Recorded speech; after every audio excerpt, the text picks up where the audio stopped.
Alrighty. Hey y'all. And welcome back. My name is Poe, and today we're going to be playing some more Overwatch. Good morning, good afternoon, good whatever it is, wherever you are. And happy Monday. Happy Monday. Welcome in, y'all. Hope we had a good start to the week. How the hell are we? Hi, Joshua. Welcome in. How the hell are you? Shout out Frosty with the first and the second. Your greed sickens me. Let's go. We're going to have a really fun day today. We're going to do 1v1's. We're going to do a bunch of Brig 1v1's, okay? We may not do it all stream. We may. We'll see how it goes. We may do it for a good chunk of stream. But we're going to be doing some Brig 1v1's. So yesterday I was working a ton on the Brig dock, and THISTLE was actually helping me, and we got to a point where we were testing some we were testing some stuff, especially with Doomfist, and honestly we got distracted and fell down a rabbit hole and spent like hours just 1v1ing on Brig and Doom. But we probably spent like 2 hours total just 1v1ing Brig and Doom. And for that because we were like testing a bunch of things with like the burst healing and like the best way to deal with stuff. We were starting almost every single duel with me getting punched, like just taking the punch and then going from there. And it was just so much fun, dueling and figuring it out and problem solving. And I thought it'd be like, I had a lot of fun doing it. THISTLE said he had a lot of fun doing it. And I think it'd be really cool to do on stream, like go through a bunch of the different, we're going to go through a bunch of the cast, and some of them are going to be a little bit more fair, right? Like we might get, you know, a DPS versus Brig, and some of them we're gonna do like Reinhardt versus Brig, and I'm gonna get my little ass run over, right? But it's okay, because it's gonna be a fun way to like limit test and also look at like dual potential and what options you do have, you know, and problem solve and figure it out. I thought it would be really fun. And also a good way to like gently go over like some of the duels I'm more confident in, and like how to deal with them and stuff. I need Brig v Brig. We can absolutely do Brig v Brig. I will say I think Brig v Brig duels are generally really boring. Brig is a great duelist, but a very uninteresting duelist against herself. In a Brig duel, we can absolutely do Brig v Brig. But in a Brig duel, like one in-game in a Brig mirror, most often you and the Brig aren't going to have a ton of interaction time. But in a actual Brig 1v1, most of the time it is like, the difference is going to be... Unless there is a large skill gap between the two Brigs and their cooldown discipline, a lot of it's going to come down to either who hits first or who misses their whip. If anyone misses their whip, they lose, you know, which can be fun. But I do think Brig v Brig can be a little bit annoying or a little bit boring. But we'll do it anyway. We'll freaking do it anyway. We were talking about that the other day when with that Brig I was dueling in deathmatch, because she kept putting up her shield, and not like the shield cancel, like she kept putting up her shield against me while I was swinging, you know. And that was a good point to point out, like, hey, if you're fighting a Brig, don't do that unless you're trying to block whip. Like if you know she's going for whip, like blocking whip is huge, but like if I'm just wailing on you and you're holding up shield.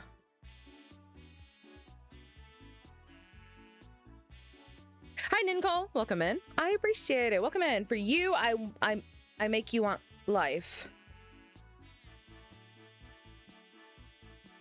And I've been saying that. Welcome in. It's not my time for... it's not time for my month message, but I just want to say hello. Hello, Fuzzy. Welcome in. Thanks for saying hello. Let's catch up here. We had a huge stream streaks. Shout out, y'all. Welcome in. Hi, Romeo. Killer Fang, thank you for the 6 months. Happy half a year. We're getting there. Brig v Tracer would be helpful. Brig v Tracer is a really good one to do. I don't know how confident. I don't know that I've ever seen THISTLE play Tracer, but... And that's something to keep in mind. So shout out to my good friend, Coach THISTLE. THISTLE is a wildly skillful, wildly knowledgeable player. He is a collegiate esports coach, and one of my best friends in the whole world, one of my favorite people. He is very good at this game, and he has a very wide hero pool, but you know, he's going to be playing also a lot of people that he doesn't play today, that he has just like a baseline understanding on. So I'm not going against like specialists in this hero or anything like that. You know, we're not, you know, this isn't going to be Frankie P's Genji or whatever, but you know, there's also some heroes that like this was really good at. So, you know, I think we've got a nice like, baseline skill matchup, you know, and I think for most of the duels, we'll probably start and do like the first couple duels with no inspiring strike, to force me to fight it off without inspiring strike. And then we'll do a couple with inspiring strike and really see how that changes things, you know. I think it's gonna be fun. I think it's gonna be silly. Hi, Phoenix. How are you, baby? Welcome in. Wow. Yeah, wow, wow. Solum, welcome in. It's going good. I had a good day today so far. I really didn't want to get out of bed this morning, so I snoozed my alarm clock like 3 or 4 times. Got up, took a shower, listened to my audiobook, did my makeup, got yelled at by the cats, got set up. Here we are.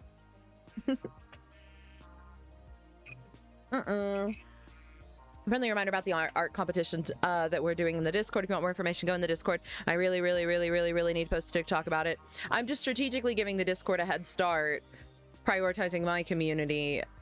It's really intentional that I haven't posted a TikTok about it yet.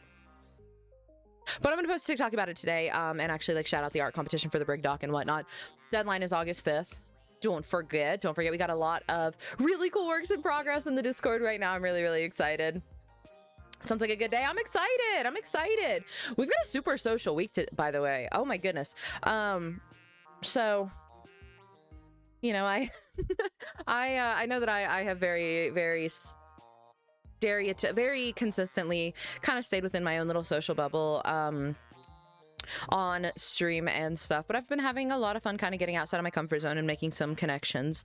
I think events and stuff, I've always felt a little bit like a bad candidate for most events and things like that, because I'm just such a hermit. I'm such an antisocial, anxious, neurotic little hermit. And I think like, especially with events and stuff, I tend to be like, especially like super social events where you're supposed to network and like do stuff like that, I tend to be a bad option because I get so nervous and I get quiet. And then I feel like at best I come across like uninterested, and at worst I come across like uninterested, and it's bad content for everybody. And at worst I come across like aloof and like I come across like a bitch, you know, like an uninterested, you know. And I always worry about that, especially in groups. Like in group settings, I kind of struggle. And you know, on stream and stuff as well. As far as duos, we've generally kept it in the group. You know, a lot of James, a lot of Phoenix. But I've been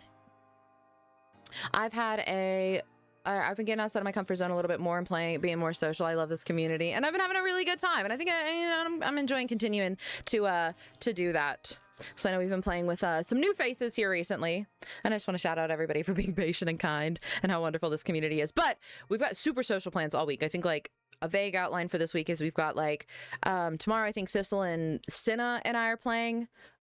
I'm so excited. I haven't played with Cinna in forever. That's one of my favorite humans. On Thursday, Phoenix and I are gonna be playing. You're gonna get Fox and Poe again. On Friday, I think Crazy Guitar Man and I are gonna play some. So like not to brag or anything, but like I'm a little bit of a social butterfly right now. Anyway, let me catch up here. I saw a weird first time chat. Let's go back to that and farm a clip out of it or something. How to deal with frustration while being in a chastity cage. I think you should probably cut it off. There's just not much to be frustrated about if it's gone, you know? What other questions do you have for me?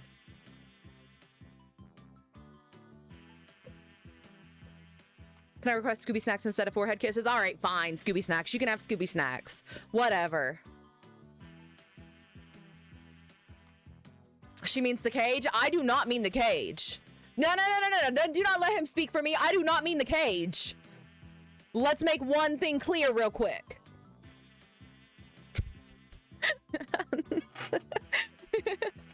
Me and I got an ad. That's why they pay the sub. Rip. Hi, Chai Pancakes. Welcome in. Group settings make me feel like I'm suddenly self-aware of every oh my god, group settings. I get so if you've ever played with me, by the way, if you have ever played with me, if we're not super close and you've ever played with me and I was super quiet the whole time, it probably had nothing to do with you, and I'm not trying to be a bitch. That is my go-to. I think on stream, when I'm in my environment and around the people that I'm comfortable with, and I'm like sitting in a room alone, making eye contact with the camera, it is so easy to be fun and bubbly and high energy. But when you've got like a whole group of people, oh my god, does that entirely shift, and it immediately becomes a like, you know, like, this is different. That's a mean and insensitive answer to a real situation. I'm sorry. I think I'm just a mean and insensitive kind of gal. I think maybe you should find another content creator. Can I have toe picks instead of forehead kisses? Oh my god. You guys, nothing is ever good enough. Nothing's ever good enough. We all know exactly what Poe meant. If Brick had a girl pixie wand, would she call it Brick? Right. Let's join a call together and be weird and off-putting. Yes! That's kind of the vibes I'm going for. We just chilling. Anyway, so there's a fun little rundown. Self-love. I'm proud of myself for getting outside of my comfort zone. We're doing the damn thing. Hi, Hog Monster. Stop staring at me right now. I'm gonna get nervous. You seem a little open-minded and progressive. That's why I asked. I don't know what gave you that impression. I don't know what gave you that impression. I'm not open-minded and progressive. I'm mean and insensitive. Cut it off. Do you do community games and such? I do community games. We do them pretty rarely. Like, I guess we don't do them very, very often. We used to do them far more often, but we had problems. Then we kind of shifted the format, and it's still really, really fun. Generally, when I do community games, we all hop into like 6v6 quick play and run it down. This is the jerk squad. Yeah, everybody in this chat, mean as hell. Mean as hell, dude. I such a so I never find me in a group of people. Yeah, we're doing the damn thing. Hi, Coffee Bun. Welcome in. How are you? Is Nightbot broken again? Nightbot is broken. It won't clip things for some. I might know how to fix this. Wait, it dawned on me. It dawned on me. It dawned on me. I might be able to fix this. Women in STEM. Women in STEM.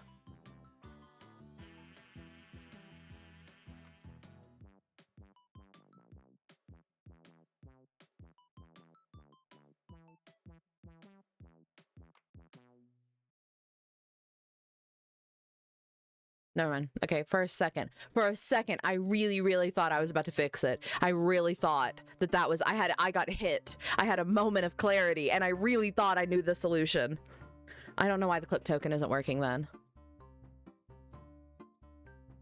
Do do do do do do do do do do.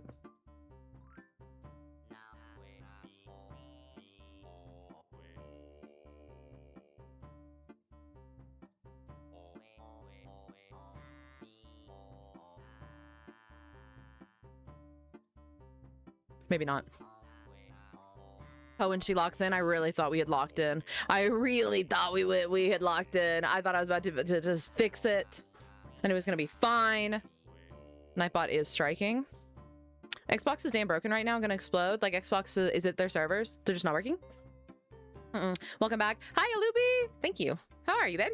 I played Break for the first time today. She's a lot of fun, but I don't understand Inspire and how to sustain in Rally. I think that's fair. I think Inspire isn't like the easiest thing to understand, but once you do, it becomes a whole lot easier to like really maximize and milk its value. I think the big thing with Inspire is they just reworked it a little bit. Inspire is activated by any instance of damage against an enemy player or some ultimate deployables like Wrecking Ball Mines or Bob.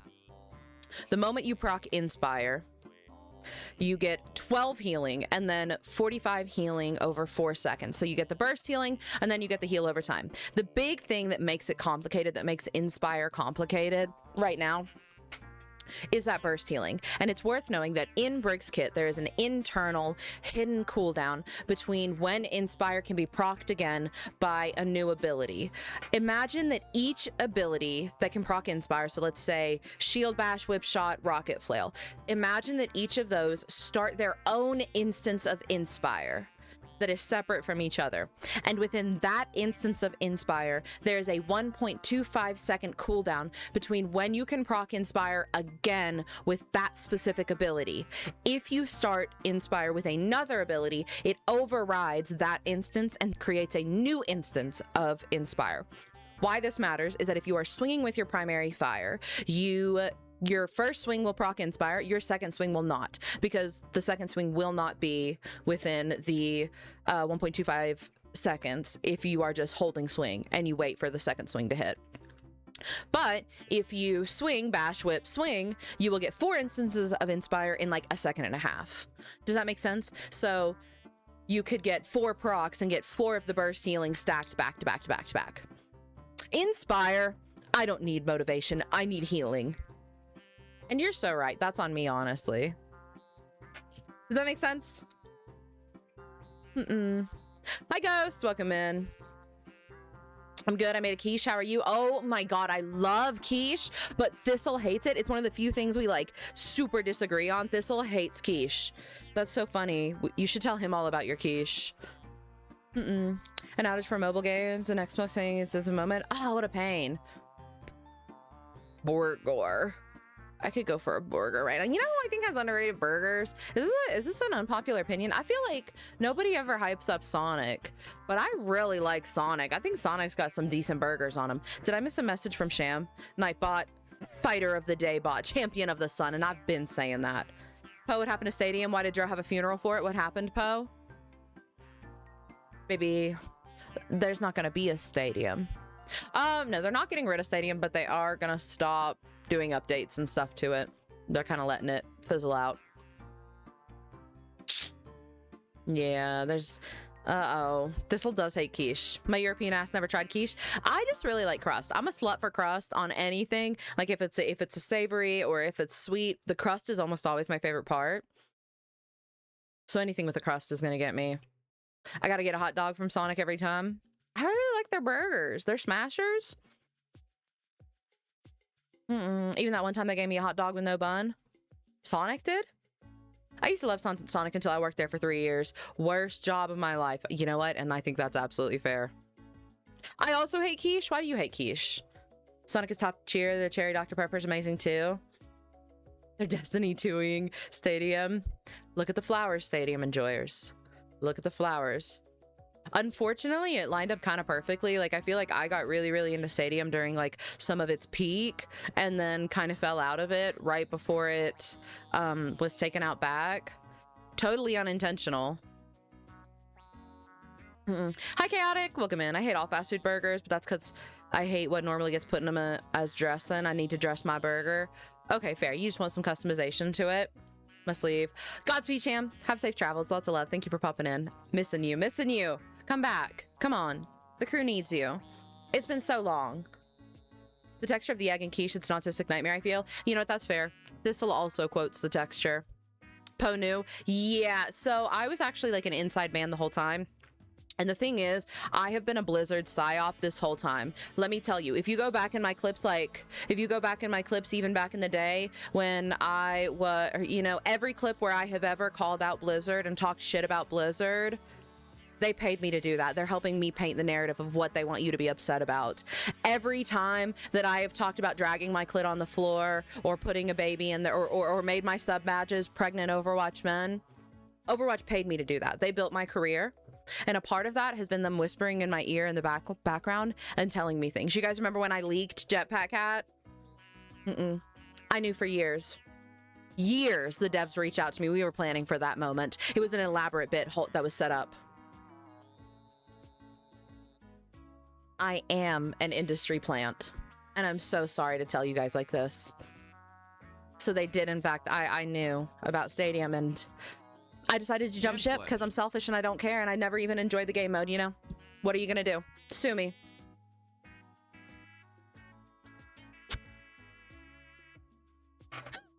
Poe is actually Jeff Kaplan. I've been Jeff Kaplan this whole time. And Aaron Keller. Really powerful and vulnerable. Thank you, Poe. Thank you. It didn't feel right. It didn't feel right keeping that to myself. You know, I think I've got to come through and own up to who I am, you know? And the truth is I didn't build any of this. I've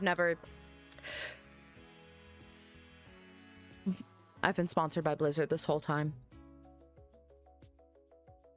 You announced this when we can't clip? What the fuck? Elbozo. Guess you're gonna have to manually clip it. Take him down from the inside.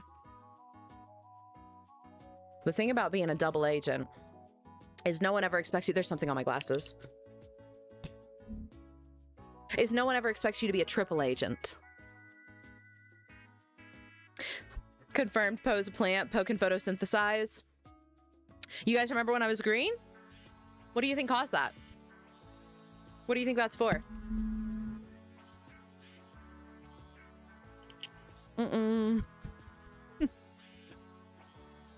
I love you, Phoenix. I love you, Phoenix. I'm sorry, I couldn't help myself. Wait, did your break cosplay happen yet? No, not yet. We're gonna do it for the... We're gonna do it for the Brig doc when we do the big Brig doc. Hey, what time do you think you're gonna play Overwatch? We'll probably swap to Overwatch here in the next 10 minutes or so. Tears in my eyes. I was trying so hard not to crack up the whole time. The thing about being a double agent is the shit's really dirty and gets all over your glasses, and that's just inconvenient, and I don't think I should have to deal with that. Is it Caesar or Cesar? Cesar, either, or Bullet. We'll just call you, how about Bullet for now? That makes sense. Bullet, thank you for the Prime. I appreciate it. And Quinazelle, thank you for the 4 months. Welcome in, love. How are you? I am wheezing. I feel so Brigma. Hi, Po, how are you? I'm doing great. Oh my gosh. I'm feeling really, really good. Sciatica's feeling good. Oh my god, does it feel good to be able to walk and like do things and move. I am so fucking thrilled every morning that I wake up and I am like, I'm not stressing about how I'm gonna get out of bed. I'm feeling so much better. I'm breathing better. We're back to streaming. We're starting to settle into a little bit of normalcy again. I'm feeling so good. I'm riding this high. Telling every single person I meet I'm a double agent until the web gets so complex I break free. Ooh, if you just weave it like really, really complex and everybody else gets wrapped up in it and then you get to get out Skype free. Gut busted. And I've been saying that. Po's alive again. I'm feeling very alive again. I love your piercings so much. Thanks, I appreciate it. I keep debating. I think I want to, if I'm gonna go back to having a nose chain connecting my studs, but I feel so good. if I do, I think I'm gonna get a different one than my old one. I don't think I like my old one anymore. I think I want to just like a plain chain. You could say you're feeling Brigma. I am feeling Brigma. So Brigma. You can chase sushi almost pain-free. Yeah, no, literally. Last night fighting with sushi. I almost got my nose pierced yesterday. Why didn't you? Why didn't you? Po doesn't have to chase sushi because sushi is so innocent and could never do anything wrong. False.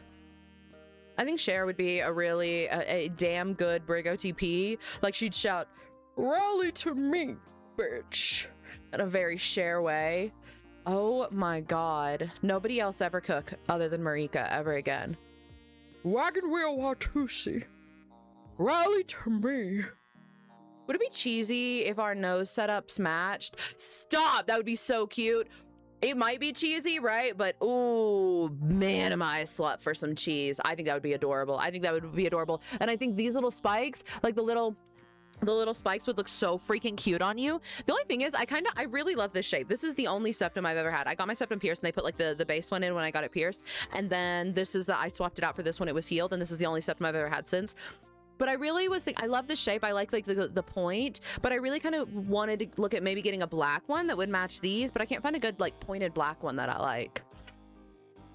Mama. I closed James' stream and it auto opened yours. I know that's right. F James. F James. Okay, but rhino piercing and it's just a mythical unicorn horn.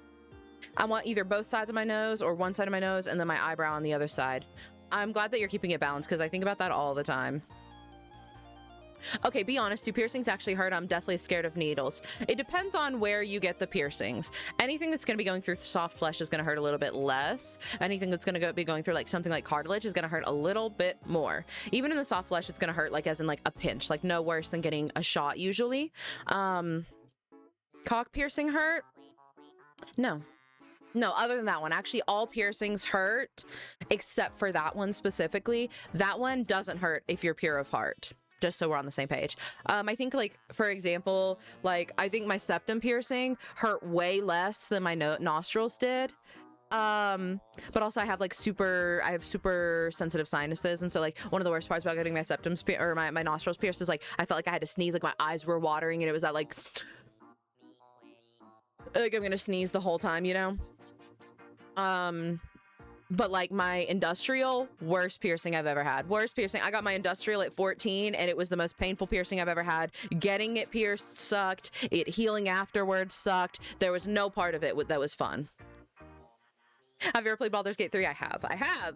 That one only hurts if you do it yourself. Take it out. Oh my god. Yeah, I've told that story. I went to high school with a guy who in high school pierced his own, right? And he did it crooked.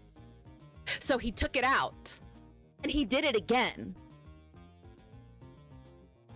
And I like to think that I'm, you know, I got a back on me. I got a spine on me. I'm strong. That man is brave. Like, there's something wrong. That man is so brave that I'm scared. I'm scared. Well, both sides of my nose, angel bites, eyebrow, maybe a Medusa. I already have my septum. I think I want like more of my ears. I think I just want to like stack up my ears. Maybe eventually I'll get my belly button re-pierced. But other than that, I'm pretty. You're welcome. Hi. What got your attention? But other than that, I really like my piercings. I'm pretty happy with them. Hi, Anon. Thank you for the 5 gifted, beloved. I appreciate it. Mwah! Welcome in. Hope you're having a good day. We love the silent, sexy type. What the fuck was your high school experience? Oh, I got horror stories, man. Poe, please play Resident Evil. The new one? Or are you talking about like go back and actually get the lore and shit? What do you mean he took it out and did it again? I mean, he took the first one out and he re-pierced it, like, because he did it crooked. And so he redid it to get it straight. Yes, play the new one, I beg. I used to want to get my septum done so badly. I'm so glad my mom said no because I definitely wouldn't have fit my face in hindsight. Fair, fair. I do love my septum though.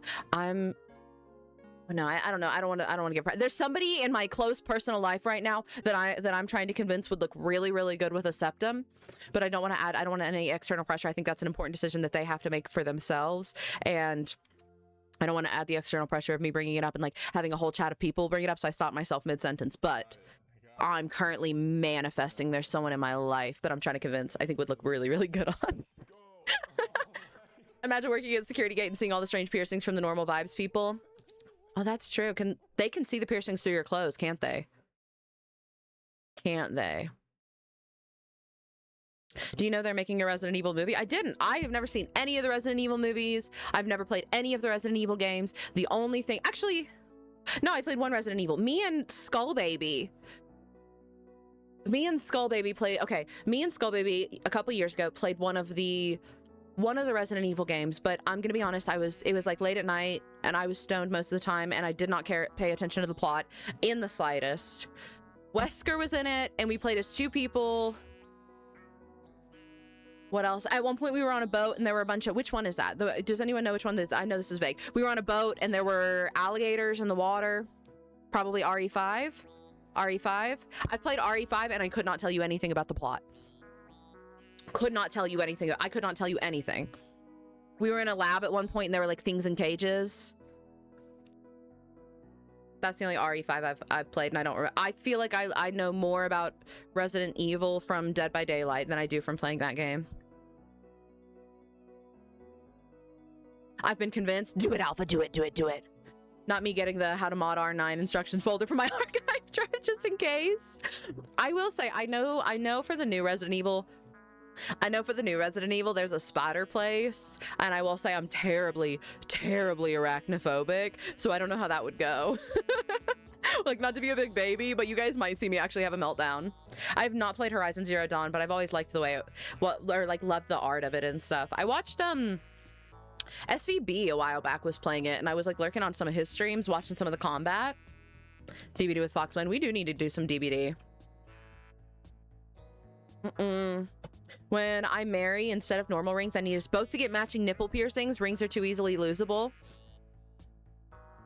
You've got me there. You've got me there. Things in cages? What more lore do you need? The only one I paid attention to fully was RE7, which is peak. Was RE7 the one with the...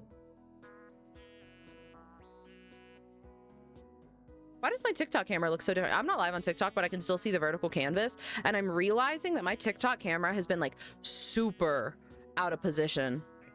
Wow. Has it been like that this whole time? To get my through. Summer born to sing the blues. There we go. It's a little bit better now. The family in the swamp. That's exactly the one I was gonna like. It's like a family in a swamp. I feel like I've seen a couple scenes from that. They stole him wife. Yeah, they stole him wife. I'm over on a chill game, following a random guy everywhere he goes. Hell yeah. Soccer simulator. I feel cheated. Why do you feel cheated, Gog? Tell me about it. What can I do? True emo, did I say thank you for the 11 months? Industrial caused a keloid. I have beef with that piercing. I started to get like a bump on my industrial, and then I started like soaking it in saline, and that helped a lot, and it fell off. That's RE7. All white. Damn, wife and I want easy mode. Why didn't we consider matching nip rings? Matching nip rings is really, really cute. Just be really scared of loofahs. I don't know if you use loofahs anyway. I feel like everybody talks shit about everything all the time about how anybody bays, so I don't know, but loofahs are the scariest thing. The scariest thing with nipple piercings. I got a random emote and I got whatever this is. You're being ungrateful. You're being ungrateful. That's a perfectly good emote. What do you mean? That's a fantastic emote. Hold on. This one?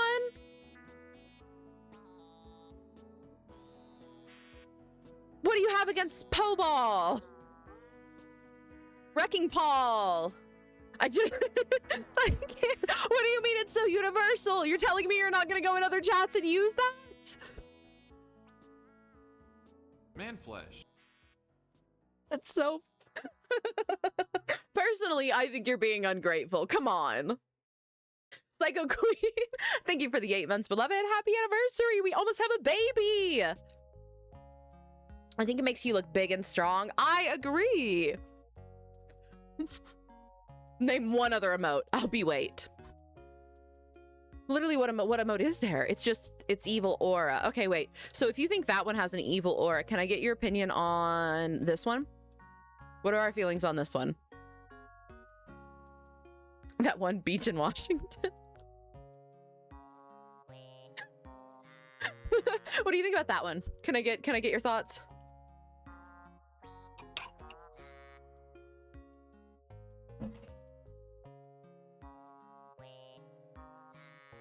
Love his lipstick though. Back when I rocked the black lip all the time. All right, I think my time here has ended. They just couldn't handle it. They couldn't handle. Man, a lady suddenly gets kind of spherical. God forbid a girl start feeling herself and get a little spherical, and all of a sudden it ruins the vibe. It really makes your eye color pop. Thanks. I haven't done the black lip in a while. I don't know. I've just been lazy. Hi, Danny. It's good to be back. PC is working fine so far. We are in such a good place right now, I think. Knock on wood. Me, when I get spherical and suddenly no one wants to be my friend. Nobody cared till I got spherical. Alrighty. I'm gonna go ahead and move you guys over to my other monitor. We're gonna pop out the chat. We're gonna boot up Overwatch. We're gonna throw a rock at Thistle, see if he's around. Hold on.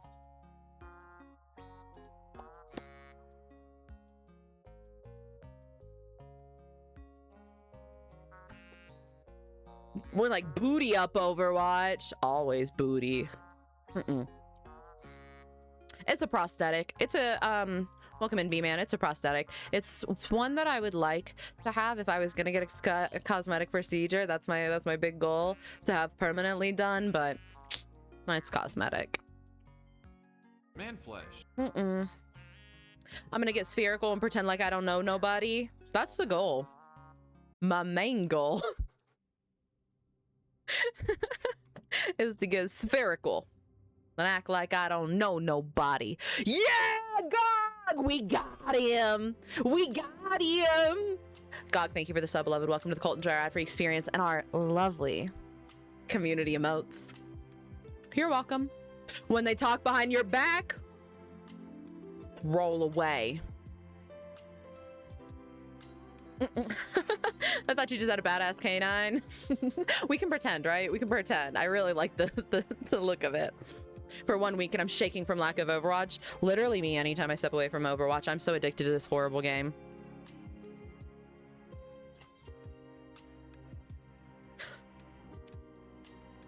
Let's message Thistle. Cat.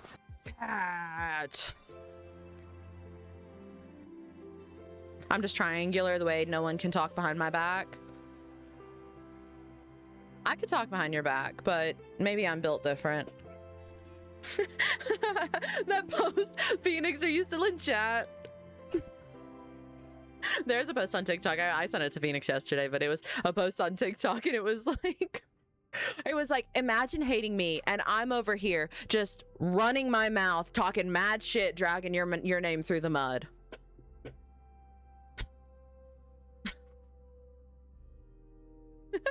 I'm spherical. Welcome to the club. Imagine. The thing will be real in your persona, don't worry. Let's go. I'll lock in when it's real.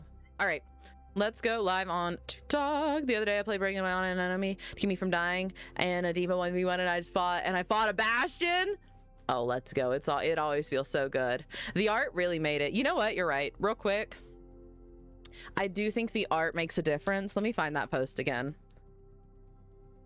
You wear the shoes and I will. Before we start, can I rant about House of the Dragon, by the way? Can I give a minor rant about House of the Dragon? I know nobody cares about it, and if you want to mute me for just like a minute or two, and I'll do this when I'm done talking, but I really want to talk about last night's episode of House of the Dragon. Please mute me, Phoenix, for just a second, and I'll thumbs up when I'm done, because oh my god, the kindest I need. House of the Dragon, not the episode this week, but last week. One of the kindest things I've had to say about this season was last week I looked at I actually looked at my mom and my grandma who were watching it with me, and I, who have read the books, and I've read the book. I know, I don't know where the show is going because they're doing whatever the hell they want, right? But I vaguely know where like the books go. And last week, the nicest thing I've had to say about this season was I looked at my mom and my grandma and I went, there's gonna be a big payoff here. I really, really like one thing they are setting up here, and they are setting up for a really, really, really satisfying payoff with what they're doing with Kristen Cole's story right now. It's gonna be really, really satisfying, right? And I love how they're building it up. And then we get to this week's episode, and they don't say the line. Like one of the most iconic lines in the entire dance, the payoff that they have been building with Kristen Cole, the whole Kristen Cole going on this stupid ass trudge being like, they're gonna sing songs about me, I'm gonna be a hero, Allison will remember me, I'm gonna go out in a blaze of glory, history will remember me, I'm gonna be so epic and cool, right? Them building up that entire arc was building up to like one of the sickest payoffs, one of the hardest lines for anybody who doesn't know. In the books, that scene when Kristen Cole is standing there, he challenges the three generals of like the combatant army, and he says like, oh, you 1v3 right now, let's fight, it'll be blah blah blah blah, and they immediately fucking shoot him like they do in the show, except then he what's his nuts looks at Kristen Cole and says the most iconic banger line and goes, no, I'll have no songs about how bravely you died, Kingmaker. Which is one of the best build-ups. Like they built that up. They built that whole concept and that plot. They built it up for the whole last two episodes with Kristen Cole on his hike, his buddy adventure with. They built it up, and then they just did not say the banger line. Like, they set it up. He's like, ooh, let's just finish this with a 1v3. Will that make it close enough sport for you? And they shoot him. They just shoot him. And you said it. All they had to do was just have that actor say the really, really cool line, and the whole audience would go, wow, that was really, really cool. Oh my god, the payoff, super epic. And they would have gotten a win. Like, it was such a low effort win to no, I'm sorry, that was bad thumbs up, bad thumbs up, bad thumbs up, bad thumbs up, bad thumbs up. I forgot that I'm supposed to be doing thumbs up for when I'm done. Bad thumbs up, bad thumbs up. Sorry, I'm not done. Sorry, bad thumbs up. All they had to do was say the line. Why would they not? It's like one of the coolest lines. I just cannot understand. I cannot understand. It was such an easy win. Say the line, Bart. It would have been cool. It's one of the sickest little lines. I love that end. No. I'll have no songs about how bravely you died, Kingmaker. Anyway, that's my big rant. Obviously, House of the Dragon has lost its damn mind, and I don't know what they're ever doing. I don't know what they're ever doing, right? But That I'm more mad about that than anything else, because it was such a low effort win. It was such a low effort win to give us just a cool moment that everybody would have loved. And that they actively built up. Like, I was complimenting how they built up that whole concept. How they were like, really? They were setting us up for that payoff. That payoff was gonna be good. Are actual fans of the series, I would assume, which means no one is around to care. Every single adaptation needs to hire and keep a fan on staff. They drive me crazy, man. They drive me crazy. Anyway, real thumbs up now. I'm done. Sorry. Real thumbs up. Are you from the South? I am. I am from West Virginia originally. Good thumbs up. Good thumbs up. It's an amazing line, right? Like, it would have been so, it was so cool. I just can't understand. Anyway, there's my big rant. Sorry. I had to get that out of my system or I think I was going to explode. Like Ari and Cynthia said, they had to make sure they didn't remove important lines like the wizard will see you now. Why remove it even? Yeah, I'm so glad they advocated for that, by the way. Like, the wizard will see you now. When I was younger, I actually got to see, when I was 7, I got to see Wicked on Broadway. My grandpa took me, and we got to do like a behind the scenes thing where we like toured the stage and got to see like a bunch of props and stuff. And the guy who was like leading the tour was the guy in the original cast recording of Wicked.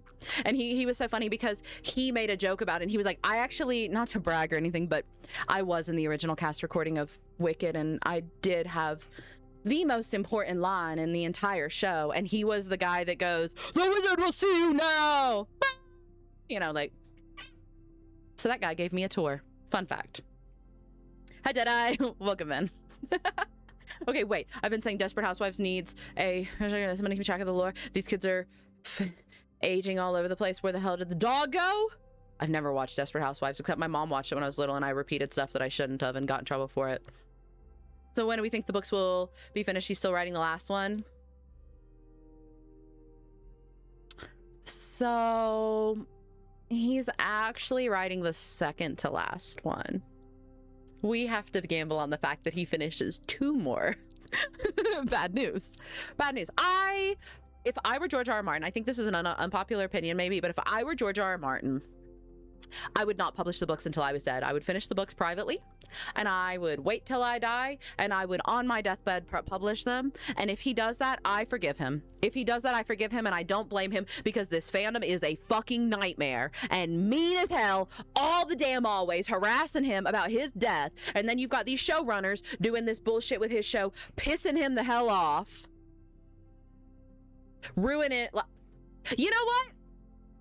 I wouldn't blame him. I would do it. I want the book, right? I want the book. That is one of my biggest hyperfixations of all time. Like, I'm in the double digits of the number of times I have front to back read A Song of Ice and Fire all the way through. I love those books. I love that world. And I think, I understand why he doesn't. And I think that the fan base really sucks sometimes. I get it. It's frustrating. I want the books just as much as anybody, but also, like, I want the books. Like, I want him to feel good about it. And he's also been pretty transparent about the exact reasons it's taking him a while to finish the books and what he's struggling with. And I get that. And you know what? I love this series, and I don't want him to like just rush out and finish something and figure it out and give me something just for the sake of having it. I want it to be his vision. I want it to be good. And also, in maybe an even more unpopular perspective, it's really fun where we're at in the fandom right now. Like, as much as I love the story and I want the answers and I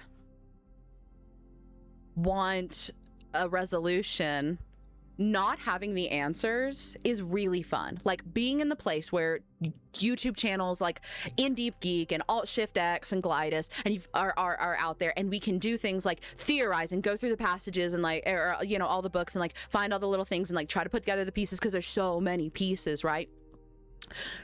Is a really fun place to be in. I really love speculating about it. I really love all the theories. I really love consuming like content for A Song of Ice and Fire and doing like breakdowns of theories and shit and the lore and whatnot. And once we have the answer, we have the answers, right? And we probably won't get all the answers, but once we have the answers, it's over. We have the answers, and that's that. And I do think that I'm a little grateful for the opportunity to speculate and like sit on it. I love it enough that I love sitting and like sparsing through it. And once we have the answers, we have the answers, you know. I'm not pissed and vitriolic and like ready to hunt down George R.R. Martin because he's not like dancing fast enough for me, you know. Like, I don't know, I still think writing is art, and I still think that that's his baby, that's his legacy. He knows for a fact that this is his legacy. This is what is going to go on his tombstone. Anytime after he dies somebody says George R.R. Martin, it's going to be George R.R. Martin, author of Game of Thrones, George R.R. Martin, an author of Song of Ice and Fire. This is literally his legacy, and it is his art. And it is art. It is not just entertainment. It is entertainment, but it is art. It's his. It's his, and I don't feel owed it. And I don't feel owed it, and I think everybody is being mean as hell about it, and I don't think it's fair. I'm frustrated too. When I'm frustrated, I don't have to go tell people they're gonna die and fuss at them because they're gonna die, and I want them to do something before they die. Anyway, there's my big rant. We got into another one. I'm fully willing to criticize George R.R. Martin on a lot of things. I think there's a lot of things worth criticizing on him, even in his writing. As much as I love his writing, plenty to criticize, and we should criticize him, but I don't think we need to be harassing this old man. People forget that the story they love so much wouldn't exist if he didn't use his brain to think it all up. He's using his brain. Yeah, like it's his. This is his. Man, I want an ending, but everyone talking to straight to his face about his death is so crazy. It's so crazy. He's like, that one video when he's at a panel and he's talking and somebody looked at him and went, "You are gonna die soon. Are you gonna have somebody finish it?" You're crazy for that. Like, that's a real human person right there, and you're crazy for that. 145 is crazy. Hi, Shazito. Thank you for the big watch streak. Yes, yes. Like, not just the way that the fan base talks about it. He was actually at a panel, like in person at a panel. Someone asked a question to his face and said, "You are going to die soon. What are you going to do? Is somebody finishing your book?" We've lost the plot. We've lost the plot. There's my big rant. I'm sorry, Thistle. Poor Thistle has been waiting here while I just like go the hell off. I fell down a rabbit hole. Thistle, I adore you. I'm sorry. Thank you. You're the most patient person in the whole wide world.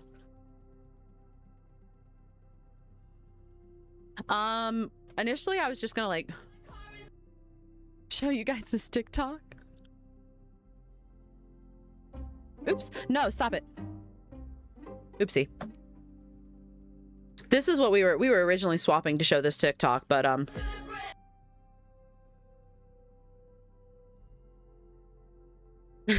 fandom people try to be sane challenge. No, real. Anyway, how did we ever get into House of the Dragon from this TikTok? I don't remember how we made that jump. I don't remember at all how we made that jump, but I was really, really passionate about it. Oddly Katana, thank you for the 9 months, beloved. How are you? Let me go live on TikTok real quick, and then we'll get into it. I'm gonna give Thistle the strap because he's better at setting up custom games and stuff. He has a lot more practice. I just assumed you saw something as you opened TikTok. I don't even think I did. I think I was just mad. I think I just remembered and I was mad and I had to get it out of my system. Man flesh. Bath time, bedtime shall return. Godspeed, Rotters. Lots of love. Thank you for hanging out. Enjoy bath time. Never really listened to Abba so much, and hearing you talk about it the other day and decided to listen. I have to say I've been missing out. Yes! Oh my god, I'm thrilled to have influenced you. I love Abba. They're always fun. They're always fun. Every song that they put out, it's just fun. It's just a good time. They're so warm in my heart. That makes me so happy. Lifted, thank you for the 2 months. I appreciate it. I let my sub expire. How rude. I agree. Straight to jail. You're fired. Let's call Thistle.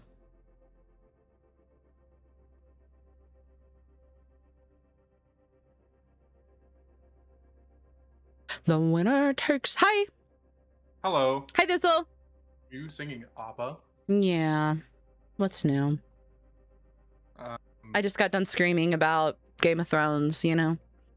We gotta wind down with some ABBA. Screaming about House of the Dragon, I think. Yeah, well, it started with House of the Dragon, and it evolved. It evolved? Yeah, because then we had to talk about George R.R. Martin and how the fan base treats him, and I had to I had to a little bit defend that man. House of the Dragon pisses me off, man. Oh my. Hi, Jet. Welcome in. Hi, Jade. I think that if you weren't so morally driven, you'd be a phenomenal defense attorney. Growing up, I got that all the time. Like my dad's side of the family, teachers all the time. Like, oh, you should be a lawyer. You should be a lawyer. You should be a lawyer. And like that was always I was like, there's no scenario that I would be good at being a lawyer unless I was like an advocacy lawyer. Because like I don't know, if I think that you did some fuck shit, like there's no scenario that I can sit here and be the person to be like to help you get it. You know? I think I remember having a conversation with your mom at some point when the three of us were queuing, or at some point where I was just basically like, I think if I didn't have a personal investment in Poe's well-being and mental health, I would advocate for her to become a lawyer or a politician. No, thank you. No, thank you. Yeah, no. Hi, Cam. Welcome in. I appreciate that. Advocate for that. But if I didn't, man flesh. Hi, Frankalore. Hi, Katie. Alrighty. Do you wanna? Can we start on Doom again and then swap? Since we practiced the Doom one so much yesterday. Yeah, we rehearsed it and everything. Yeah, rehearsed it. Yeah, for what? 3 hours? We really did spend like 2 or 3 hours just fucking dueling, didn't we? Yeah, I was on a blast. Like those skirmishes, they shut down after 30 minutes. And how many skirmishes? Oh my gosh, is it really 30 minutes? Yeah, it's 30 minutes. Like, oh yeah, we reset the lobby like 6 or 7 times. Yeah. Oh, that's crazy. Yeah. So anyway, that was if you're just joining, we talked about it a little bit at the beginning of stream. We're gonna do a lot of dueling today. So yesterday, while I was working on the Brig doc, I was working on some stuff with like talking about stalemate interactions, and then like it evolved into talking about playing into Doom. And I wound up hopping into a custom game with THISTLE. And I was having him play Doom, and we were 1v1ing, and for most of the 1v1s, we were opening the 1v1 with me getting punched, like not getting the stalemate if you just take the punch, right? And we had so much fun, and I had so much fun like problem solving and testing things, and we sat and dueled for like 2 hours. It was actually a little bit ridiculous, and I thought that was kind of fun. I had a really, really good time, and I think that it would be fun content. So today we're going to do a bunch of duels, and THISTLE is going to swap to different heroes, and we're going to duel, and I'm going to try to problem solve and work my way around it. And some of them, they're going to be really impossible duels, and he's going to run my little ass over. Right, but in some of them, maybe we can be a cheeky little rat and problem solve it. I think it's important to remember that she is, as always, Zesty. Thank you for the prime. I appreciate you, beloved. The big key thing here is in 5v5, the game mode is designed for tanks to be raid bosses, which is why tanks have very little agency in 66. Hi, Mutt. Tank players who play the more important, bigger tanks that are meant to run the lobby don't like 6v6 because they're actively nerfed and they have less carry potential, and the role is punishing without having any carry potential as a reward, which means people fucking hate it. But they are meant to be raid bosses in 5v5. She was facing me on Doom with 5v5 health. And man flesh. I think that her average... Thank you for the 9 months. I think her average was like a 20% win rate or something, with like the amount of times that she was beating me, which as a support into a tank with 5v5 HP is insane. And I will stand by the fact that I don't think I have a positive win rate in any universe where I am on 6v6 HP and the duel's meant to be fair. I think Inspiring Strike unbalances it a lot. I think we did most of the duels without Inspiring Strike yesterday, I feel like, but I think today it would be fun to still do that, like where we start without Inspiring Strike and run it a couple times, and then take Inspiring Strike and run it, just to really highlight that difference. That's actually the only reason I hadn't started the lobby yet. So I was going to ask you, do you want me to have the perk generation at 500% again, or would you rather me not? Yeah, but that's fine. And then I'll take it. I'll tell you when I take it. Okay. MC, thank you for the 9 months, beloved. Happy full term. Congrats on 9 months. Don't expect child support. You know the drill. Full set correctly. Hi, Sin. Welcome in. Happy. You want to keep this map as well? Isn't that crazy? Yeah, I'm fine with that, unless we decide if you want to change it or chat wants to change it. Yeah, no, we had a good time on it. It allowed for a lot of different, like a very simple way of doing it. A lot of different places on the map to play too. Solom, thank you for the tier 2. I appreciate it. Enjoy your ad-free experience. Hi, Amadia. Yeah, so that's what we're gonna do. We're gonna hang out. I do not feel like I've been watching for 1 year. Time goes fast, man. Time goes fast. Is it Slassy or just Lassie? Welcome in. Please correct me. Happy belated Father's Day. Thank you. Thank you, my child. Thank you for remembering. You play Stadium? I used to play a lot of Stadium. I don't really play much Stadium anymore. I fell off of it, I fear. Okay. You good to go? You want some time? I'm good to go. Okay.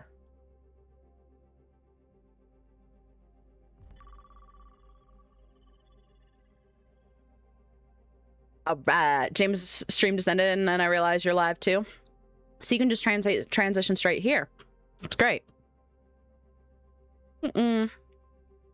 So big things with like dueling a Doom is he's got a lot of tools to run your ass over. You need to play a lot of space. You need to play for space and manage space really, really quickly. But he has a lot of tools to close space, and if he closes space, he is able to he's able to just like melee through your shield. So a lot of it is movement and outmaneuvering. If you're just straight taking the brawl, and you're not. If you're just straight taking the brawl and you're not like trying to get out, once you have Inspiring Strike, it becomes a lot easier, especially like if you take the punch. If I have Inspiring Strike, I feel much more confident taking the punch. You can always go for the stalemate, and in 1v1 setting, the stalemate's like never a bad thing. You actually benefit a little bit more from the stalemate, assuming you're not full health. You're both down, and you have like that time of passivity, but your passivity, it gives you Inspire and heals you, and his does not, you know?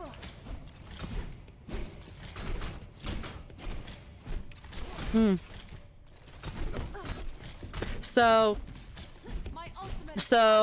yesterday when we were dueling, we did almost all the duels with me just taking a punch, with like starting this duel with you punching me.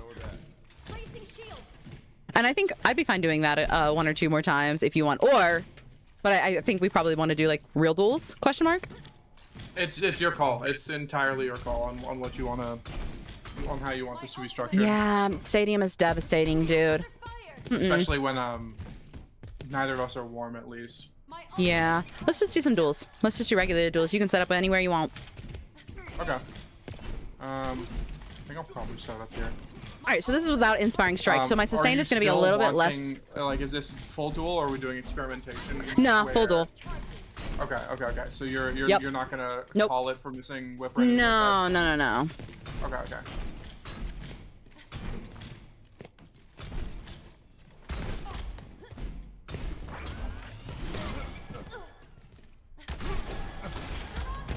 Ooh.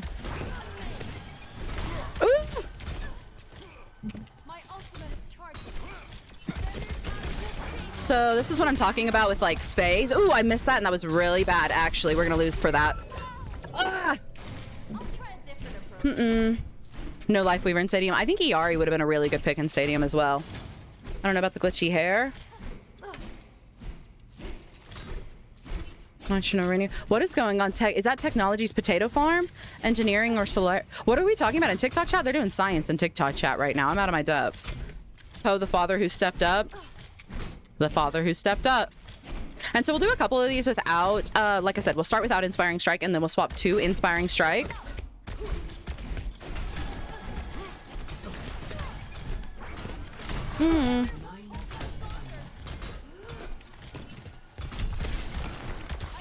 We're gonna lose this.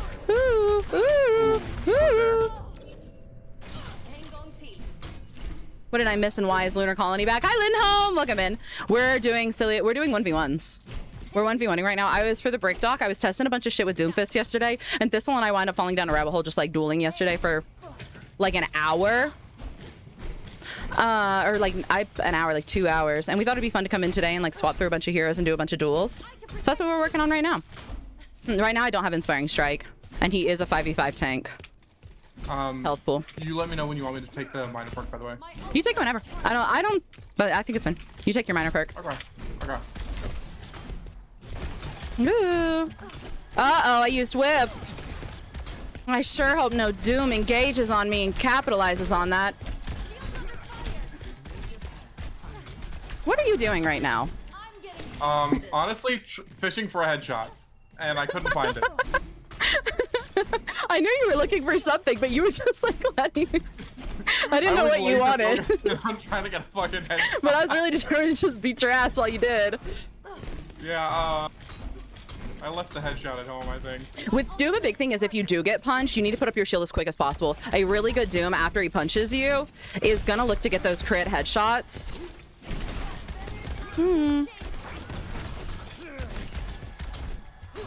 And so you want to take the impact. You can also like play with height here and stuff like that, you know? I'm being really annoying on these angles, these corners. Ooh, that was nice from him. I really thought I was going to be a little bit more annoying with that. Actually, you know what? Get your little ass back here. Woo! Oh, no. We might have greeted it. We greeted it.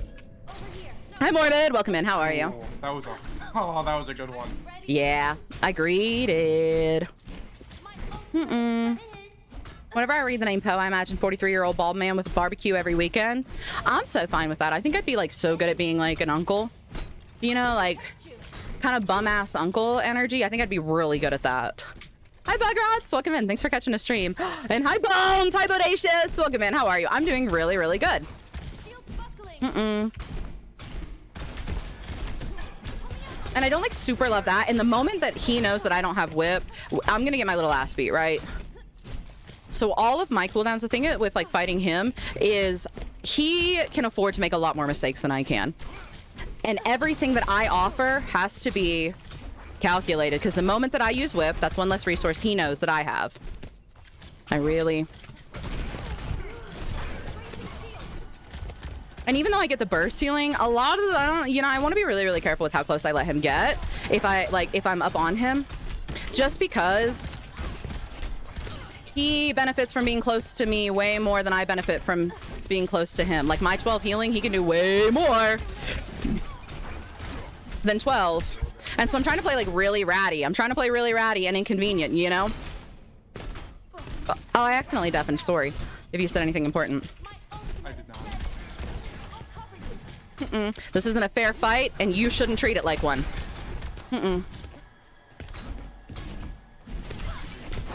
Oh, if I'd hit that whip, that could have been really funny. I'd have been really annoying.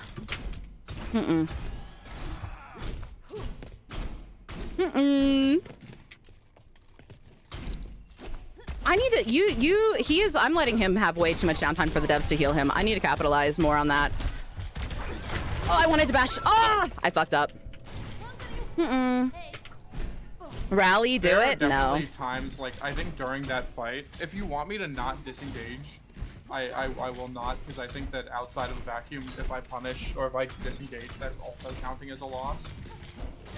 So if you would rather me not disengage because it counts as a loss, because that means you've done your job, just let me know, because I am so much easier at disengaging and resetting than you are. Oh yeah. And I think like that's an important thing to point out, is that like in a this isn't a vacuum, right? We're 1v1ing it, and like it's the point of this isn't necessarily to win the 1v1. The point of it is to like highlight your strengths and weaknesses in the matchup and how to handle it, because most of the time when a Doomfist engages, it's not a Doomfist engaging and then you two just like 1v1ing until somebody dies. The more time that you make him spend, the better for you. He needs to get in, get value, get out, manage his shit. And what is the likelihood that the rest of my team is going to turn and notice him, or that my team is going to, if he's in my backline doing backline shit in my team, and I'm wasting his time and he's not getting anything done, and my team is in his backline, I'm giving my team more time to get stuff done, right? So even if you don't win, you're really just trying to live and buy time. Time works for you. Everything is an economy, remember? Time is value, and a huge part of Brig's thing, I was talking about this a little bit the other day, is making everything as expensive as possible for anybody else, right? A Brig Doom one, oh yes, Lindholm, I will tell you that we were doing this yesterday, and once I took Inspiring Strike, the fight oh, sorry, I was muted talking, sorry. No, you're absolutely good. I think the only reason I ask is because even though that fight ended with you dying, that fight very much felt like 3 fights strung together, and I lost the first 2 and just... Yeah, like in a game, that was, you know... give me 1 sec. Okay. So, yesterday when we first started doing it, we started without Inspiring Strike because God, Brig just becomes such a duelist with Inspiring Strike, and we'll take Inspiring Strike here in just a minute. But every single duel that we did yesterday for like 2 hours, we opened the duel with him punching me. Like a worst case scenario of not even getting the stalemate. Like these duels, we're sitting here and going back and forth, and we're opening... 60 seconds, I'll be right back. Okay, we're opening from like a more neutral place, but every duel we opened with him punching me, and I would say without Inspiring Strike, I probably won like 20% of them. And once I got Inspiring Strike, I probably won like 60% of them. As a rough estimate. I do think Inspiring Strike just immediately changes like her duel potential and her own sustain, man. I also get way more aggressive. Like in the duel, without Inspiring Strike, like I want to do much more of that like managing space. But once I have Inspiring Strike, I get a little more arrogant about like being up on him, you know? Did you put the new emotes in? Oh my god, no, I didn't. I keep forgetting. You gotta, oh. We gotta do that. We gotta do that. Thank you for reminding me, Bones, because they're so cute. We do have two new emotes, and they're really, really cute. So pre-Inspiring Strike, you play to stall. With Inspiring Strike, you play to win. I think you can win. Absolutely. I think once you have Inspiring Strike, you can play to win far more.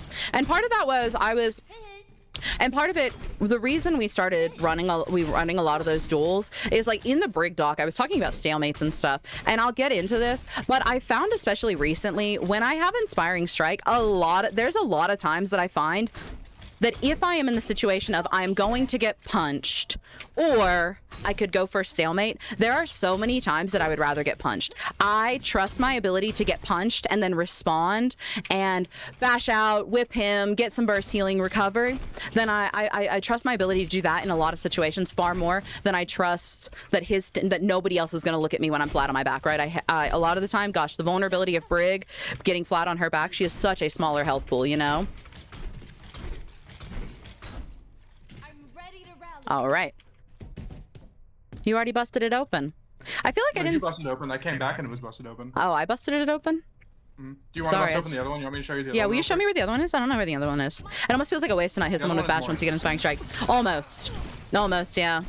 And the Discord chatlings want to look at them. Okay, they're uploaded in the Discord. They're really cute. They're like hearts with the cats. I'm 95% sure this is where it is. Oh, oops. Yeah, I think it's that panel there. This one? That I'm looking at. Yeah! Oh, that's so cute. Oh, wait, what is that? Oh, pliers and... Oh, yeah. Evidence of Hammond in the walls. What other dive matchups have changed since we got more duel-based sustain? I would love to... We're going to run that. We're absolutely going to run, like, other tanks and stuff. Vendetta, Winston. You can tell that it's Hammond because he did the same thing in his room. Since the changes, especially if I have Inspiring Strike, I feel much more confident muscling off, like, a Winston or even a Hazard. You know, I'm not going to full, like, take a brawl with him, but I feel much more confident with it, you know? All right. Ready? Yeah. You and I'm good. Okay. You just need to tell me when we're starting. We're starting. You start whenever you want. Okay, I'm just being in a weird place. Okay. Oh, that was solid.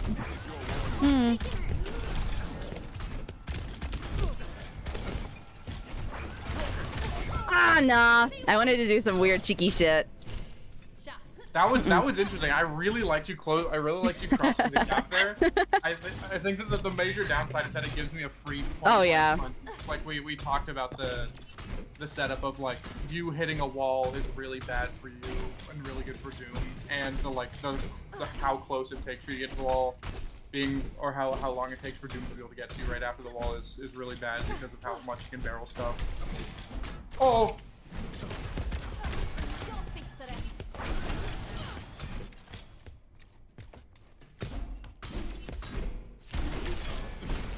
Oh, that was good. Oh, no, I bash. You chud. I don't want your stick. Get it away. Stick? I may have egoed. Too close to the sun.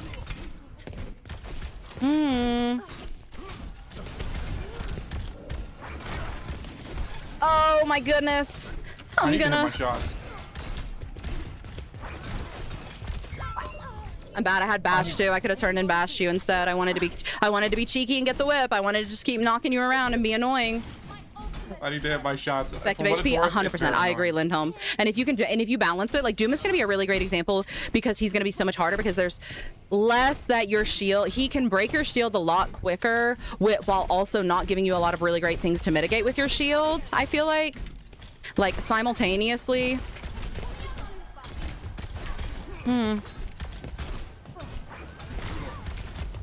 I keep thinking I'm gonna miss those. Oh, that was so smart. Holy shit.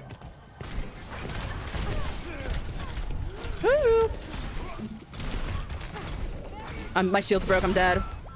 Big oh my god. hydrate. You playing that median was so infuriating to deal with.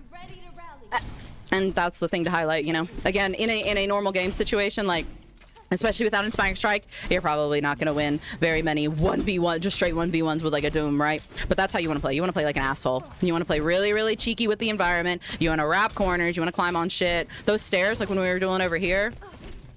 Same thing with like anyone like Reinhardt, anyone that wants to get up on you, playing like weird little stuff like this. Like if I looked into the dye you use and they only have like 8 colors. I need a soft purple. From my end is that like when you play these like tight little angles like here or on those stairs, it feels so much more difficult to actually land a crucial hit on you.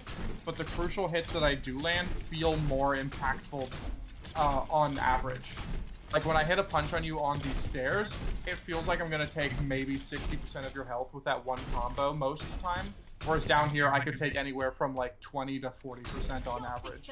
But I'm way harder. But I'm way harder to hit. Yeah, you're way harder to hit. But if I can hit it, it becomes so much scarier, I think. Maintaining armor is so much more important in the Doom matchup. Would you be willing to take another fight or two around here? I think that there's a world where you actually beat me by playing this properly. But this time, feel free to take the Mega. Because I think that part of keeping yourself alive in these support 1v1s is playing for a health pack. Yeah, but I don't know. I don't know. I feel like if I take the Mega, it's cheap. Is it though? Because if you're pre-positioned, if we're in the game, like it's part of positioning is to take the Mega. You're right. If you don't and want in to a game, you would. Take it, but yeah, like okay, I'm done. I think the only time I won't use Inspiring Strike is into a ram. Oh, sorry, I wasn't ready. I'm talking to chat. Okay. No, my bad. 1 sec. I take Inspiring Strike always. I will beat the brakes off of a Junker Queen and a Ramatra. But only when it's smart and I have an advantage. Otherwise, I'm gonna bonk the shit out of them 24/7 and I'm gonna be really, really annoying and I'm gonna try to stay away. Inspiring Strike is just DS but better. Okay, I'm ready. I'm rooting around in the dirt for potatoes. Stop it. Oh.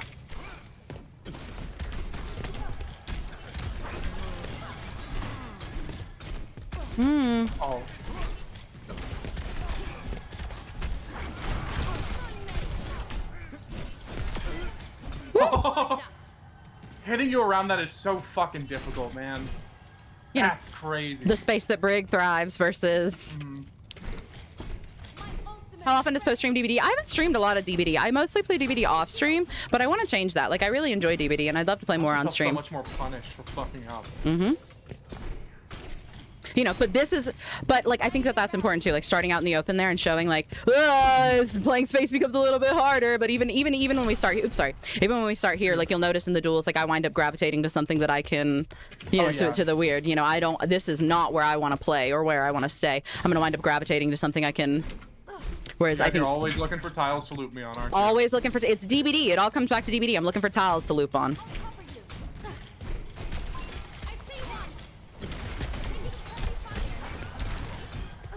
I thought it would throw you off because it did. I'm really proud of that because that was really my goal. Ooh. Oh no! Oh no!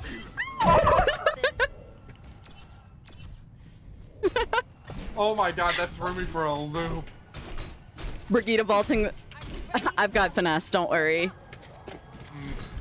Fucking survivors in their sprint burst. I'm sorry, I'm a finesse life runner. What's he doing? He's being sneaky. He's being sneaky. Does he know I can shield peek? There's no sneaky here. Oh, I was really hoping that I would bounce off that a little higher. Like I was hoping I'd get over the wall with that bash. That was solid. You know what's funny? It almost feels like playing low and firm is the best way to play on Doom. Like taking away from his diving instincts and trying to play him and force almost a brawl. And that will very likely change when you get Inspiring Strike. But for now, like that's what it feels like. Is like playing almost like a planted tiger, like tank, like walking through feels the most effective right now. Oh. It's not great. Ooh,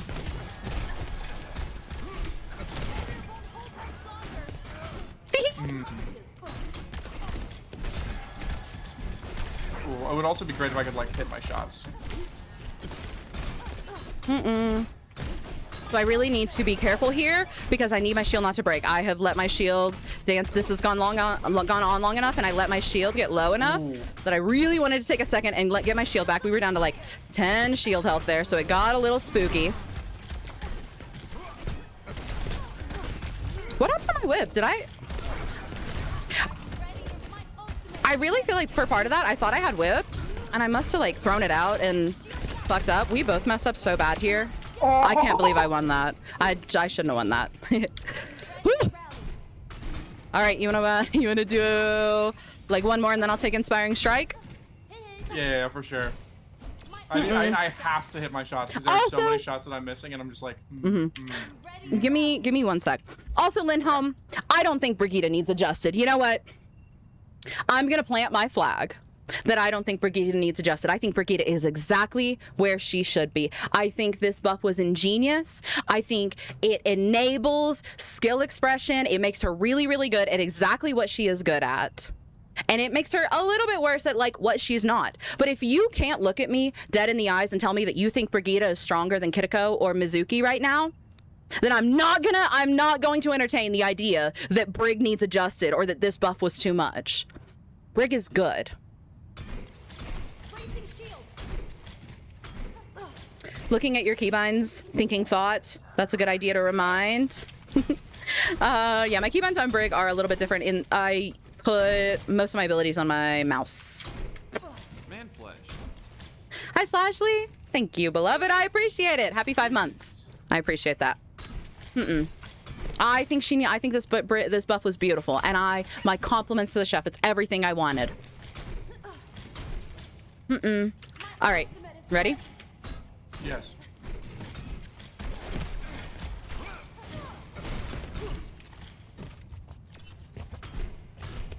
Like, this is not a tile I'm used to. Nope. Oh, but I messed up anyway. There's a period where I was like trying to get around you there, and you were like perfectly body blocking me. I was hoping so. Honestly, it worked. You were body blocking the fuck out of me there. The minute she said, I can give you. We got an ad for that whole rant. I can't stand it here. I can't stand it here. Oh, sorry. Did you say give me a sec? No. Oh, is that true? Well, now you can go start over. Get health. Okay. Go heal yourself. Better help. Hi, Romania. Welcome in, love. Okay. Yeah, she is still wildly manageable. Oh, that was brutal.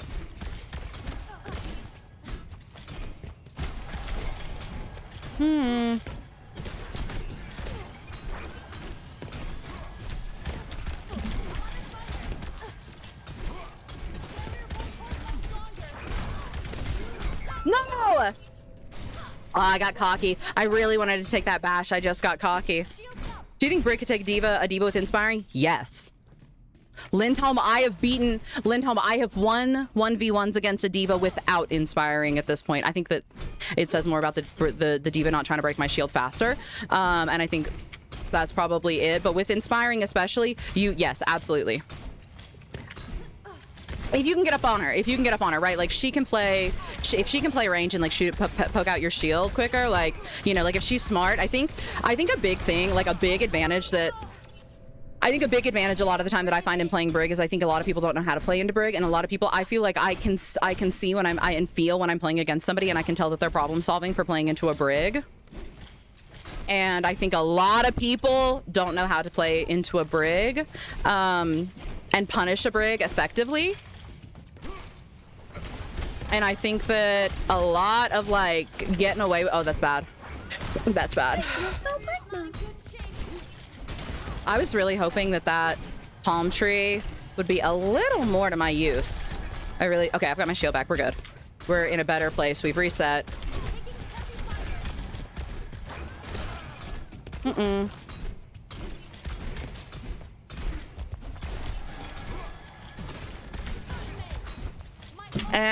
And again, it's a lot of that patient.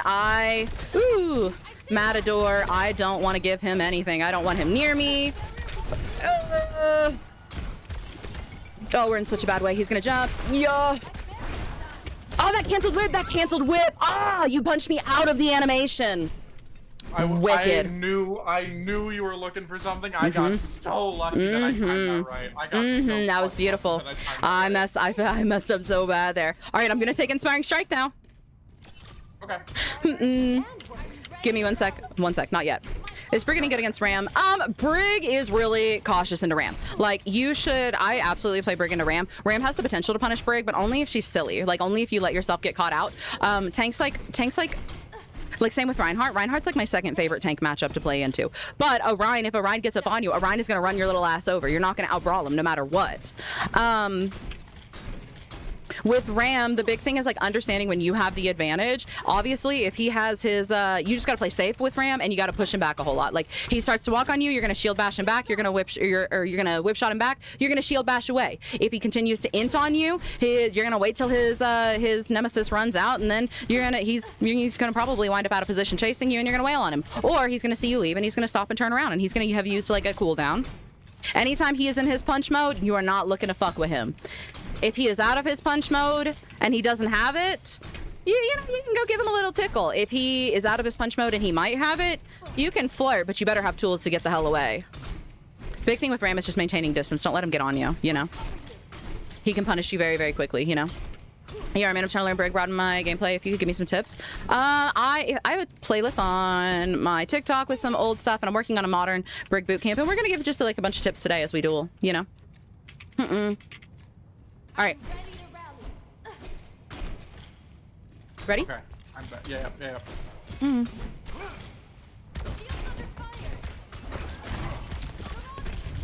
I am silly, right? Oh my god, I deserve death. I deserve death. Before we say all that, what happened?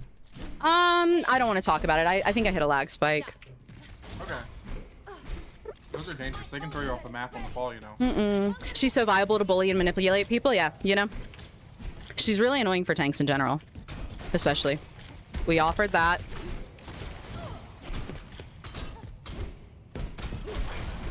Oh, that was solid. Oh, that was so good. I was hoping I could get around that corner. We lost shield. Nope. That was such a fucking good whip shot.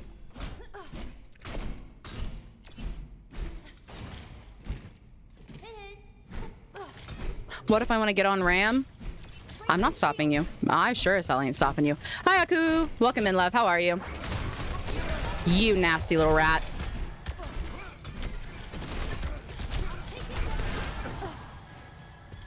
I'm gonna start going for stalemates now. Oh, nice.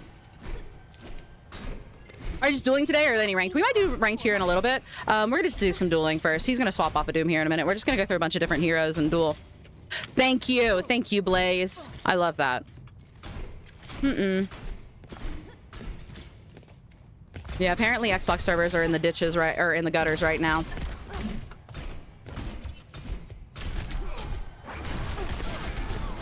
Oh no, I missed whip, but we gotta be better is what we gotta do.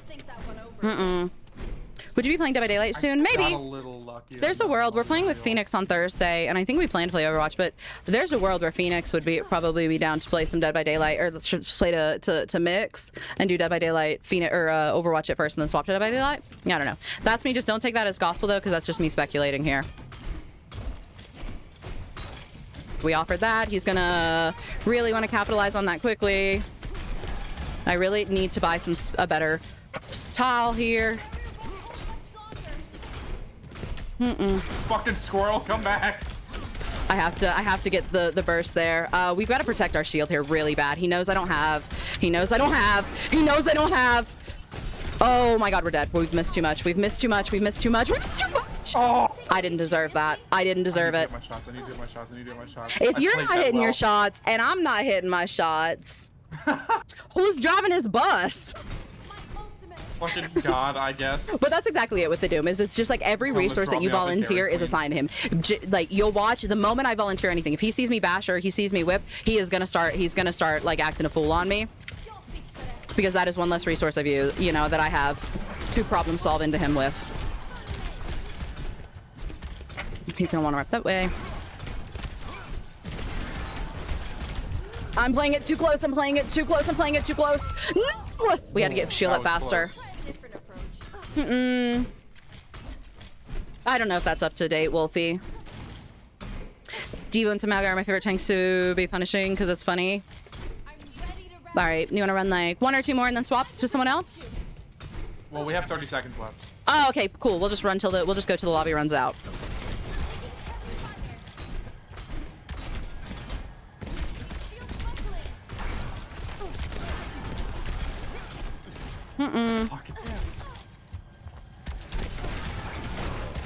That canceled my whip. We would have killed. Ugh. There we go. That was good. I needed a full charge punch to be able to kill you there. You didn't let me get it off. Completely forgot about this map. It's really the fun. mental warfare that is being inflicted on me by looking over and seeing that you're full HP every so often is not something to be discounted. Inspiring Strike goes crazy.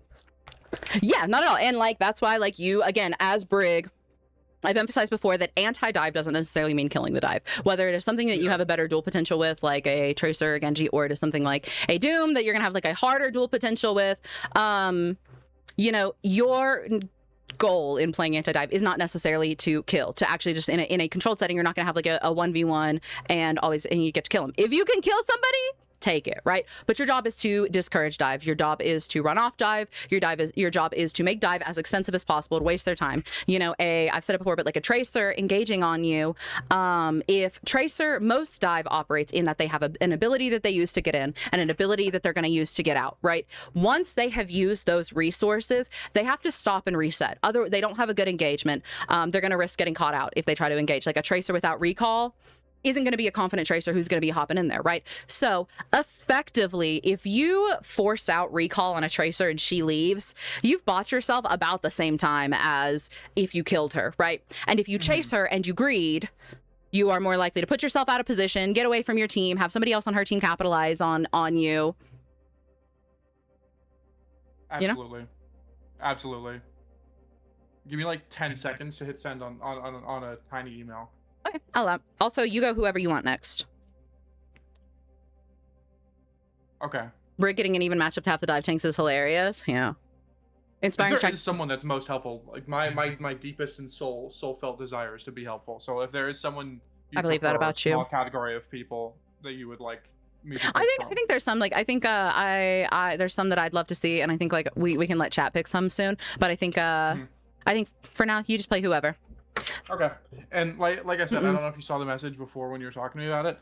However long you want to go, if you want to go for like a couple hours of your stream or do the whole like 5 or 6 hours. Yeah, we'll figure it out as we go. Completely down for both. The only dive hero I've been having issues with is Onron. Her dash disorients me way too much. I actually love fighting an Onron. I love fighting an Onron, and we can do that. We can do that because I do think once I understood her dashes, I struggled with it at first too because like tracking her, I felt so lost. And literally the way that I got better at playing into an Onron was going into the training grounds and playing as Onron and like figuring out her movement. And like when you can recognize which movement ability she's using, I find it easier to like keep up with her in a duel. Vendetta and Winston, we can do Vendetta and Winston, absolutely. THISTLE is actually a really good Winston, so we might get our little ass beat, but I think that it would be a really, really fun matchup. Not including Ball and his chud amount of overhealth he gets for clicking an ability with no downside. I love a Wrecking Ball. Oh, I love playing into a Wrecking Ball. I feel so Brigma. Hi, Taco! Okay, are you good to send us in? Feel so Brigma. Yeah, put us in there! Put us in there! Lovely. Can a white boy shake some real quick? All right. Fight dueling people away and actually remembering to throw packs on my team. Yeah. I love to overpack, especially if I have combat medic and I know that I'm gonna brawl. And if I don't have rally, I know that I'm gonna have access to swing. I love to overpack. I greed rally charge like it's nobody's business. What's something take cover, beware. Like, wait, I want to match your energy here, Lucio. Shits and or gigs. I haven't even picked a hero yet. Gosh, I wonder who I'm gonna go. Hi, Golden Fish, welcome in. We do community games sometimes, but for the most part, no, I don't play with viewers. You explain things so well, I really appreciate it, especially since I want to learn Brig. Let's go! I'm glad. I love her, and I like and I love spreading it. Let's do another tank I'm not particularly good at. What tank do you feel most comfortable playing as a Brig main? What skills translates best? I don't know if this makes sense, but that's the tank. Hey, I wonder if you can make any sense of this. You have really, you know, good insight. Somebody asked what tank clicks the best for me as a Brig player when I'm playing tank. And I think that it's D.Va, but I'm not sure how much of that is like, I'm not sure I can connect why, like if that, I don't understand how that connects, how that would, to make that connect to Brig. And I wonder if you have any idea of, because I think most people would expect Reinhardt, right? But it's, for me, it's D.Va. Most people would be wrong. People who expect Reinhardt are people who like have a big association between Reinhardt and Brig. Either are some of the best Reinhardt players that I've ever met, or are some of the worst Brig players that I've ever met. I'll be completely and brutally honest. The way that you play Brig is not the way that you should be playing Reinhardt, but if you can get away with playing Reinhardt like you play Brig and still have fun and find success, oh my god, are you a force to be reckoned with on Reinhardt specifically. I want to learn Reinhardt. Well, we'll make that happen. We've talked about it. But we'll make that happen. Hi, Patrick. Welcome in. Does it make sense? One of the big things is I want to know like the D.Va Brig crossover. Will empower members of their team to do various things, obviously through direct and when I play Zari, I feel like another support and direct empowerment of like I am Sigma's Brigma.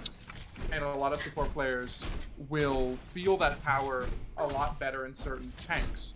And there's like a lot of the like really negative stereotype of like, oh, these support players just play D.Va. But one of the big reasons is because her kit is basically the support of tanks. Her whole thing is her ability to create space by empowering someone else to fill it, rather than forcing space creation on her own. A lot of the time when people play D.Va, they'll play her as like a hardcore dive, and that's just not at all the best way to be playing her. Like if you are diving down a Cassidy, especially at the higher and higher ranks you go, like you mechanically are a very good D.Va, and you have such a unique knowledge of space that you, when diving down a Cassidy, would go through multiple stages of multiple points of staging, and that requires a level of patience in order to be able to make it work. And if you have that level of patience, you can make D.Va work phenomenally well. But most people who play patience tank makes sense. Aren't patient enough patience to play makes sense. Like that. So a lot of their tank gameplay comes down to running at people or making space through their own body, rather than eliciting a response. It's kind of like if you're trying to get someone to get out of a chair that you like, or you're sitting in a chair that you want to be sitting in yourself. A lot of tank players and DPS players will go up and shove that person out of the chair. And, you know, that's effective and fast, but it can come with repercussions to you. But if you turn up the thermostat of the room, or you turn up your music too loudly or whatever, to make the person uncomfortable where they're sitting, they'll a lot of the time get up out of their own volition. You just need to be patient enough and allow them to do that. And then you can, you know, get the space because they've given it to you because you've made them uncomfortable. So there's a large degree of patience that comes with that, and it's a lot safer for you. Hi, Agatha. As a person. Welcome like, in. Oh, there's like no fear of retaliation. Like they may think I'm rude, but they're not going to come and hit me for it. Like that kind I'll of thing. hit you for it though. And on top tell of it, him it's I said also that. like being like having the, I don't want to say lack of ego, but having the grace to allow someone else to take the glory for your work is also a very uniquely support trait, and it pairs very well with D.Va. I think seeing the shining star in your work and your aptitude through other people accomplishing things, whether or not they give you credit for it, is something that a lot of DPS players and tank players also don't have the patience nor the aptitude for. We just want to be a victim. D.Va's for also real. like very uniquely frustrating and gets blamed a lot. So I do like frustrating characters. Like being able to I want to fuck with frustrate you. mentally is a very big you thing. That's a really good point. Like you I like the mental warfare of it. I like some annoying of what people. I said is applicable to, or a lot of what I said is applicable to you, and a lot of what I said is applicable to other people. I think a lot That of would be people's enjoyment of crazy, D.Va starts Lindholm. and ends there. But I think that for you, it's more than that. It's a case of D.Va clicks really well for you because you can actively bully people and make them feel helpless, even from a range of like, from a point of like, you shouldn't feel helpless, but I'm making you feel helpless. He's so very you must descriptive. suffer, and I get to watch. That makes sense. Thank you for that breakdown, Coach Thistle. Give me just 1 second real quick. I don't know how helpful it was, or if it No, was I liked gibberish, it. But I don't know. That was my thought. I liked it, and I thought it was a good breakdown. I always value your insight, and I have a sneaking suspicion chat a lot of the time does too. And if they don't, I don't know. They can sniff my butt. It's not their party. But yeah, as a friendly reminder, this is a close personal friend of mine, one of my favorite people in the whole world. But this is Coach Thistle. And while he is one of my close personal friends, he's also a wildly knowledgeable, skillful individual in this space. He is a collegiate esports coach and a lovely, wonderful human being in addition to this community. Whiplash is boring, yeah. And it's hard because like Whiplash, I think there's more of an argument to take Whiplash now because like she has some burst healing in her base kit already, right? So like maybe you could make the argument now. But again, I do think like Whiplash is situationally really strong on one ability situationally. An Inspiring Strike revolutionizes her entire kit, her ability to duel, her ability to take an aggressive angle, her ability to sustain herself, her ability to hop on the front line and sustain for just a second. Like, the impact is just so different. I could tell he was a coach for sure. Yeah, he's I adore the way that Thistle explains things. All right, we want to run it? Yes. Okay. So the big thing with Junker Queen, I'm going to start talking while he's thinking. The big thing with this, obviously we're at a disadvantage here. We're still a support dueling a tank. Where the fuck are you? We're still a support dueling a tank, but the difference is this tank does not have movement abilities, and that is the important one. That was really solid. I need to maintain space like a motherfucker. I need to not let her get the knife on me. That is the most important thing that I shield. Oh, I'm dead. And the most important whip that I get is going to be when she axes. Like right there. The biggest thing is going to be playing Matador here. The only hits I'm going to be able to get in are going to have to be like cheeky little around corner bullshit, right? I'm going to struggle to wean her down a whole lot. And she's going to cycle her cooldowns a whole lot. The biggest thing that I have to deal with her is she does not have movement outside of her shout. And she has very, not predictable, but manageable abilities. I have to block the knife, right? The knife is non-negotiable. Oh, I didn't reload. Like that. Once I know she has knife, I can peek her a little bit better. I can let my shield recover. If she comes up here, and her axe. And her axe. I really, if I think she has axe, I really want to make sure that I have whip, you know? And I want to play in spaces that she can't capitalize on. Like, I'm really hard for her to deal with right here. And I'm gonna go, ooh, he knew. So he knew that I was gonna want that, obviously, because why wouldn't I? Ooh, okay, so he's just shouting. I need to miss, ooh, we miss our whip. Too bad. Whiplash needs to be a minor, and Morale Boost needs a buff and swap to major. I think that Morale Boost needs to be removed. Morale Boost does not need to be buffed. I think Morale Boost needs to be removed. I think it is actively antithetical to her kit in its how it works right now, and you should not be playing like that in general. I think there is an argument to be made for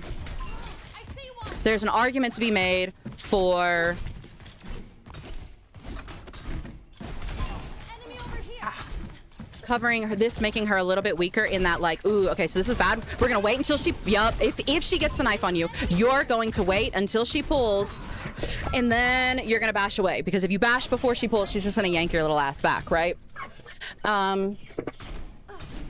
If you want to take the fight somewhere else, by the way. No, I think I like the way that we've been doing it. I think that first spot is a weaker spot for me to take fights, and we're doing it without Inspiring Strike. And then we can rotate into this little area, which is going to be a stronger place for me to take fights. And we can do it there for a little bit, and then we can take Inspiring Strike and see what we can get up to. Let me know when you want me to pick perks, by the way. Okay. What perks are you going to take on her? That's actually a good question, because I think that, like, you can't stun Junker Queen out of ult. I'll get to that. One sec. You would be taking rampant charge, and that wouldn't really affect you here. There's a chance that I take battle shout. I meant rework. You guys oh, okay, rework CC makes sense. Yeah, I don't know. I just think it's like, not. Brig is good. Part of that, like not having CC. So I think the likelihood that I would take rampant charge is very high. So I would probably just take that. I would still take Willy Willy because I think that is the better perk than Savage Satiation. But I think that the vast majority of Queen players that I have seen still think that Savage Satiation is better. Even when they're wrong most of the time. So you can pick which one you'd rather go against. You want to explain what they do? Me or the average Queen? Yeah, sure. Savage Satiation, it's easy. It makes her axe swing deal 100% lifesteal for the impact damage. It does 105 impact damage and 40 wound damage over 3 seconds. So like 13 damage a second-ish after you hit it. But it basically means that if Queen hits one person with the impact damage, from impact alone, she will heal 105 HP, which is all well and good and it's fine. However, she is she does need to close distance in order to be able to do that. And one of the bigger things for her is that it's very difficult for her to close that distance initially or survive in the between fight. Like, she gets poked down too far, so the engage makes it more difficult. There's a lot of reasons to take her other major, which is Willy Willy. And basically what that does is when she throws her knife, obviously it has like a lot of shit that happens with it. If you hit it, it does like 70 damage or something on impact. And if you when you hit it, it also does an additional 30 wound damage, and then after you take it out, it does 15. It does like no, I can't even remember. Maybe it's it's like 30 wound damage after you take it out, and it's like 10 per second or something. And obviously with JQ's passive, she heals a bunch from her wounds. It's like 250 or like 300% of the damage dealt by her wounds. Will heal her. So when you hit someone with impact damage from the wound, let's say it's like 250%, she will heal, I think it's, if it's 30, it's 60, so 75 healing from sticking her knife in someone. And then for the Willy Willy perk, it increases the radius of it when you recall it, because it can hit people on the way back, and that will wound them as well. Like it won't deal the impale damage, but it will still wound them. So for every person you hit on the way back, it will like hit them and start the wound damage, which is again 30 wound, but that is like 75, I think, healing per person hit. And on top of that, it also increases her lethality because it does an additional 30 impact damage. So you do like almost 100 damage to someone when you land it on them, and then you heal more from it as well. So it's just the like safer perk in the like not in the like the between fight. I completely understand why people like Savage Satiation, and there are 100% times to take it.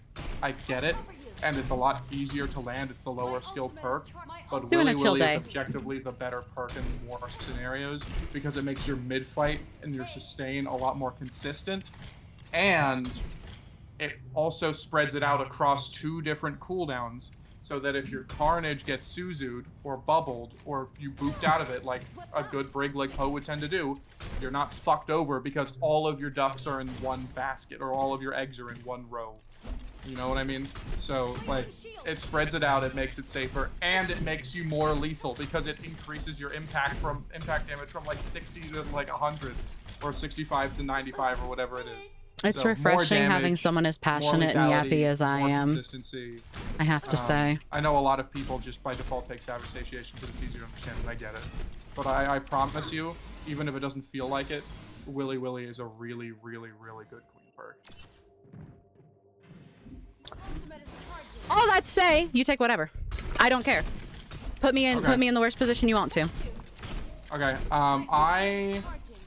I think it's most fair for me to take Rampant Charge, even though it will have 0 effect on you because I am not going to be using my ult in the 1v1.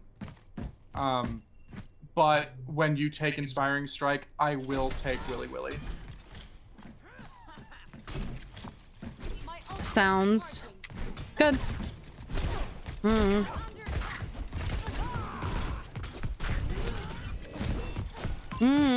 That was a nice little sidestep from you.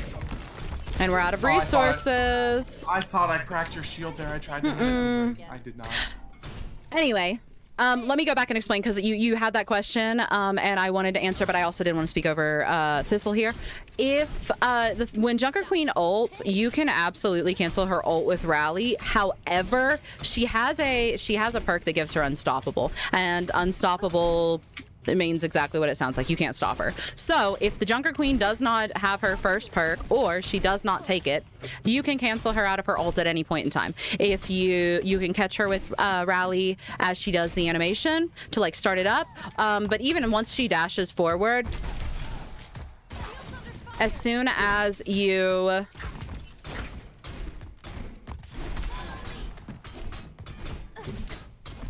hit her, it'll cancel.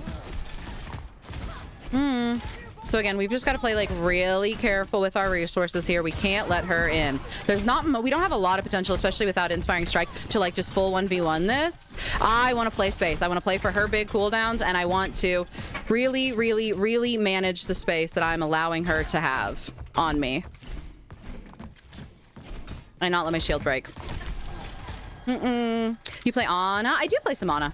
Ana is definitely going to be like my second most likely to swap if... Oh, nope, that's Death. Ooh. I thought Death was going to come a little bit sooner. I had to think so fucking hard. Do you have any idea what you just did to me? That's 2 new stems in my brain. Ooh, are we forming ripples? Are we forming or not ripples, wrinkles?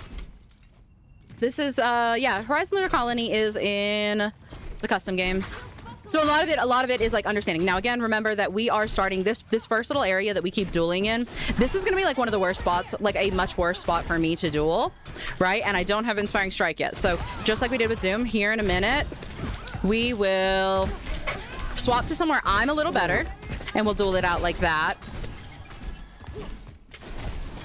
And then I really need to let my shield recover here. Okay. Oh, God. And then I'll take Inspiring Strike and we'll see what we can get up to. So it's a lot of that. That's a lot of the Matador. Like, obviously, she can run me down eventually. I'm not going to win a 1v1 in this space. You know? Really difficult to get past. And that is the exact point I'm trying to make. You are playing Matador. You really, really, really want to try to keep her at a distance, play for her big cooldowns, and waste her damn time and kite her into a bad position. You keep trying to flex where I'm stronger. Are you ready for me to be over there already? We can go over there after this one. I'm just trying to take a duel. I don't know what you're talking about. This is bad. I should think that one over.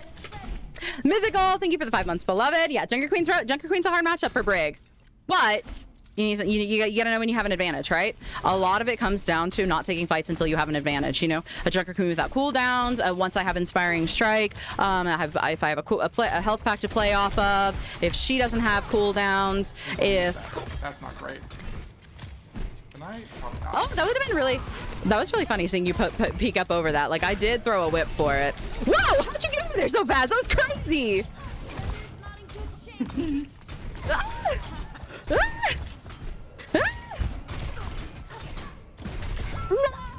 Oh, we were close.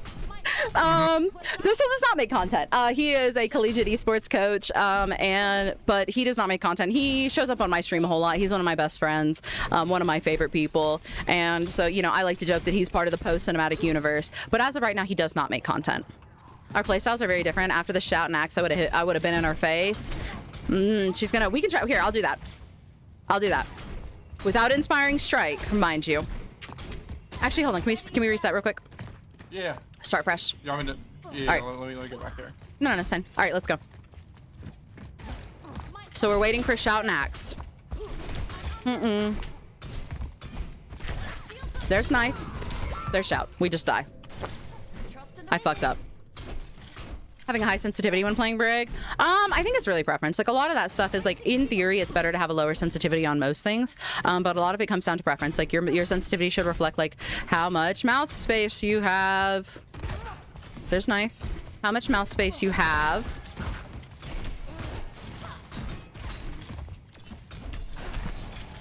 Ooh. There's shout. Oh, that's bad. There's axe. We're in a bad way, though. Oh, there's you. Get lost, you. So again, the big cooldowns that you're looking for, as far as how you need to dance her, are going to be axe and knife. One, you want to catch knife on shield. You're going to volunteer a little bit more of your shield when she has knife, and when she goes for axe, you're a lot of the time going to want to have whip for knife, or for axe rather.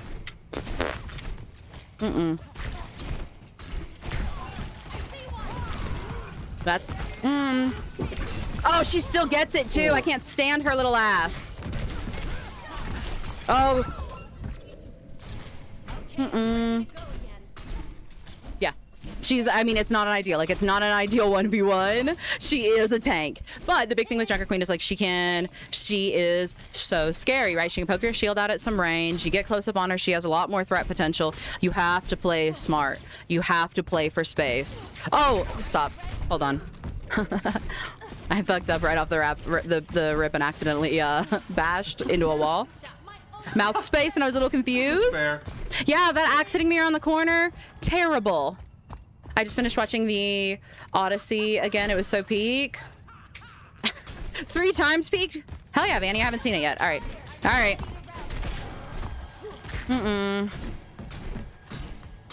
He knows that I'm going to want to whip here. There's shout. There's knife. Oh, I needed whip a little bit faster. Ugh. To CD's nuts. All right, I'm going to take Inspiring Strike. Work smarter Okay. and work harder. Do you want some without Willy Willy? Because I could see you absolutely obtaining your major perk before mine. So do you want to do a couple without Willy Willy and then we turn on the Willy Willy? Or Totally up to you. I'm not stressing it. You make it as hard as you want. Okay. Again, this isn't necessarily... Okay. Again, the goal of this isn't necessarily to... I know it's not a win thing, but I do want to like show a variety of situations. So now I want to be a little bit more aggressive because I have Inspiring Strike, but I want to make sure she uses her big cooldowns first. Ooh. Like that. Oh! Inspiring Strike, it makes all the difference. You have to play smart.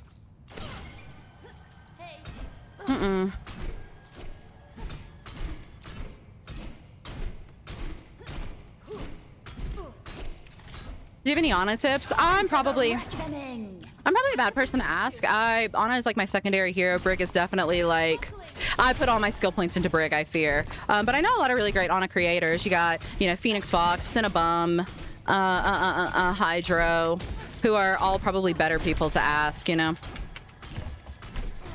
I want to see a cooldown. I want to see a cooldown. You show me a cooldown. You show me yours, I'll show you mine. Ooh, I don't have whip. It would be a really big axe right now. Oh, there it is. Oh, there it is. No. Oh, we needed it quicker. That strike truly was inspiring. Karq, yeah, Karq is a great... Karq's always a great source of information, I fear. Sush, yeah. Oh my god, love Sush. Oh yeah, Sush. There's so many great animates in this space. What's Joe Biden's plan? I'm not coming over there, Joe Biden.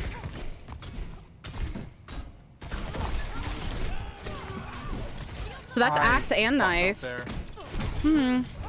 But we're actually in like a really bad way. I need to play for a little bit of time here. Oh, nope, that's death. I fucked up too many things there.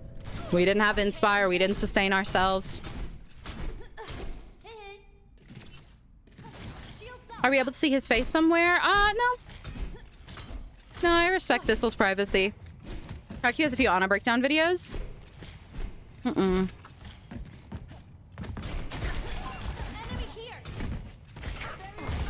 Okay, she doesn't have a knife, but she still has axe. I don't want to be in her face quite yet. Oh, that's so much distance that you're able to make there. We're really like playing on the ropes here. I'm in a bad way, and I'm probably, yeah. Ooh. We got way too on the ropes, way too quick. Can you explain what Inspiring Strike does? Yeah, so Inspiring Strike, when you proc Inspire with Shield Bash. I will knife you and pull you, and then you'll bash away immediately, and then by the time I actually close the distance from your bash, your whip shot is back off cooldown, so I can't even axe you then. So I'm like trying to juggle between knife into axe immediately or knife walk axe, and it just doesn't make a difference half the time. That time I was able to barely. And I think that is important because, you know, as long as a lot of those went... Oh shit, I let you get it. As long as a lot of those went, in a game, that I'm reporting you for cheating on that one. I don't know how that killed you. I'll be so real. I shot you in like facing away from me. I think that, like, you know, if we were looking at this not in a vacuum, in a game setting, the amount of time like a Junker Queen would be spending chasing me here, even if like in this setting she whittles me down and I eventually lose, in a game setting, how likely is it that your team is going to look by that point, or that she is going to overextend for it, or something else is going to happen in the game, you know? Time is your ally. You want to waste their time. Oh, I missed that. That's bad. We're in a bad way here. She's also not great. Oh my god. That was really fucking solid. Whew. I'm alternating between Cool Math Games, Minesweeper, and the stream. For a second there on the edge, and I was like, where the fuck is she going? Trying. Hi, Nathan. Welcome in. Big hydrate. Hi, Rains. That sounds really fun. Which game on Cool Math Games are you playing? I always really loved Skate, I fear.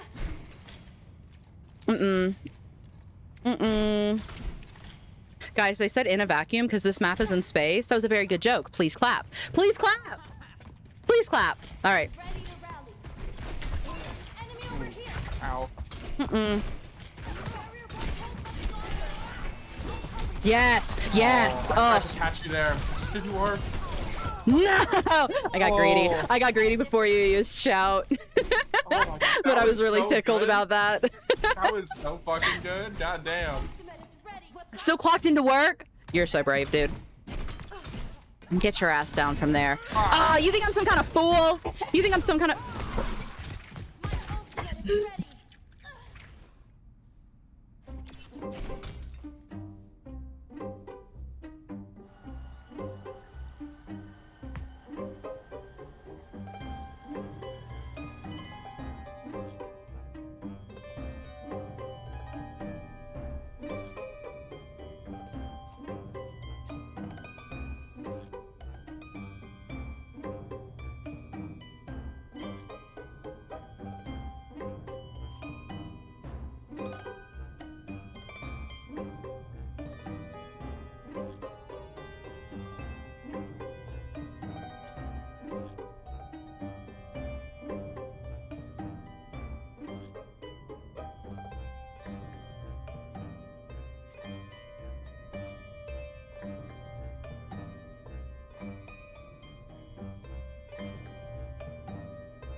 Wig. Okay.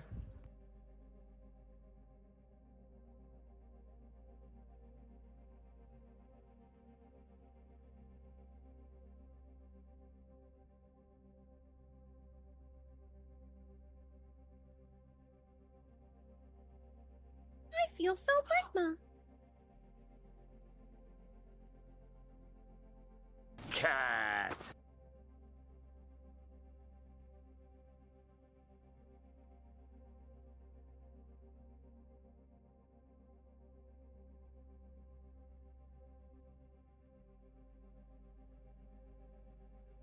I've been informed that you guys can hear me. Is that true?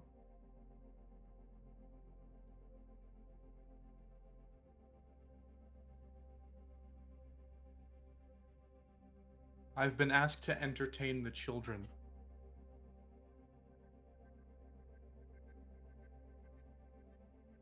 What form of entertainment shall we partake in today?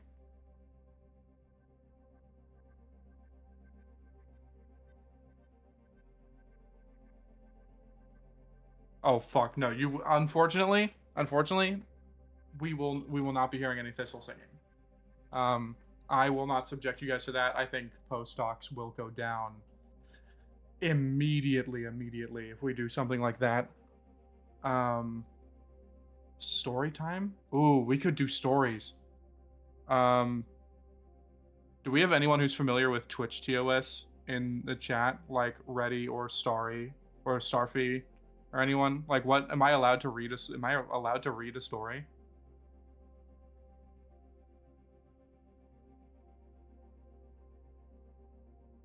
I can also talk about perks. I'm not like a good JQ player. I think JQ is in like my bottom like bottom 3 or 4 tanks. I'm like not a good JQ.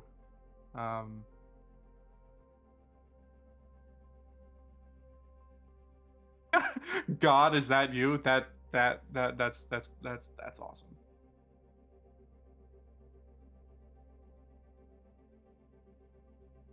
But I can talk about perks if someone wants, if people want to hear about perks.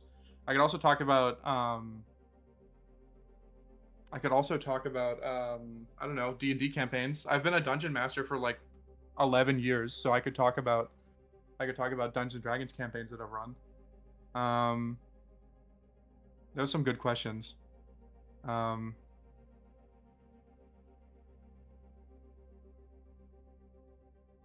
Okay, hold on. Okay, hold on. Let me actually answer like the 3 questions that I got, and then I'll talk about D&D. Because I have a lot of very funny stories about D&D. Because some of these questions are really good questions, and I will actually go on a rant about D&D for 3 hours if I'm allowed to. Juno perks. I think that in organized, a lot of the time, the quick healing one, like an organized play, because that's what I specialize in. For those of you who don't know, like I am a collegiate coach. I coach people 1-to-1 on a normal basis, a semi-normal basis. Like I do VODs with Poe all the time. I've done VODs with Squicko before. She and I did like a 4-hour VOD to teach her Ramatra and tank basics at some point. I've done a bunch of VODs with Dro. I've done VODs with James. I VODed his 6v6 Winston the other day, and that took a few hours, and that was a lot of fun. So I do a lot of one-on-one VODs, but I am a collegiate coach. Like I coach a collegiate organized team for a university called Lindenwood, which is a private university just outside of St. Louis. So if anyone wants to get their degree, be it online or in person, and compete for an Overwatch program or do any graphic design for an esports program or with other titles and get a scholarship for it, hit me up, because I will actually set that up for people. But yeah, I'm an organized coach. We hit number 9 in the country last year. And in organized, a lot of the time you'll see Junos, if they're able to, they will take those like faster torpedo perks, the faster lock-on miner perk, because it helps with the tempo a lot of the time. But it also fucks up like timing for a lot of Juno players who are very, very used to not getting that. So they'll like try and fire torpedoes and they won't get off their range ones because they'll just see it lock and assume that the rest of them are about to lock and then just release, because you know when you're playing organized you have so much shit that's going on. that a lot of the time you default to a lot of things. But I think in ranked, if you are not getting absolutely blasted out of the sky repeatedly, the time reduction perk is better for her torpedoes. As far as faster blaster versus triple jump, a lot of it is going to depend on whether or not you're being dove on. Faster blaster objectively is really good right now and is very safe. Both of them are very good picks, but I think into dive, into like Winston, into Tracer, into Hazard, those kinds of people, triple jump is generally better because not only can you get away, but you can preemptively position in weirder positions. And a lot of people forget that. They're like, well, I'm still going to die even if I have triple jump. And it's because they're only using it to run away, but using it to pre-position yourself in weirder spots is really important. And it also does help with torpedoes, and torpedoes end up being more useful into more spread out dive comps with less mitigation. But Faster Blaster is just really solid, and it will help you make up some of that healing gap, especially if you're running a raw brawl like Rom, Orisa, that kind of thing. Like, it will absolutely help you. I have very strong opinions about Sigma perks Fallout. I'll be so honest. I love Dro. Dro Velocity is one of my favorite streamers, but until recently, she was using both perks that were incorrect. She was using, so the Accretion perk, the one where you like refund some of your cooldown, I get it. People want to throw funny rocks. It's a shit perk. The minor perk for Sig Accretion is fucking terrible. It is really, really, really bad. And it seems like it's really good. It really seems like it's good, but it's just not. It's just not a good perk because it baits people into using their rock off of the false promise that they may get it back a little faster. And a lot of the time with natural Sigma cooldown trading, you will end up using your suck before your rock anyway. So it doesn't help you in half the situations where you use the suck first anyway. And the other half of the situations where you use your rock first, you end up baiting yourself into using it wrong because you hope that you can get a second one. And the only way you can get value out of that perk is by using your rocket and getting a second rock. And half the time you don't ever get one. And even when you do, you end up not getting, you end up only shaving like a second or two off of it. And if you go back in your own VODs, how many times are you actually throwing rock off cooldown? How many times are you actually throwing rock off cooldown where that 1 or 2 seconds you get back actually matters? Whereas the other minor perk that allows you to heal your barrier, that one, oh my god, it's so useful. Not only does it heal your barrier while it's up and you're doing damage, it helps you get it back faster. If it gets broken and you fire it, and it will heal it while it's in your pocket too. It's not just while it's up. So it put your barrier uptime is so much higher with it. His float perk is better than his melee perk. I'm telling you that now. I will not bash or punch down on someone for using his melee perk because there are use cases, and objectively speaking, it is a significantly easier perk to use. And I get it. I understand why people use his melee perk. That one has use cases. If you are smart enough to understand knowledge, space, swing tempo, and positioning, the float perk has a significantly higher skill ceiling and significantly higher skill floor than the melee perk. If you're an average Sig player, or like you're in metal ranks, or for a lot of things where you don't really have the knowledge to abuse what free flight does, you should be taking melee. But in a perfect world, the float perk is the better perk, and I promise you, the only 2 things that you need to learn Sig is the float perk and whimsy, and you'll do fine, I promise. Thistle, what's your favorite thing about Poe? There's a lot of things that I really like about Poe. Poe rocks.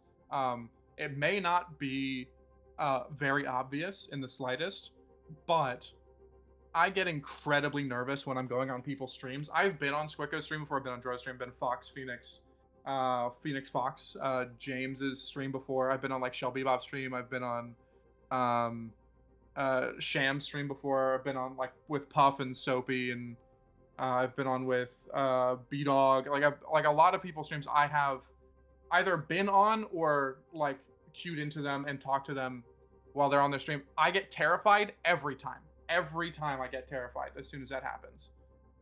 But with Poe and with Poe's community, she makes me feel so much more relaxed, so I just start talking. And a lot of it ends up being either unhelpful or like unentertaining or whatever.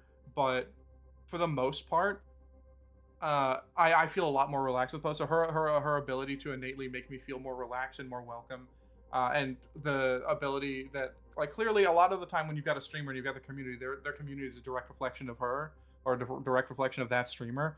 And Poe's community has been like the most welcoming one by far, and the one that's made me feel the most comfortable at any given time. So I am always so down to like talk to people because I feel more comfortable. I think that's probably one of my favorite things about Poe is not just the fact that she exists through the lens that she exists in, but also because she is so uniquely kind and so uniquely good at encouraging that behavior from other people and so genuinely caring about all the stuff that she does that it has fostered a community of people who want to be the best people they can be to each other. And even when there are good values and good tenets stowed in streaming communities, most of the time they are stowed just because people like they're common things like people in the artist space I've noticed tend to be a little bit more kind to each other a lot of the time, and that's great, that's whatever. But there's a very specific and intentional like community here that is trying to be the best versions of themselves that they can be, and that is really impressive.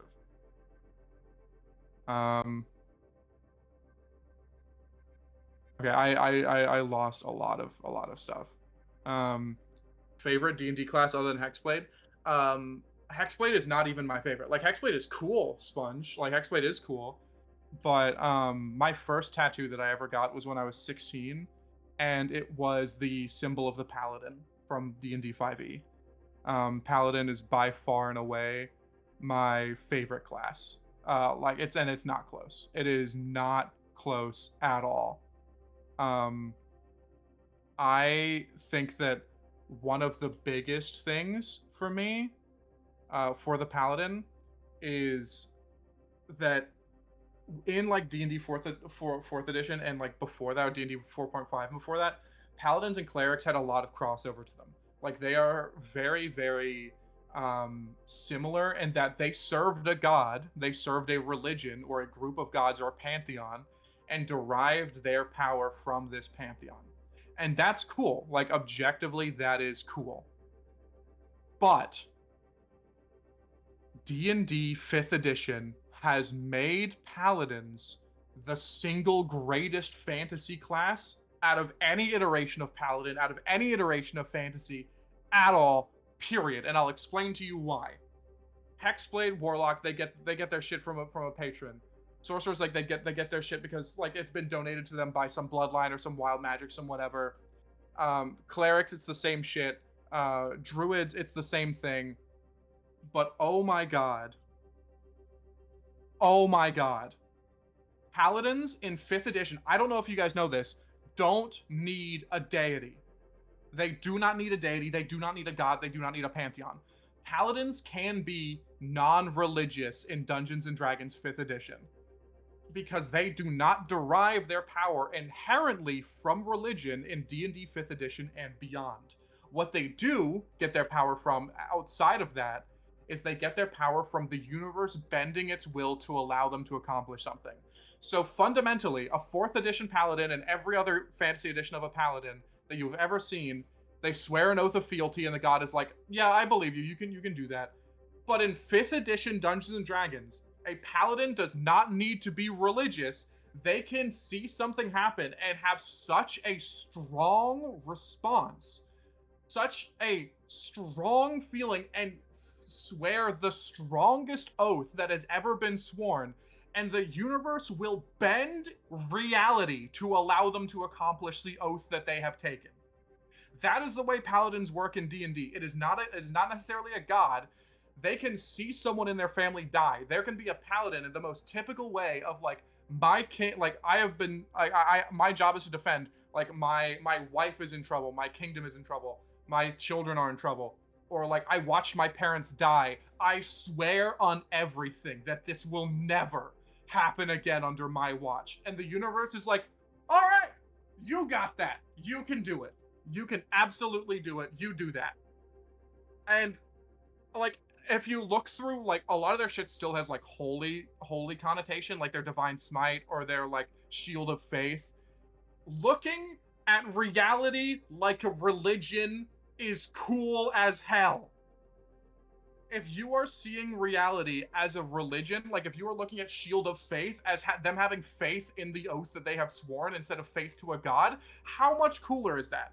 If the divine retribution comes from the universe bending its will to that person instead of a god, that is so much cooler, objectively speaking. Jesus Christ.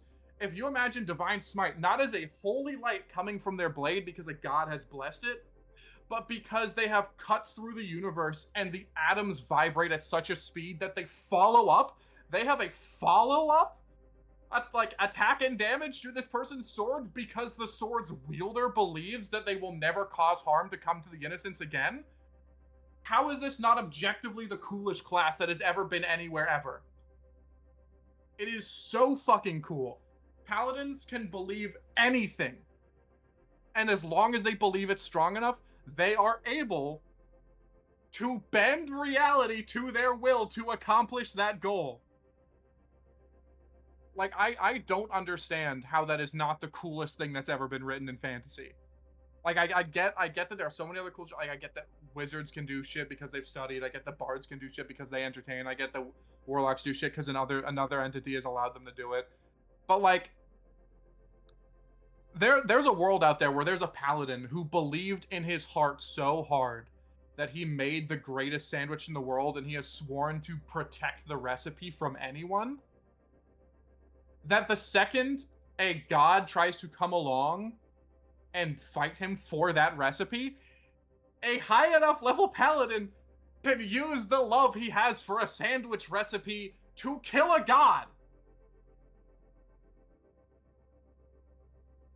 Oh, like, it's so cool. It's so cool. Why does nobody see that? I hate that paladins are like always seen as strictly a holy and religious warrior, and that's always compelling or whatever. But yeah, that's my paladin rant, is that paladins are not inherently holy and religious warriors. They are people who will have faith and belief in a system that they follow and adhere to so strongly that the universe goes shit eye, shrugs and backs up and lets them do what they want to do. Like, that is entirely what is going on with them. But yeah, that's why paladin is the greatest class for sure. I will say that I think that there's a lot of really good there's a lot of Shazuto, you're so right, but here's my take on that. Some of my favorite paladin subclass takes that I've ever seen have been people who are Oathbreaker paladins, but they're not inherently evil. Like, taking the twist on that is so good. Like, could you imagine that there is a tribe of, I don't know, like a tribe of Dragonborn that come and assault a village, and someone's like, I'm going to swear retribution on this, and like I'm gonna swear a vengeance and go back and fight them, and when they go back and fight them, they're like, oh shit, like, this is also an impoverished and oppressed people. This Dragonborn society has been taken over by a lich.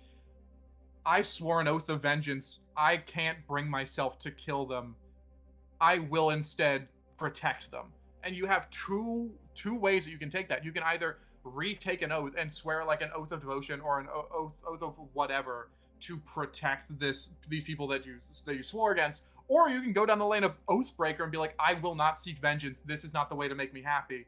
I will instead liberate these people, and you can take that as an Oathbreaker. But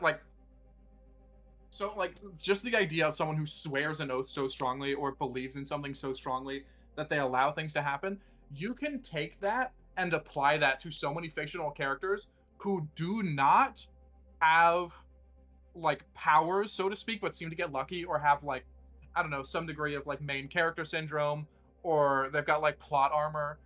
You can absolutely attribute certain sections of plot armor to basically Shield of Faith because they are a paladin, as a character. You can apply the paladin to so much because you don't need it to look divine. It's so cool, and so much of the imagery for paladin is so cool.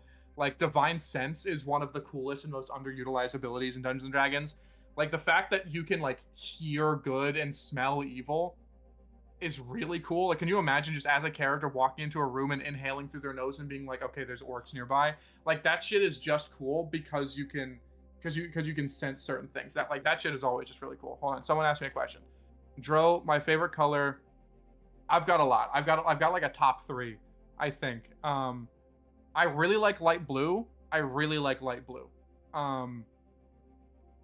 but like a really, really faint and sky blue. My fourth place that doesn't quite make my top 3 is like a really deep verdant green. I like that a lot.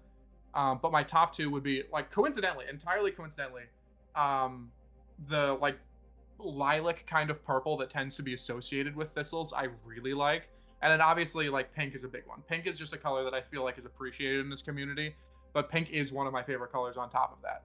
You know, there's definitely been ways, like influences in that, but really good. I think that like the like various shades of purple and pink would probably be my top 2 as far as like actual colors go. But sky blue is nice, and like a deep verdant green are also nice. Maybe 3rd and 4th place for those 2. Were there other? I feel like there were other questions that I got asked and I just completely missed it. I'm not good at this chat thing. You guys are gonna need to be patient with me. Fucking, I love one shots. I feel like people have asked me questions and I just don't know.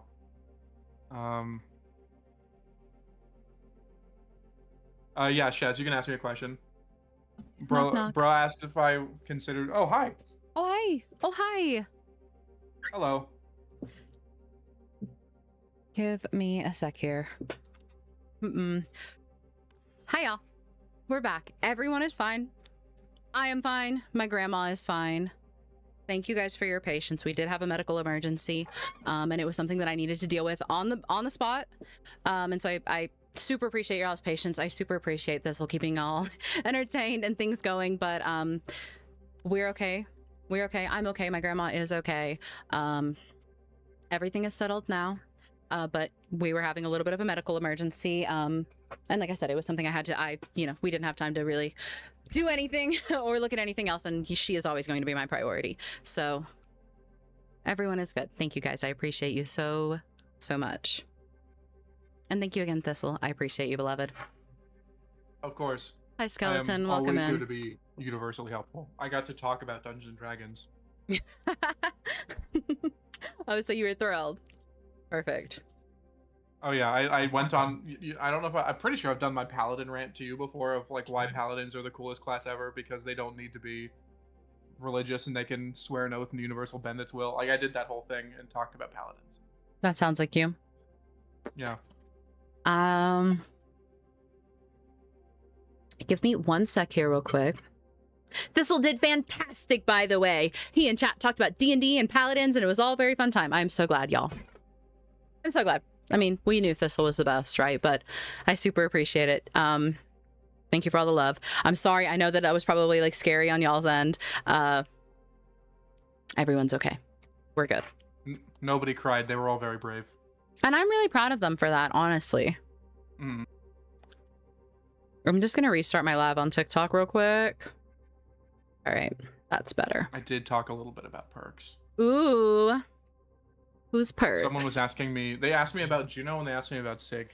Mm. So Dro did pop into the chat at some point to ask me what my favorite color was, but she got here after I had already admonished her for using the wrong Sigma perk, so she didn't realize. Hey, why is my name almost beatable? Man flesh. Because you're unbeatable, but you're almost beatable. Almost. Maybe one day. Mm-hmm. Hi, Po. You're one of my favorite white people on this platform. Love you. Let's fucking go! I'll take it. You let me know when. Look at when it, you're good to go. Lambo. There's no I'm rush. If you wanna honored. catch up with chat. You do what you want. I'm honored. Okay, give me just one sec. Real quick, and I'm ready to run it down. Okay. If you're joining TikTok chat, I'm sorry. We're not gonna harp on it too long. But I had a little bit of a medical emergency with my grandma. We were dealing with it. Thank you guys for your patience. Everyone is safe and good. Great time. Nipple, thank you for the 7 months. Were there any that I missed? Do I need to go back? Were there any? No, I saw mythical. Okay, just making sure we didn't miss any notifications. There we go. If Thistle would VA because he has a nice voice. Thistle as a VA would be really, really lovely. There we go. Yeah, everyone's safe. Love my grandma. I'm glad it at least we were doing something like this today and it wasn't like a comp game. Like I'd have done the same thing in a comp game, you know, but I think people would have been a lot less happy about it. People on my team at least. Anyway. We'll get back into it. We did Junker Queen, and I think we're probably good to like move on to another hero, and start running some more 1v1s. We love you, Grandma Poe. We love you, Grandma Poe. Show her all the love. Poe, how do you feel about Junkrat as a character? I love Junkrat. He's such a sweet, precious little angel baby. I love Junkrat. On the enemy team, I don't love playing into Junkrat. I don't know. Skill issue, Brig main, whatever. I love how much people ban Junkrat in 6v6. People ban Junkrat in 6v6 so much more, and I'm never upset about it. I'm never upset. I love a Junkrat ban. How do you feel about Sir Kristen Cole? A lot of that to go around. Junkrat's my one trick. Damn. I think Junkrat has one of the craziest like skill ceilings in the floor. Like really, really good Junkrats are just a fucking nightmare. Like it's just a nightmare, you know? Etiquette, welcome in, love. Alrighty. All right. Would you like to try running it? You want to play someone else? Sure. Would you have any opinion on who I would be playing, or would you like me to pick? Would you like chat to pick? Go Winston. What's the vibe here? Winston? Okay. Mm-hmm. We'll see how that goes. Okay. We'll go through some tanks. Poe's nightmares are Eichenwald first choke point on Junkrat on the enemy team. Ugh. Stop it. Please. I'm trying to have a good day right now. Tag your triggers. Vulture Junkrat is wild, please. No. I don't want to be want to be on the enemy team into a Vulture. That man's only allowed to be on my team. Fuck him. Brigma would be such a lovely title. Oh my god. Brig versus Lifeweaver? We can do Brig versus Lifeweaver. That makes me want to get James in here. Like, I want James to Lifeweaver into my Brig. Okay. Okay, so into a Winston. This is going to be another really less than ideal matchup, right? So obviously I'm a support going into a tank, but while Winston is anti-dive, or is dive generally, and Brig is anti-dive, Winston has a lot of tools into her too. Like, it's a much more even matchup than you'd think. Winston not only ignores her shield. That's bad. Winston not only ignores her shield, but can pierce her armor, right? Like, and if he's in his shield like that, Lord, do I not have a lot of good options, right? So a lot of what Winston is, he's gonna jump, trying to play space, like trying to outdistance him, catch his primary fires, not get hit by his land. Our shield is broken, we're dead. So it's a lot of that bullshit. It's a lot of, especially without Inspiring Strike here and in a little space like that, I'm going to be looking to just manage space, right? We're using Shield Bash a whole lot to like cut corners and play weird little spots and boop him away. Brownie Bats, thank you for the Prime. Beloved, I appreciate it. This is also going to be like honestly a little bit of a better space for him to fight in. Every duel that we're taking, we're starting in this space because it's a little bit worse for me, and we're starting without Inspiring Strike. Oh no, that was bad. Oh no, he got his shield up. That was so good from him, and we're dead. This is going to be a little bit of a worse space for us, so we're going to fight there. Oops, I just deafened on accident. I think I deafened on accident. I don't know how long I was deafened, if you've said anything. I have not said anything. I'm awaiting instructions. Hi, Salcedo. Until then, I'm operating as a monkey. And then we'll move into this space, which is going to be a little bit better for me to duel. And then we'll take Inspiring Strike and we'll make it a little bit more of an interesting duel. Again, these 1v1s aren't necessarily for like as a win, like a duel. I'm not trying to show you how to like, I'm not saying you should 1v1 Winstons. I'm not telling you how to 1v1 Winstons. He's gonna, and he knows I want it. Oh, that was solid. Oh. I tried to time that. I couldn't get it. I knew you knew. No, I miss. Oh, we die. Just like a lot of the other tank matchups, like he has a much wider window threshold for mistakes than I do, but the more time I can waste, the better I'm doing, right? So when you're not dueling in a vacuum and you are like playing in an actual game, He loses more the more time that I waste. Oh, educational, I see. Yeah, skeleton. Yeah, we're just going through like Brig matchups, like how to fight in them, what to, you know. A lot of it is like, if I can, oh, that's bad. We gotta leave. If I can avoid his engagements, I don't want to be in that doorway. Yeah, I knew he'd look for the whip. A lot of Winstons will go ahead and throw out their shield as they jump if they think you're gonna whip them. Because obviously I'm really low on cooldowns here. This is bad. Oh, I don't want to be here. Actually, so a lot of it is wasting that time, right? Like the more, ooh, no, and we die for it. In a game, the more time that you can waste, the better, right? Like that is value most of the time. Like he's not going to sit there and spend 5 minutes chasing you around, you know? So it's all about like playing for your advantage and buying time. If you're in an actual game, how long can he chase you before he's out of position and overextending and overcommitting, and your team looks at him and punishes him for it? Or your team, he's away from his team trying to get shit done on your team, you're wasting his time, and your team is in his backline actually doing stuff, you know? Sup, Dad, welcome in. Thank you for the sub. Once we take Inspiring Strike, I'll try to get a little more brawly with him, but overall, it's just like, there's not much like going into this one, like you don't want to brawl him, you know? I'm trying to learn Brig. I want to be good on all supports. So like something like this, he has the movement, like unlike into the Junker Queen, like the stairs aren't going to help me as much. He's going to be able to hit me if he's anywhere close with those stairs. So I'm more just kind of trying to constantly dance this, you know? Oh, we missed. And we're gonna die for it. People are gonna die. Hi, I haven't seen you so long. Welcome in. We're back. You inspired me to play Brig on stream the other day, and I literally went, what if I played Poe and played Brig? How did it go? Did you have fun? Hi, Silver Sword. Welcome in. I do not use Instagram. I do not use Twitter. I do not use any of those. I'm not a social media person. Not... So we'll do one more here, I think. And then we'll swap to the other, to like that second area that's a little bit better than me. We'll do a couple there. And then I will take Inspiring Strike. He's gonna... Nope. We had to be a little bit quick. I knew he would want to shield my whip there.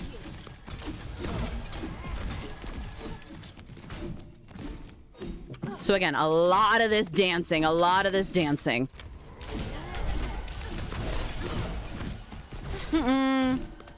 What character is it that you play in DBD? Sable. She has Mothman pajamas. No!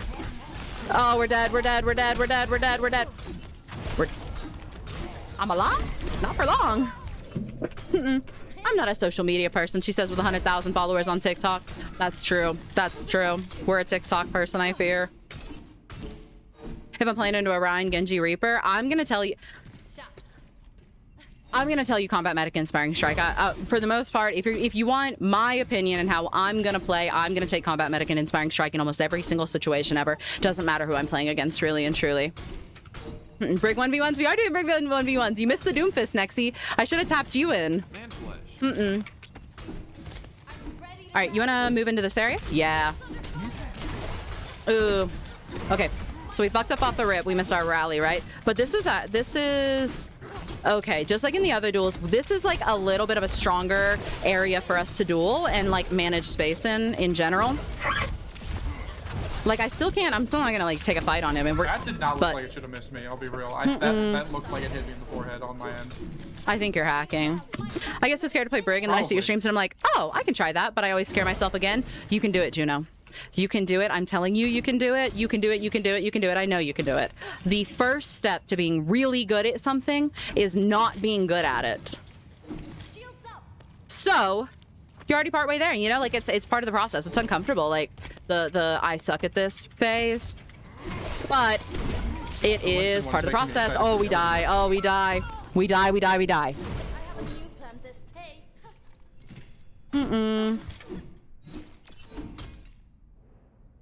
I mean, if you have room for a Doom again, we might do it again sometime, and then, you know, maybe up the ante, because you're, you know, I think Thistle's got a decent pretty much everyone on him. So he has an okay Doom, but he's not like a Doom player, you know. Oh, he's starting from there. Okay, I see. I want to start from here then. After this fight, we'll take Inspiring Strike. Oh, we die. Oh my God, we die. No, just go ahead and kill me. I deserve it. We missed everything. I'm gonna kill you if you don't kill me. Okay. Okay, well. I hunger for a Brig Mythic. I love. All plural. All die. Die. We missed our whip and our bash. And again, in a lot of these matchups with like the tanks especially, they have room to make mistakes. You do not. You miss whip. If you offer a cooldown and they see it, you better get value from it, you know? Sucking at something's the first step to being sort of good at something. Yeah, it is. So the only problem is that there, we did use both our...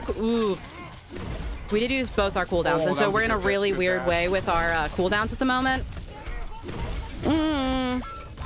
Rip. TikToks and Giants about Brig. All right, I'm going to take Inspiring Strike now. Okay. You know what's been funny so far about this that I've discovered? A lot of Winston is like setting up and not full committing to shit. So like I'm almost never full W keying you. I'm just letting you leave until I see you make a mistake, which is why some of these have been going on so long. But and it's just like it's not even me like I'm not trying to be like merciful or anything. It's just a case of like I inherently as a Winston player know how much time you're wasting, so my instincts are screaming at me to just fucking leave until I see you make an actual mistake. For sure. No, I think that's fine. I mean, that's part of what I'm highlighting is like, you have room to make mistakes. I do not. Every cooldown that I use needs to have a purpose, because the moment I use it, you are going to look to capitalize off of the lack of resource that I have. Oh, I forgot I have Inspiring Strike. Wait a minute. Oh no, I missed that. Ah! I got too aggressive. I got aggressive with that bash and then didn't hit the fucking Inspire on it. Yeah, I was gonna say. Yeah. Akeem, thank you for the prime. I appreciate it, beloved. Mercy will probably get a third mythic before Brig gets one. Yeah, I just want a Brig mythic weapon. I'd be thrilled with a Brig mythic weapon.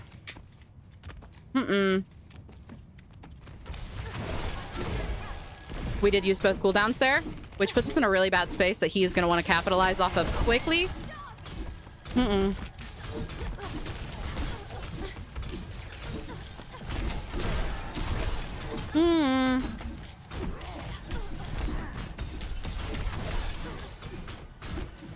I kind of want his little ass now. No! Oh, that was death. That was death. That was death. That was death. We just threw that fight. Oh, that was really close. I had to think so hard about that. I missed. If I hadn't missed my bash. Yeah. We played that so well. But again, that's exactly that is your threshold. You miss one cooldown. I have never ever noticed a downside really to Brig swinging her mace constantly. But as a Winston player, all of your jumps want to be done from as far out of sight as possible. You constantly swinging your mace allows me to see through the walls where you are and do a jump without ever needing to look at you, which makes it harder for you to hit your whip. I want you to know where I am. So like especially over there, over here has not been as much of a thing. And I'm not gonna say this right now, but there's a lot of the times that I want him to know where I am. He has done a little bit for me. Because I want him to engage on me, and I want to know, like, I want to influence what he wants. I want to know what he's seeing, and if I know that he's here and is gonna jump there, I can make a better decision to move somewhere else. Sometimes it's not just because he has more information. It's not an advantage. If he knows exactly what I want him to know, you know? So like if I know that he wants to get on me and that's how he's gonna do it. No, close. This is Horizon Lunar Colony. Vocal cords for you replaced with bagpipes or a harmonica? I think a harmonica. Bagpipes would be really, really funny, but I think a harmonica is more me, you know? Hi, Sponge. Welcome back.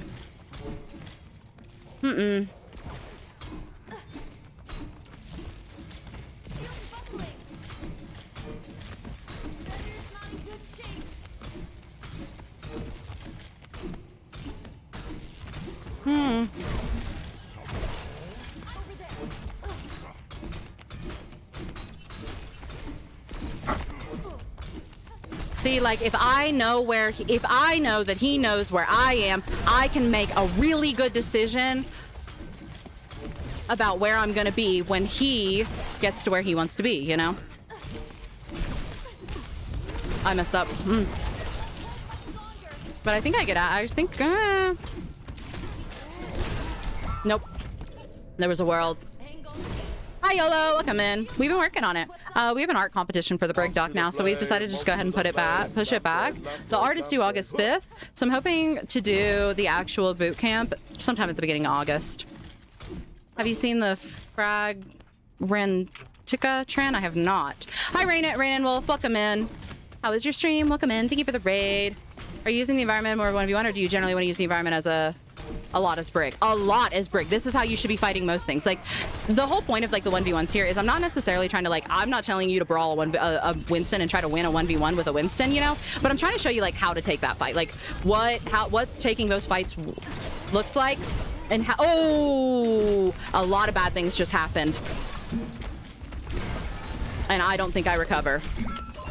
But showing you like how to take those fights and the individual interactions in those matchups, you know, we'll get through. We're doing like a bunch of tanks right now, and we'll get to like more reasonable duels, like you know,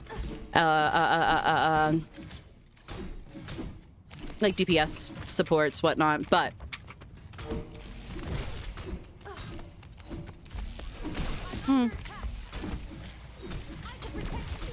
I think he's not gonna know what to do with me doing this. I think it's gonna confuse him a little bit. Oh.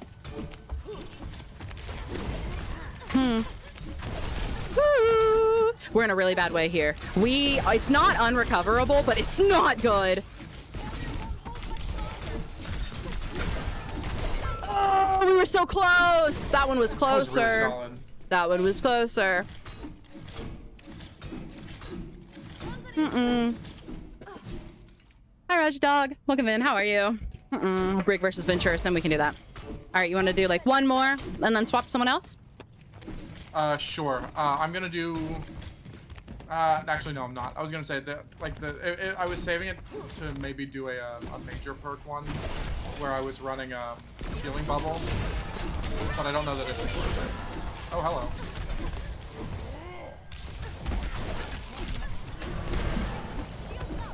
So if he's in primal, whip. Ooh. Bonjour, maiden. Welcome in. Poet might not be relevant now, but I got top 500 in Stadium using your Brig build. Let's go. Hell yeah. I love that. You know, it's a bad duel. Like, it's a bad matchup, right? I'm a support fighting tanks right now. And I'm a support fighting a tank that has a lot of ways to counter me, right? It's not supposed to be an ideal 1v1, but most of your games won't be ideal. And you're going to have to get out of situations. And again, in those setups, I benefit from time far more than he does. You are playing to be a pain in the ass.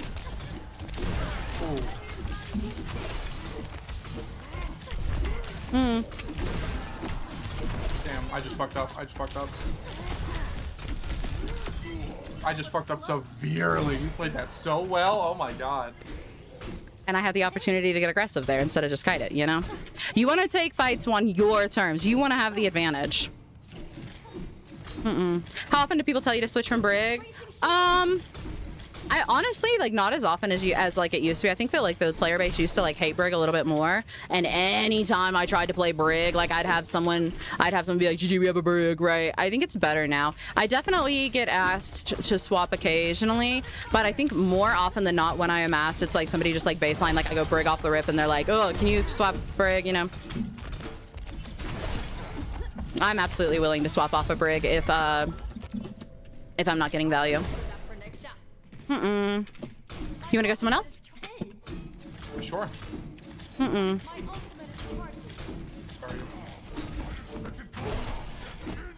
This sounds silly. Huh? Oh, kill you? Yeah. Can you go Diva? Oh, yeah. I can't wait to lose 20 times in a row. Oh, we have to reset the lobby, though, because I have Inspiring Strike. Oh, true. My ultimate is charging.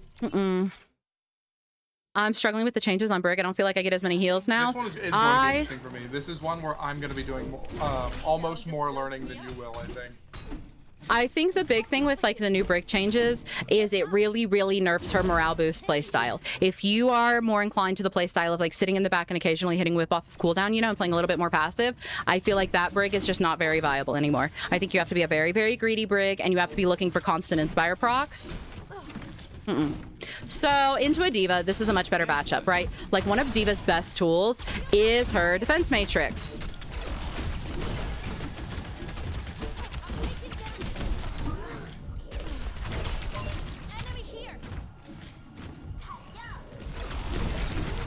Oh no! Is her defense matrix. And obviously we played that poorly. And obviously she cannot DM a lot of what Brig does. And Brig has an effective health pool with her shield that she can cycle. And if a Brig can get up on a D.Va, you can really just beat the brakes off of her, you know, in a lot of ways.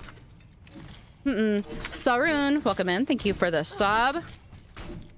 Not a ton of nuance. If you're actually playing to her in a game, it's a lot like any of the...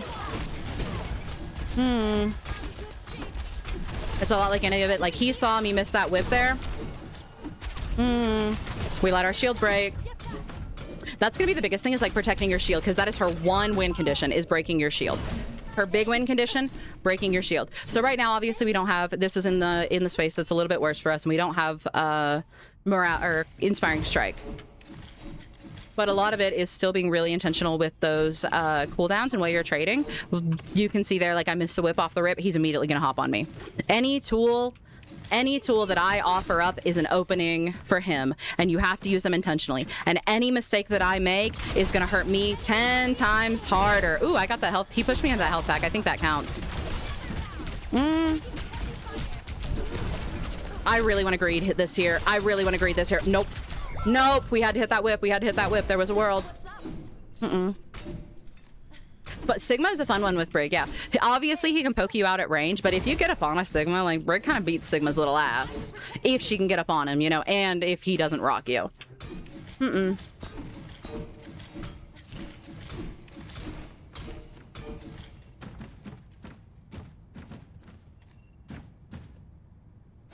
fighting down here?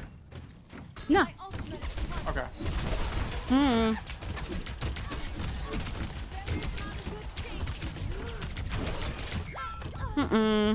I just didn't like how any of that started, I'm gonna be honest. That's fair. And there was, after about the first second, I went, I don't want to do this. I should have said something. I don't know why I didn't. Just call it. Just call it. Just call it. Hide and seek in this map would be fun. Take my minor perk. The fly one? Yeah, unless you do not want me to. Go for it. Okay. So now I also know that she's gonna benefit a little bit more from flying into me. Ooh, I don't like the way this started. I'm in a bad way. I let her break my shield, and that was bad discipline right off the rip. But if she had not broke a shield there...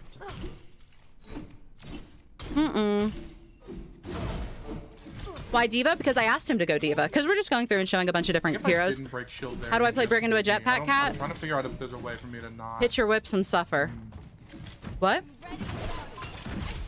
I was just thinking to myself of like I got a little lucky there with breaking shield because I hit more of my rockets than I usually do. I was just curious of like if I can play that a little better, thinking out loud to myself, because if I didn't break your shield there, I'm 90% sure you just beat me on that. Yes. That's just what was going through my head. I was in the middle. Yeah, I said that. Oh really? But that was the yeah, that was the difference. Is you got shield.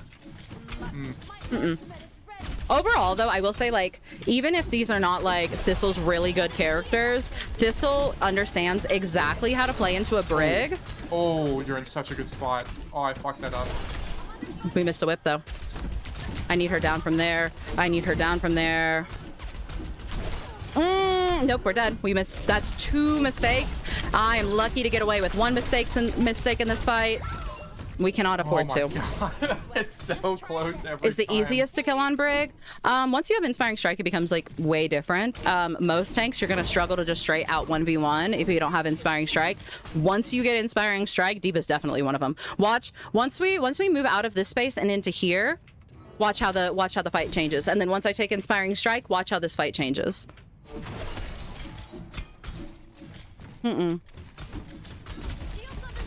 Because this is going to be like a little bit of a better space for her.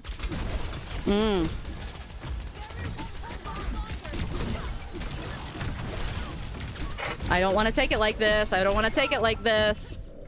We had to figure something out. As soon as we missed the whip, we were in a weird spot because like we needed the healing because she was jumping, but we got caught out on that corner instead of like wrapping it and playing LOS. Again, your mistakes cost 10 times more than his than theirs do. All right, one more here, and then let's swap to the other space. Yep, sounds good. Oh, I got stuck.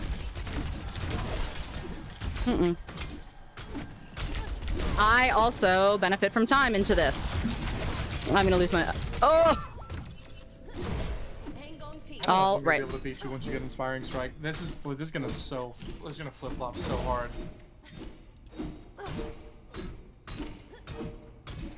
But I will say, like, Thistle, something Thistle is really good at. Thistle knows exactly how to play into a Brig and exactly how to punish me. And one of the biggest things that is going to be is my shield. I want to start over there. He's very rude for that.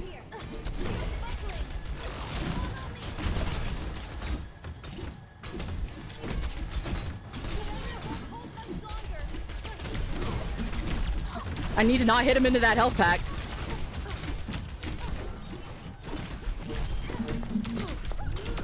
Damn. Even on that terrain, it just became so much fucking harder. So, you understand, like, immediately how it changes when we go from that space to this space?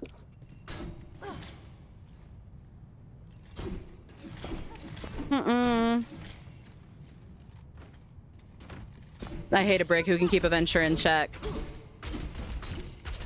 I hate a nasty. He saw whip. He confused himself there. I like that about him.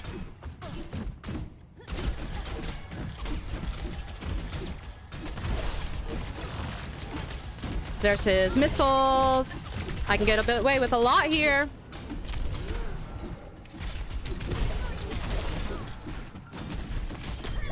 And we let the baby kill us.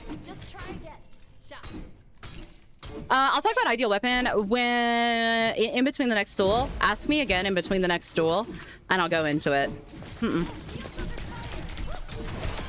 Fuck! Jump scare. I tried Brick for a week and got my shit rocked the whole week. She's not for me. She could be. I'm a big advocate that, like, your the first step of being really good at something is being really bad at something. Part of the process. But I feel like I'm probably we'll offer whip there because, you know, I'm just generous like that. Ooh. That actually fucked me up a little bit.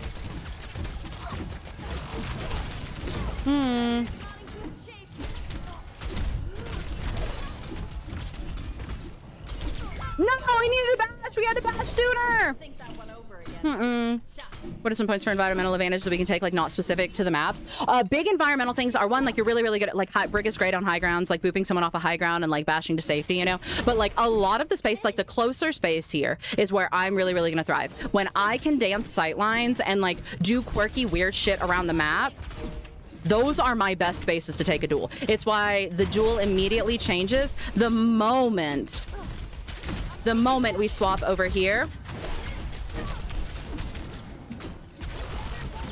We gave her a lot of shield there, and we let it. Oh god, we missed whip. We gave her shield. We just threw. Any kind of close space like that is going to benefit Brig, especially in close quarters and fights like that. But you just really want to dance the environment. Like, you want to be hard to hit. You want to be annoying. You want to cut LOSs. You want to dance tight little spaces.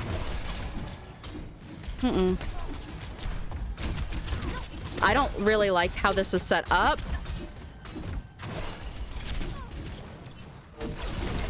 Oh, there's rockets, there's rockets, there's rockets, there's rockets, there's rockets. I need to not let her break my shield. Oh, we're dead, we're dead. Yep,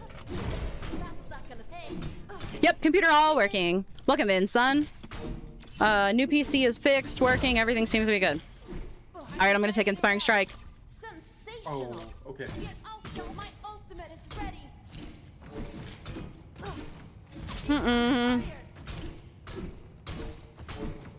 No health pack? Oh yeah. I mean, in game, like you want to prioritize things like that, like pick space.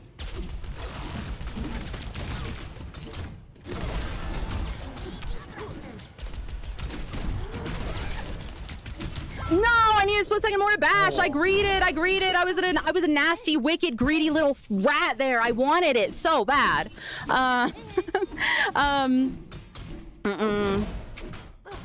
Is that a good approach? I think Brig is a multi-tool. You can flex. I think that is absolutely valid. And like the identifying needs is niche on Brig and fixing them is so valid and big.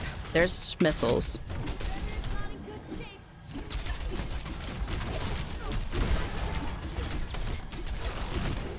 You're full HP. How are you full HP?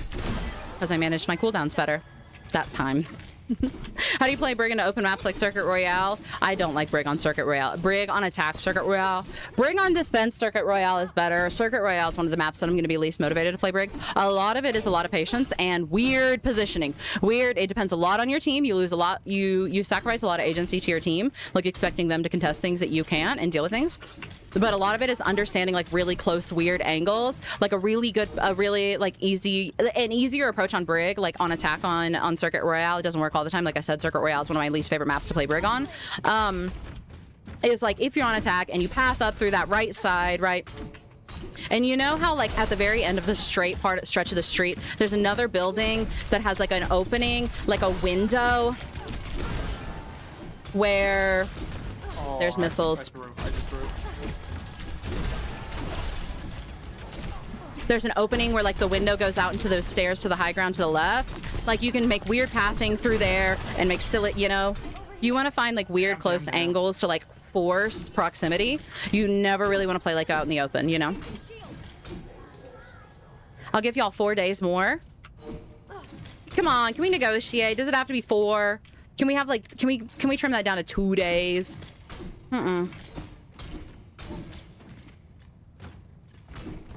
Is knowledgeable on Brig to other characters. I think Brig makes you a better player. I think there's a lot of knowledge on Brig that you can translate into other heroes, but not nearly. I think like the opposite is not as true. Ooh, this is gonna be close. This is gonna be a close thing. There's not as much knowledge that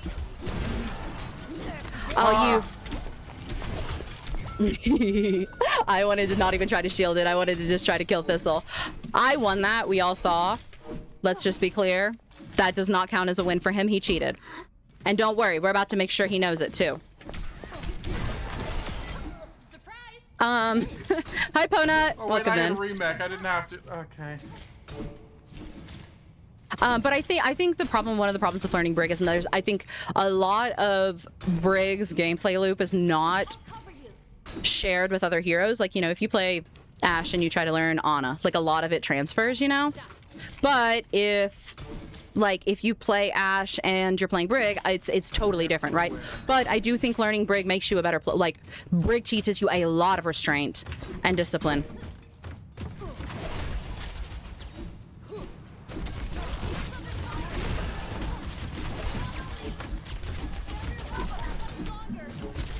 Even in this proximity, just straight taking the fight, and then watch this. You deserved that. I did deserve that. Does that make sense? If you can maximize value on Brig, yeah, I think it's easier. I think Brig teaches you a lot of abstract concepts of value, right? I think that a lot of Brig's value forces you to understand things like space, things like tempo, you know, things like a lot of the value that is not demonstrable by scoreboard, I think is a lot. If you can play Brig really, really well, I think it fosters in you like a really good understanding of that. He knows I don't have whip, but he's not volunteering missiles, which I really like. Oh. And so if you can play Brig well, I think absolutely a lot of that knowledge transfers. No, we needed to, I agreed to that. We had whip and bash and we just didn't use it. I've been playing a lot of tank in 6v6 and I'm not good at support. Should I learn Brig as my first support? I like Brig in 6v6. I think she's really, really fun, but I do think she suffers from some things like a little worse than some of the other supports in 6v6. Like I feel like it's almost like 6v6 is better for Brig, but Brig is not better for 6v6. Like on Brig in 6v6, you can fight tanks a whole lot more. You know, they have their lower health pool. Like the tanks we're fighting right now are 5v5 health pool tanks, you know. They have lower health pool. They're not quite as strong. She can do like a little bit more. And I just kind of lost my train of thought there. So I think Brig is a little bit of a catch-22 in 6v6. I like Brig in 6v6, but I think she's gonna suffer. Like you're gonna have a little bit of a harder time playing Brig in 6v6 than if you play like. I don't want to take this fight here. He keeps like trying to shove me into that little.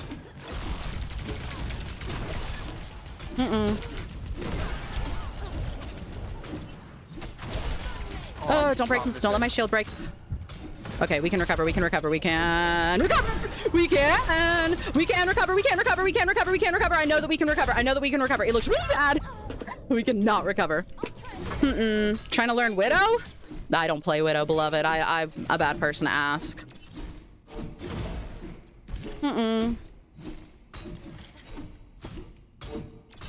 Also, hi, Sophie. Welcome in, love. Why does THISTLE keep cheating? Because he's a nasty cheater. You know, look at him. He has to go tank. He has to go tank because he's a coward. We're gonna start that again. I'm not gonna lie. I was looking at chat. I came into that not at all. All right, go. As soon as you missed a whip on stationary, I was like, okay, no, she's not paying attention. Yeah, I was. I was looking at chat.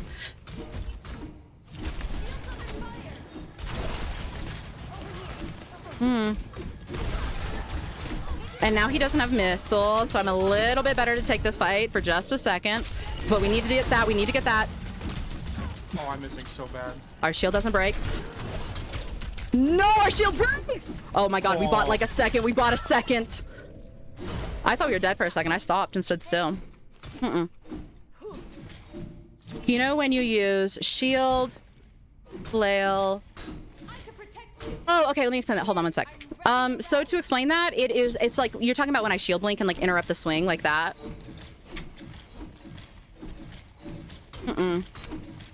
So when Brig swings, she does like that big arc, right? Like it's like picture like a giant C around her. It's kind of a long animation, but you can interrupt that animation with shield. So if you like if I'm regular swinging and I hit this tree and I just do a full swing,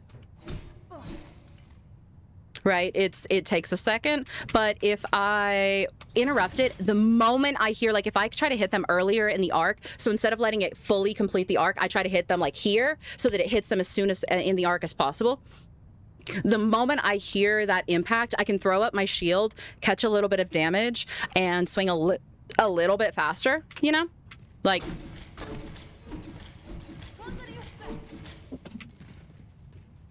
All right. Okay. Are you baby somewhere? Am I crazy? You are baby. Why are you baby? You demexed me. We'll get back mech.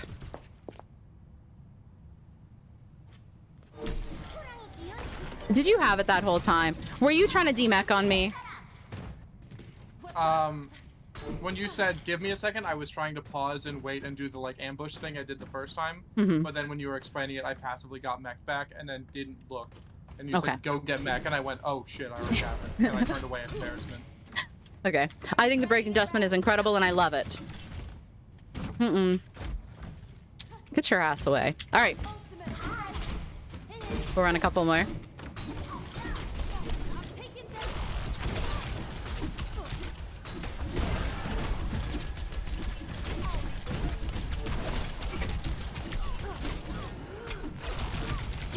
Oh.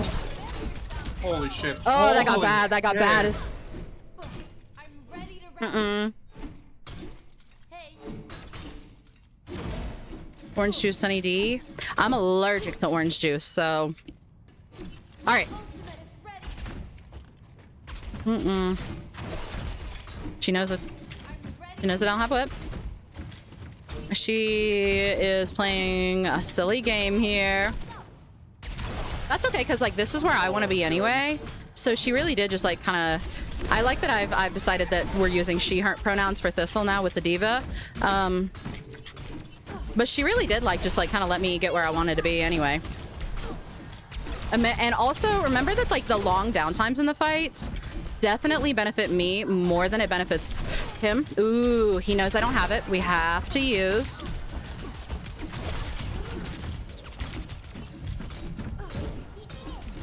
Oh, that broke my shield before I could bash. This is a stupid game. Who even likes this game? What's up? Mm-mm. Oh, hey.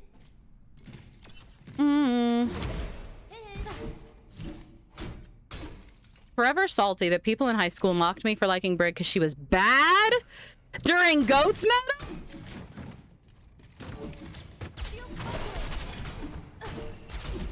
Favorite hero to solo ult? Probably tanks TVH, like. That was a bad strategy from me. I love. Still full HP.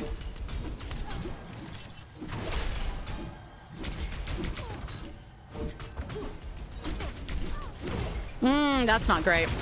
We're in a really bad way. We wasted. Okay. We're better. We're better. We're better here. Oh, we're in a bad way. Again.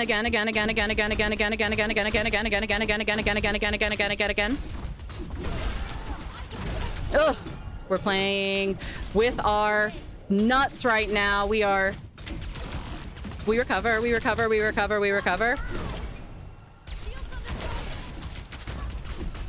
And we play for time.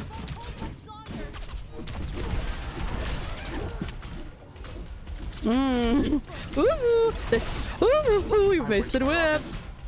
Where are you? Where'd you go? Oh. Again, the longer the fight goes, the more time I can waste until I have an advantage, the more of an advantage I have.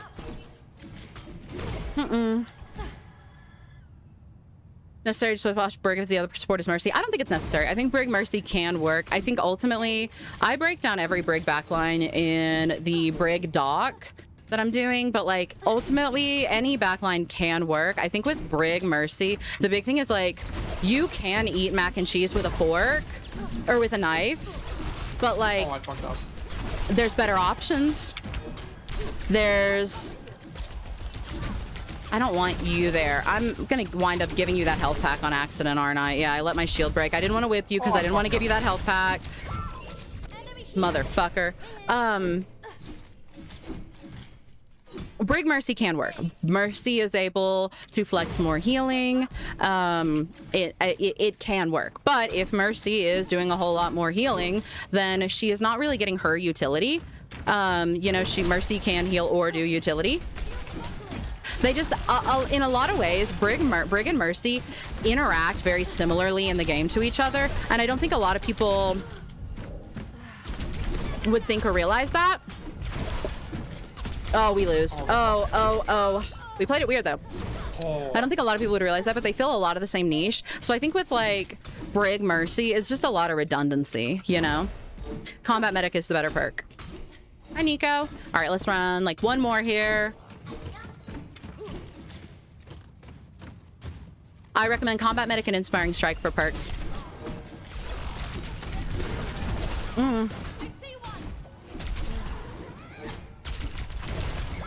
Nah. No, let's play one more. That one, I don't know. I got silly. I just wanted to sit there and like brawl for no reason.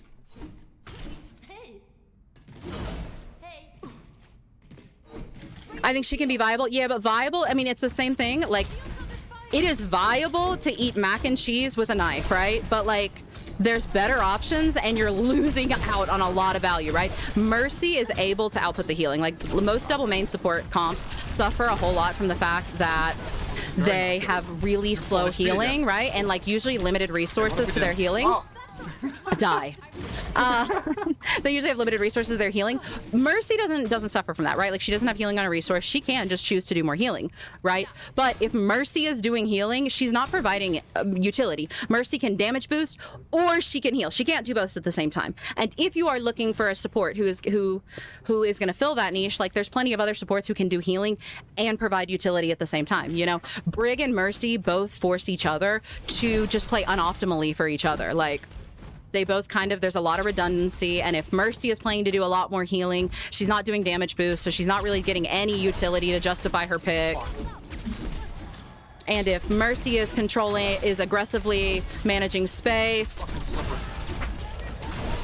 and playing up, and Brig is playing like an anchor back with her tank, then Brig is losing a lot of value. And if you're looking for a support to sit on tank and play a little bit more passively, there's better options who can sit on tank and do that and do the same healing as Brig and provide utility, you know?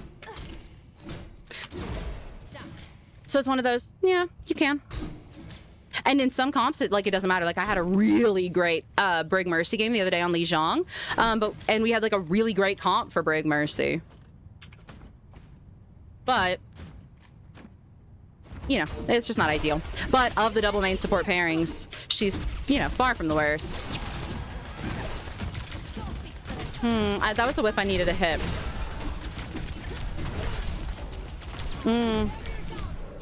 That was a lot I needed to hit. Where are you? No! Oh, I was so close. I was so close to getting shield back, you little rat. I have actual 1 HP. What's the worst? In my opinion, the absolute worst Brig pairing. Take it with a grain of salt. I think the absolute worst Brig backline is like Brig Iari. Now, I have made Brig Iari work. The thing is, you can. Like, any composition can work. Brig Iari has all of the downsides of every main support, double main support pairing, and none of the upsides. Yeah, I'm not ulting.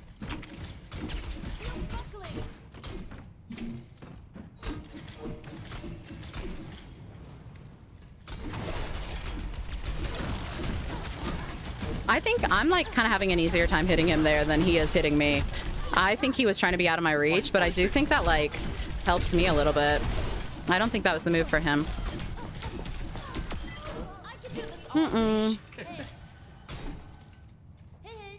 When did morale boost become worse than combat medic? In my humble but accurate opinion, it became decidedly worse during season 1 when they added the global healing reduction. I think especially before the Inspire rework, Inspire was just so unimpactful that combat medic just was like a higher value resource to play for. But then with the new Brig rework, they kind of really put the nail in the coffin for... Hey, I landed it. They kind of really put the nail in the coffin for morale boost. Morale boost actively does not synergize with the new Brig changes. Like, morale boost is antithetical to the Brig changes. If Brig is benefiting from the extra 3 seconds between Inspire procs, she's not benefiting from the Brig changes, right? From the Inspire buffs. And if Brig is benefiting from the Inspire buffs, she's getting multiple procs. She's getting multiple procs. I had shield bash too. She's getting multiple procs and she's not benefiting from the extra time. I think morale boost is bad for Brig now, and there's some argument to be like, well, this Inspire buff makes Brig a little worse in like pre-fight poke, and so I want to take morale boost to make up for that time and like kind of make it a net neutral so I don't lose quite as much value. But I think that ultimately choosing to make Brig okay-ish at something she's bad at is not nearly as good as making Brig ballin' at something she's really good at, right? Combat medic synergizes with Brig's kit so well and provides so much more value for doing the exact same thing. Morale boost, you are gambling on missing out on value. Morale boost doesn't even make her like it's genuinely okay-ish. Like, morale boost makes her, she can do like 30 more healing. It's just not impactful enough, you know?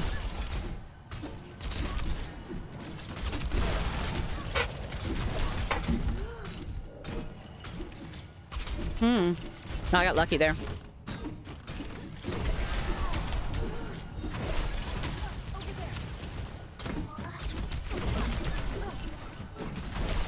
I don't have a shield, so we have to be really careful here. She has a lot of range, and she has a gun, but it's okay because we have a shield now. Woo! You want to try a different hero? Sorry, we kind of spent way too long on D.Va, probably. I've been big yapping. No, that's completely okay. I was learning a lot, actually. Okay. Give me a sec to go pee real quick. It'll take about... I'll allow it. Like 30 seconds. So Oh, where's my coffee? Oh, I took it in the other room. Ugh. Mm-mm. I was just playing with you? No, you weren't. I've been in customs all day. Mm-mm.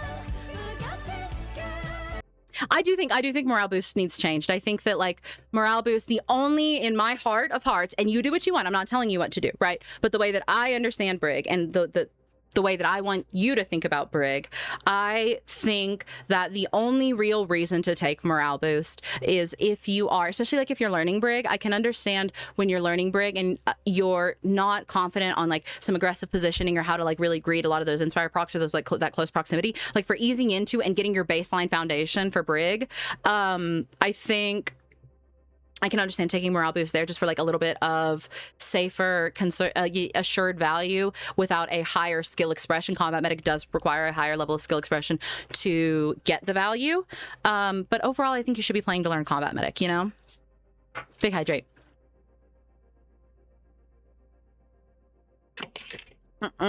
This person is not Poe. Are you gonna play comp anytime soon? Not anytime soon. We're doing a bunch of duels today. We're just doing we're having a super chill stream, doing a bunch of duels and talking through how to duel people on Brig.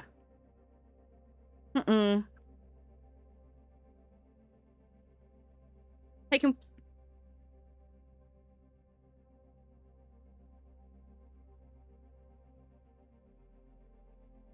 can a mod delete that message for me? But wait, there we go. Let's respect people's privacy here. That's really not cool. Absolutely not cool. I didn't unclick that. It censored it. I didn't see if you were right. But where I said the first time that I respect Thistle's privacy and it not to look. Let's be respectful. There we go. Let's be respectful. I'm going to time you out for now because I do feel like I kind of pushed back on that and asked you to respect the privacy of anyone we have on here. But have you pulled Fiscan yet? No. No. Does she read TikTok chat? No. No, I don't. I think Inspire is an AoE. Poe, is that right? No, Inspire is actually Brigitte's ultimate. And it's the only way that she can ever do healing, and it makes her explode on the spot and die because she's a useless cosmetic hero. Hope this helps.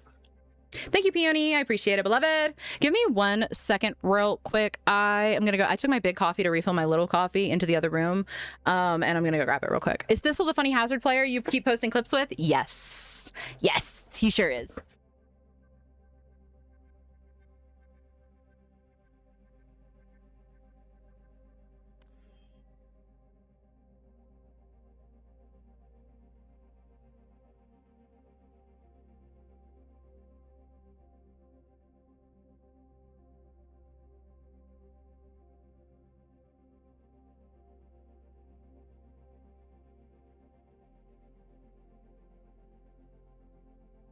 I don't need motivation. I need healing.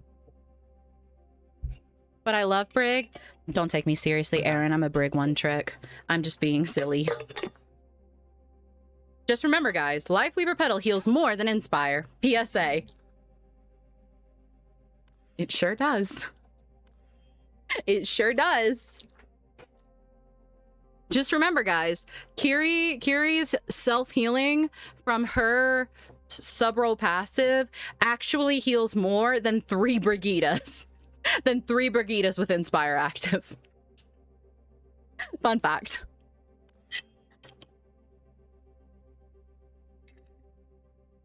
Does Inspire proc stack with Shield Bash Whip Shot? Yes. So there is an internal cooldown for Inspire, but it is specifically associated with each ability, right? So there is a 1.25 second internal hidden cooldown between when Inspire can be procced again by the same ability it was initially procced by, right?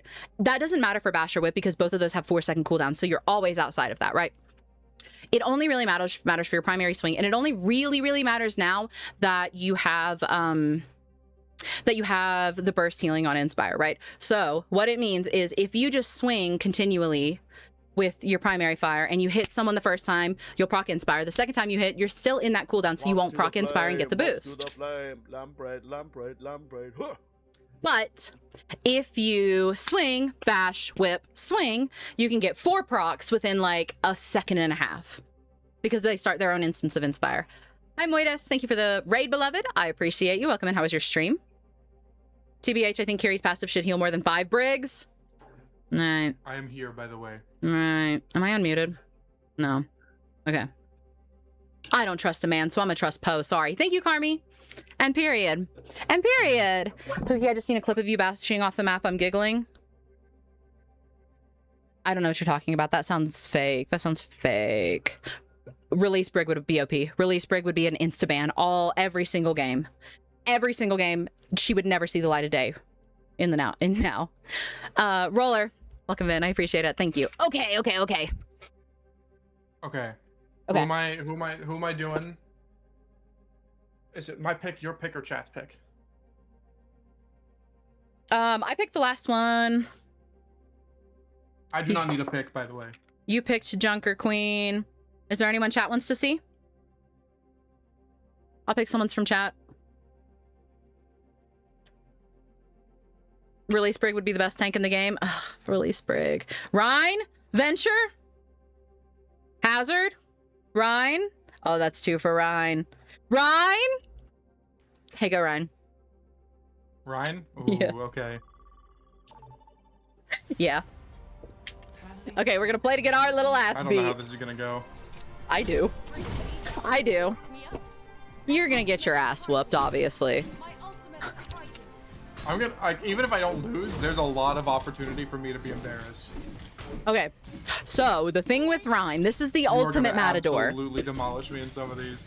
This is the It's gonna be really ultimate Matador matchup, okay? When I talk about playing Matador on Brig, this is going to be a really, really good example of it. When I talk about playing Matador on Brig, I usually talk about it in terms of playing into like a Reinhardt, a Junker Queen, a Ramatra, somebody that like you can interact with and benefit a lot from disrupting, and whose attention you can weaponize, but who it is absolutely critical that you maintain space with, right? It's a whole lot of, I would love the enemy Rhine to be looking at me and wasting time looking at me and thinking about me. But if the enemy Rhine catches me, I'm dead as hell. I'm dead as hell. I'm not outbrawling him. There's no scenario where on equal footing I outbrawl a Rhine with Inspiring Strike. None of it. But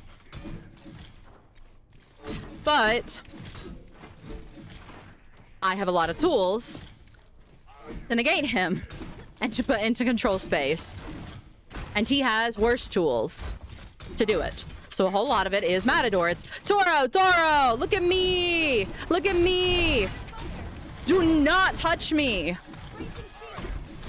Oh, he was so smart for that. Right? Oh, I want him to look at me. I know he's going to throw a fire strike. Woo. I'm really in a dangerous spot here. Oh, he's so smart. Oh, he's so smart. That shield there, like trying to keep me from knocking him back. Are you doing Brig breakdowns? Yeah, we're just doing like Brig matchup breakdowns, you know? I live to play as a mosquito in their ears. I am telling you, being annoying is value. Being annoying is value, and especially against tanks. He knows I don't have whip.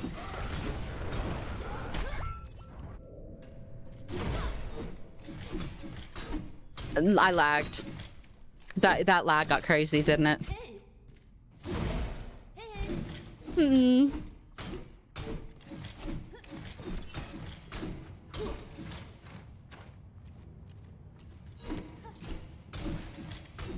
Okay, he's set up there.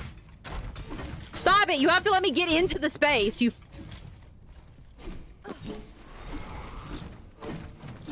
Something to remember into Ryan is like, I want to be looking at him a lot of the time, right? In that, like, I want to manage space, I want to know what he's doing, and I want to be able to see so that I can, ooh, he knew that I would want that too.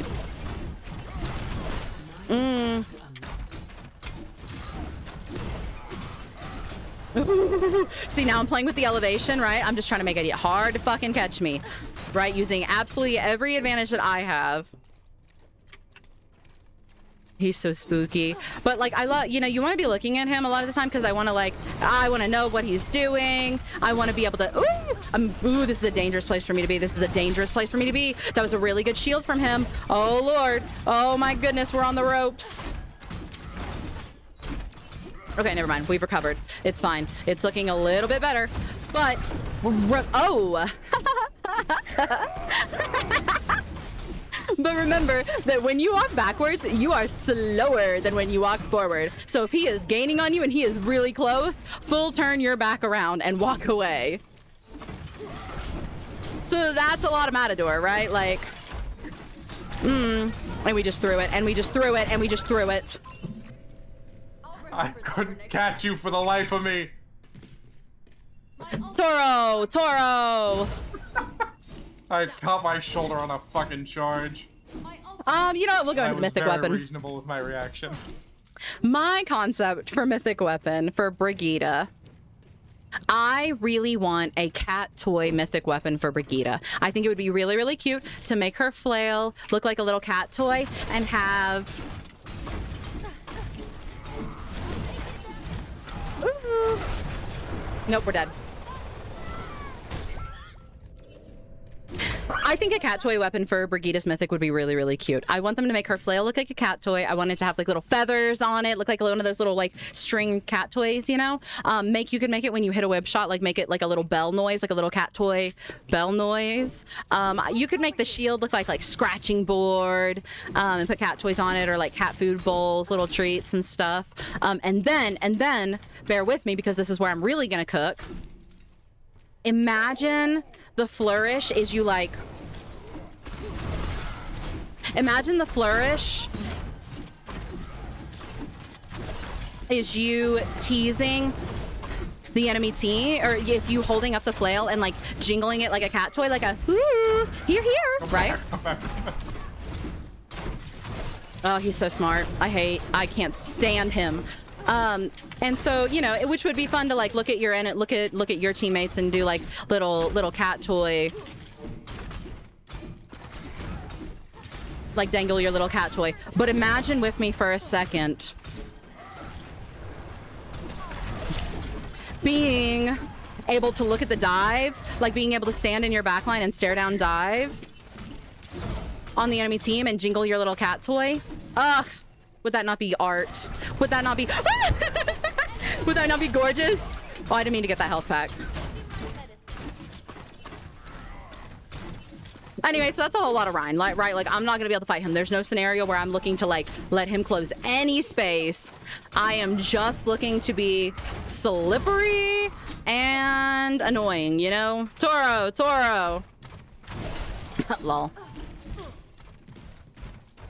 Handle being a laser pointer, wouldn't it be cute?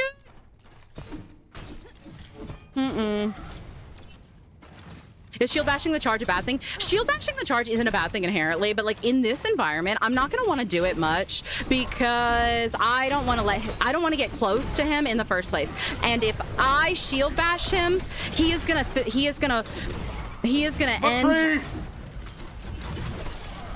end in my face. My God. Right, and I'm gonna immediately have to offer back. Oops. And I'm gonna immediately have to offer whip to try to knock him back and get him out of my face. But even with whip, he has a knockback. Like he is gonna be like close and in my face. So in this environment, I'm not gonna go for a lot of the counter charges because if I go for the counter charge, I'm just letting him get close to me. I don't want him to get close to me on the first place, you know. Some of the biggest times to cancel Ryan's charge, remember with the stalemate interaction that you're just as vulnerable as the other person when you do it. So you really, really, really want to pick and choose when you decide to do it.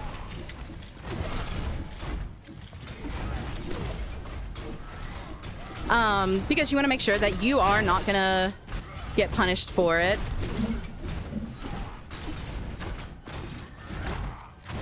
The one time that I will say you should always kind of look for the shield, the cancel on Ryan, is if you are playing into a Ryan mirror, you should probably almost always look to get the counter pin if you can. If your Ryan is paying any amount of attention, he is gonna get he's gonna get a pin on the enemy Rhine, right? You're gonna set him up to win the Rhine mirror. In a Rhine mirror, generally both Rhines are gonna be really, really aware of how they use charge, right? And they're gonna be able to stalemate each other. But the moment you introduce a Brig into it, like if my Reinhardt,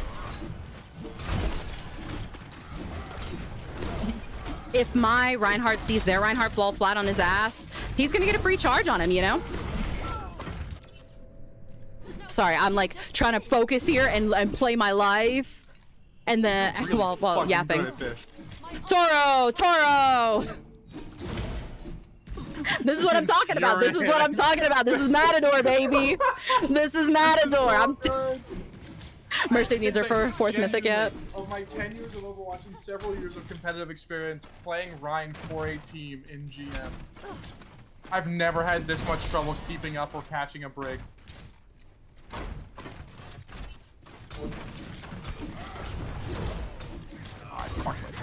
I got cocky. I threw an extra whip in there. He's gonna pin it that way. You see how paranoid he is? I'm gonna jump it.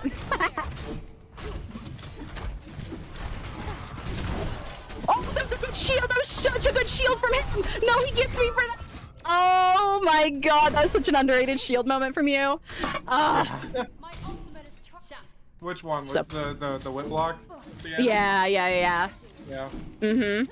All right, I'm gonna take Inspiring Strike here. It's not gonna make a ton of difference, but Well, I think the big difference here is that Inspiring Strike is actually going to make a ton of difference, but it's the move speed buff of it. Oh, not yeah, the healing 100%. buff that's going to make the difference. 100%, yeah. And I think that that's a really good point to point out, is that the benefit of Inspiring Strike here in a lot of the duels, like Inspiring Strike is going to mean I can play a little bit more aggressive, and I can actually go to like fight them a little bit more.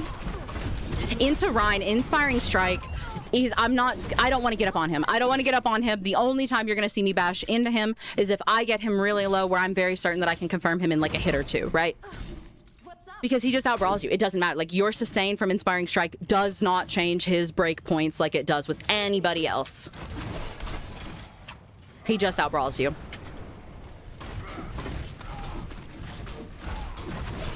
I waste whip just for the fun of it. Ow. Unfair.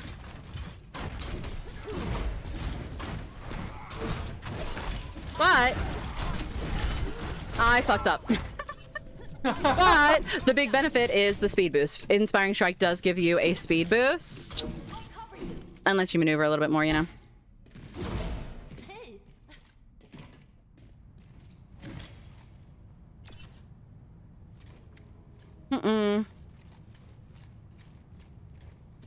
Speed boost?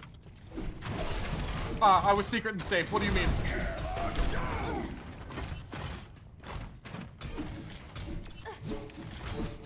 You're a motherfucker.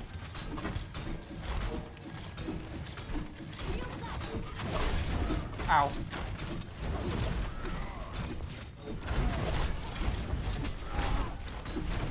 Oh no! That was silly. That was silly. Wait, can you show us how to block shatter? Blocking shatter. Blocking shatter is easy-ish. Easy-ish. Right? It's, you know, make sure your shield's touching the ground. Easy, right? The thing that blocking shatter, the hard thing about blocking shatter is your shield lifts with slopes. Let me find something like vaguely sloped here. Like, if we're here, like, you guys see how my shield's catching on that? Like, this is an extreme example because it's like really high, right? But you see how it's like lifting my shield?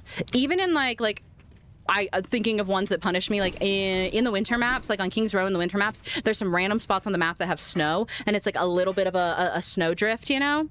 Like if you stand on that, it'll lift your shield up just a tiny bit, you know? So you, the big thing with blocking shatter is making your shield is touching the ground. The safest way to do it is like most of the time to look down. If you are looking down, you will glitch your shield into the environment most of the time. But, you know, Brig shield is a wet napkin in the best of times, so good luck. Combat medic and inspiring strike, always, always, always. I didn't mean to do that. All right, let's do like one more and then we'll call it. You know, this one is not gonna Yeah. be about dueling. It's just gonna be exactly that. It's just about running away. Although, if you wanted to try some duels with Rally, we could do that. Okay, let me get back. My ultimate is charging.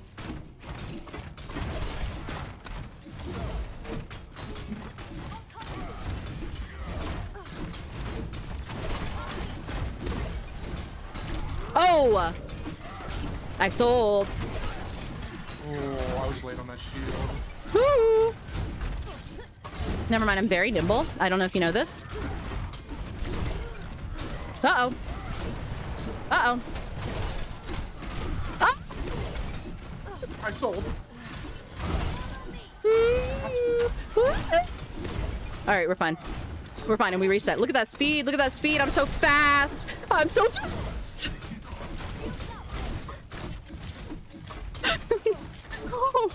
So this is Matador, and it's important to stay like really nonchalant when you're managing space with a Reinhardt, right? Like it's that easy.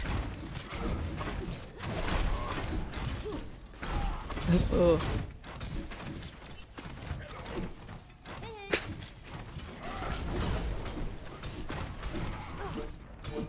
Okay, so have you ever played Dead by Daylight? Oh, I just offered up a cooldown for free. I need...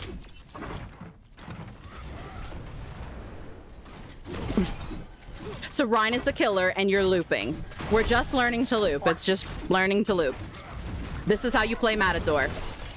Oh my god, and sometimes the bull catches up and he explodes you with his mind. Never mind, sometimes you're really fast because you have Inspiring Strike and the bull doesn't even touch you. Who dropped Shaq? Yeah, that's what I'm saying. Anyway.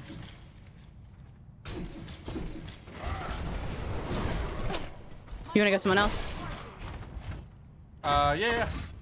I don't know. I'm only 47 to rally, and I think like, even in rally, like the only time I'm gonna like rally like a Rhine is if I have an extreme advance. Like if you're already, you know, you have to be half health. You'll just swing through me. True. Do you want me to do anything with Shatter? Any demonstrations with Shatter? Nah. I know it's got weird interactions. Nah, we talked about it some. Okay.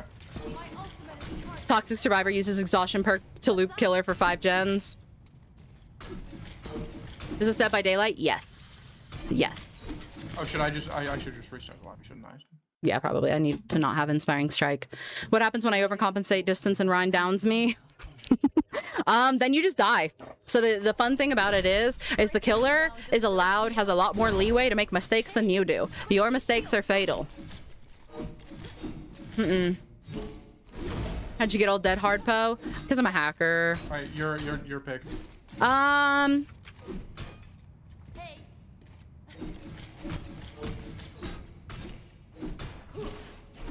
Hazard. Ooh. We'll keep doing tanks. We'll keep doing tanks for now. God damn it! Now the pressure's actually on. Okay. You don't have to if you don't want to. No. It's good learning. This is one of this is gonna be interesting. Look at this speed hacks, typical DBD nowadays. I've got to do what I've got to do. You know, the game is just it's so killer sided. These toxic killers. Blumpy, thank you for the raid, beloved. How are you? Hazard's another one. Oh, we fucked that up. Flumpy, welcome in. How was your raid? How was your stream? Welcome in.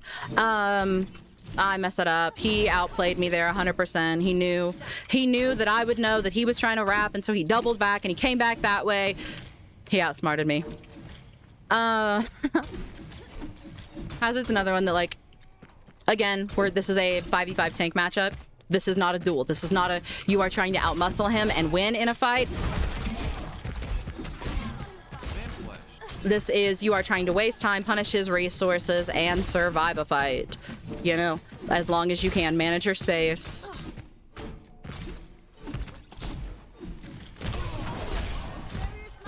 Not let your shield break. Manage to be an inconvenience. You're doing a really fucking good job avoiding my pinches. I'm dead as hell here. Oh, fuck. You missed that. We just die. We just die. We just die. We just die. Oh. We just die for that too, because like now he knows I don't have resources. I'm gonna back here actually. Love Hazard, yeah. That was a really difficult pinch. I don't know what the fuck you were doing there, but I couldn't get a beat on it. I was, you know, twirling my bush. It's the tech. Wait. Maybe my audio is not working, but I wanted to raid. No worries, no worries. Thank you for the raid. I hope your stream went well, beloved. Give Hazard a wax strip perk. Mayhem, thank you for the sub, beloved. I appreciate it. How are you? Is it better to spam M1 on Brig or hold it down? I hold it down generally, but I think it's preference. A lot of people don't like to hold it down because it makes it easy. Like, if you're not super disciplined with it, it makes it really easy to accidentally shield bash if you have all your normal, if you have bash bound normally. A lot of your ideal situation is going to be that, like, when he goes to jump in, if you can land that whip. Ooh, that's bad. We gotta go. You know, it's always, ew, he whoops our ass here. It's always better to deny an engagement than to fight one off. Like, I know I'm winning, but it's infuriating me that I can't land a wall on you. Brig wins if she stalls. Yeah, and I think that that's ultimately it. Like, in a game, when you're not playing in a vacuum like this, you're not playing to, like, you're not necessarily playing to win these matchups and to get the kill on your own. The more time that you can waste in this matchup, the more to your... Oh, I didn't mean to bash that. That was really bad. I think we maybe confused him a little bit with it, you know, and we're going to use that to our advantage here, and we're going to get the chance to reset, and it's going to be fine. And I'm going to be... He's going to expect my cooldowns because he's going to know I'm desperate, so I'm not going to use them.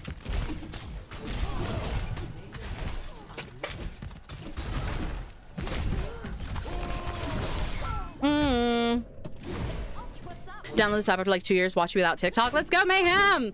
I appreciate it. Welcome in. Mostly she's a dime for purely that period.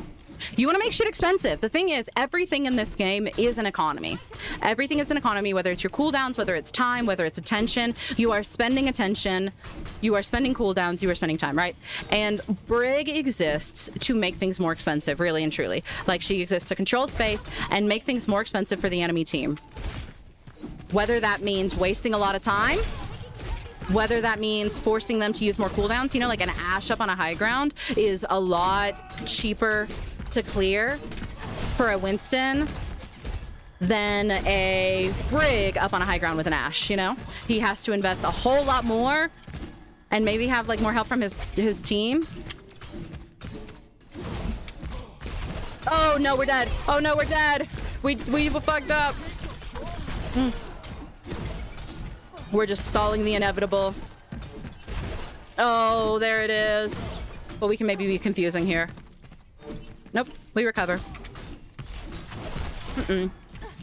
Biggest tariffs. Yeah, you're trying to ruin the economy. You're trying to ruin the economy for everybody else. You're a selfish, nasty little gambler, and you just want to not make anybody else. It's not enough to be rich, right?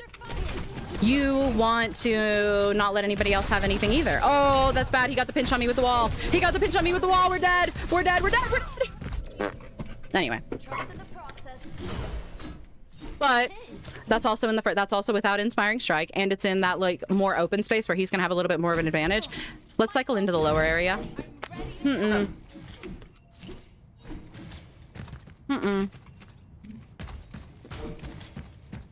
In here, I'm gonna have a little bit more of an advantage because of the terrain, but he's not like Hazard isn't gonna be as bad in this space as some of the other matchups. Like, this is mutually beneficial for Hazard and Brig both. This space.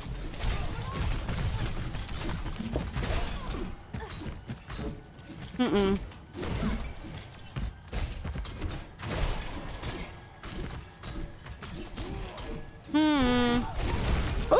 was nice from him. Oh, that almost did it. There it is. What map is this? Horizon Lunar Con, Linny. If Brig is a tariff, does that make... I don't like that sentence. Honestly not. Favorite tank to play against is Brig? Wrecking Ball. Wrecking Ball, Wrecking Ball, Wrecking Ball. All day, every day. Wrecking Ball.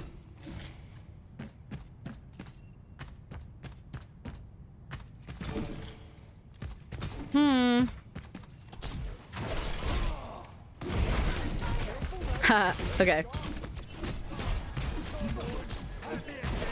No, I missed that. Oh, our ass is grass here. Our ass is grass here unless we can be funny. I think we were funny. We were funny. I think we confused him. Uh-oh. And now we have no resources, no bitches, no money, no no. Oh, that impacted my momentum. Oh man, you're a chud for that. I don't think we live. You know, I'm gonna take Inspiring Strike. Okay. How's the Lindholm files coming along? They're coming along. We're like 70 pages deep. I will say we pushed it back a little bit because I'm doing an art competition for the Brig Doc as well. And the submission deadline for the art competition is August 5th. So it'll be a little bit after that before we actually do the boot camp. So now I've got Inspiring Strike. So I'm gonna be able to get away with like a little bit more muscling here. But I really wanted to get here. I think that this is my favorite place to take the fight, like, in general.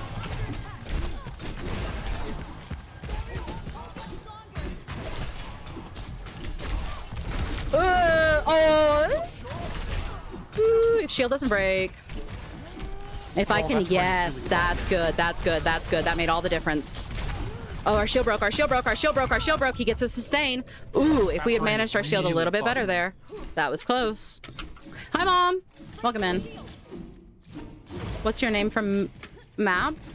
The name of this map is Horizon Lunar Colony. It's available in customs. It's an old Overwatch 1 map that they took out of the game.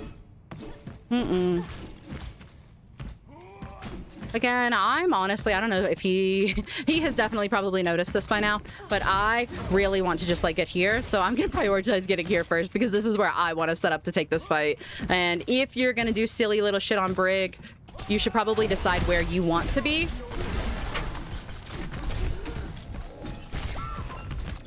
And then die for it anyway.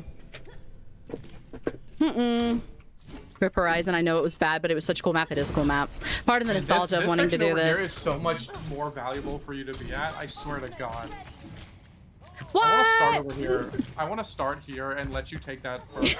I have the past couple duels, every single time I've gone, I really just want to like wind up over there. So we're going to play this slow. I'm going to let myself rotate into this space every single time. The first shield bash that you've used every time has been to get you in that direction. I want to fight in this space, 100%. This is my little rat hole. Okay, then I will fight from here.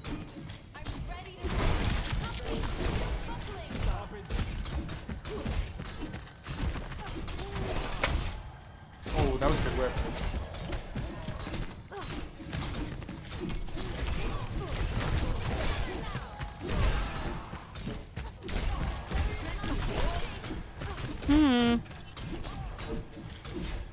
Now what's he up to over there? Get your ass down from there. He wants me to come over there and fight him.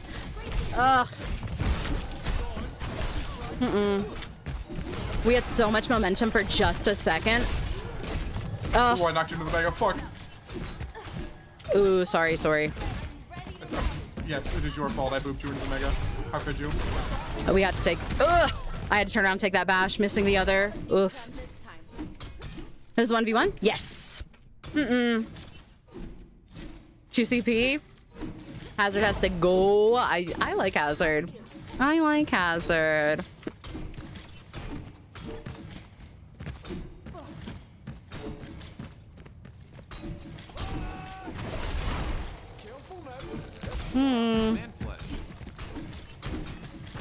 So it's a lot of like doing that pokey silly shit until I have a very clear advantage. I don't want to get like, especially even in this scenario, like where I have Inspiring Strike, I'm in a little bit of a better situation. I usually, oh, we're dead.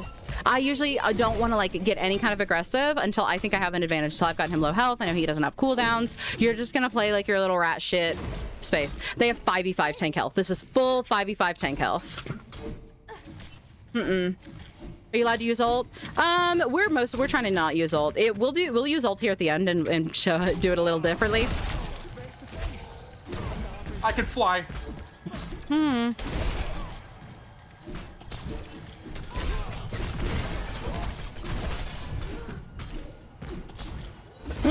That's death.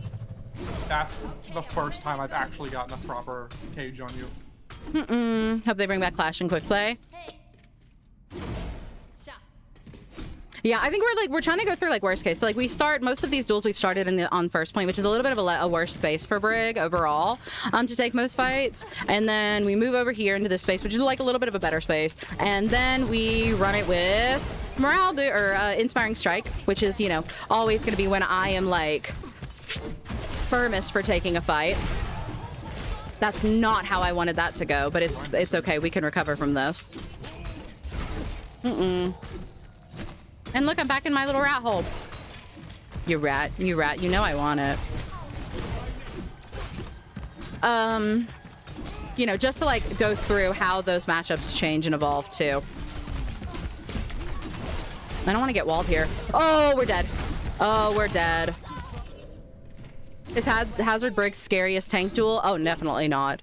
Definitely not. I think like if you're talking just tank duel, like, I don't know. I love playing into a Reinhardt, but if you're talking about who's gonna like shred you, like you have the absolute least duel potential into, it's Reinhardt. Like we did Reinhardt, but a lot of Reinhardt is just kiting. Like you're just playing Dead by Daylight.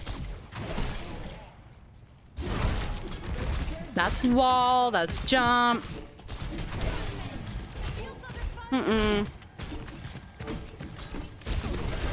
I want to be weird here. I want to be a little weird here. And I think that...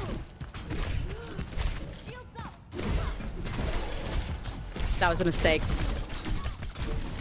That was so fucking It's in peculiar. custom. Yeah. I told you. Sometimes Like, weird you shit changed works. something very minor about that and like swapped up with the aggression, and I was not ready for it.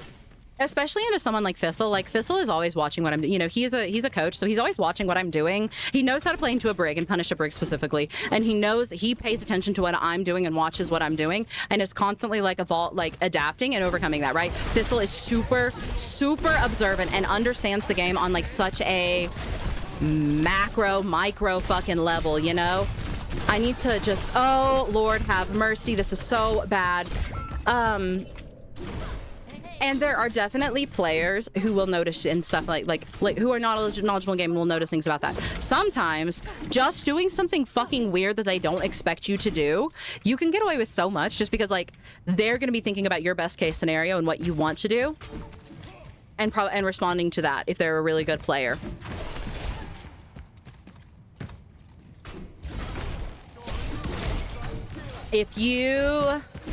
When you don't do that, it gets really confusing. We fucked up way early there. That was the prettiest 1v1 I've taken so far.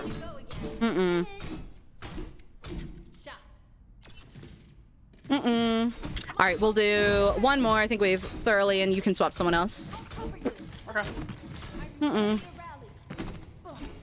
on, just I don't know that just I for want to the, talk like, about how 50% to... of your chat, because of 50% of Rick players don't know this. Just show them just real quick. Yeah. Elbozo! Elbozo! Keep that ult to yourself. I was trying to be helpful. That was a mistake. That was a mistake. I let shield break. Another mistake. Oh, that was my ass. If he didn't push me into the health pack. Ooh.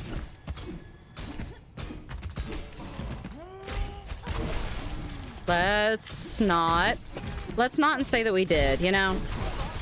That's bad. That's really bad. Oh, sometimes oh, that's bad. Oh, it's bad. Oh, it's bad. It's so bad. Nothing's good. Rip.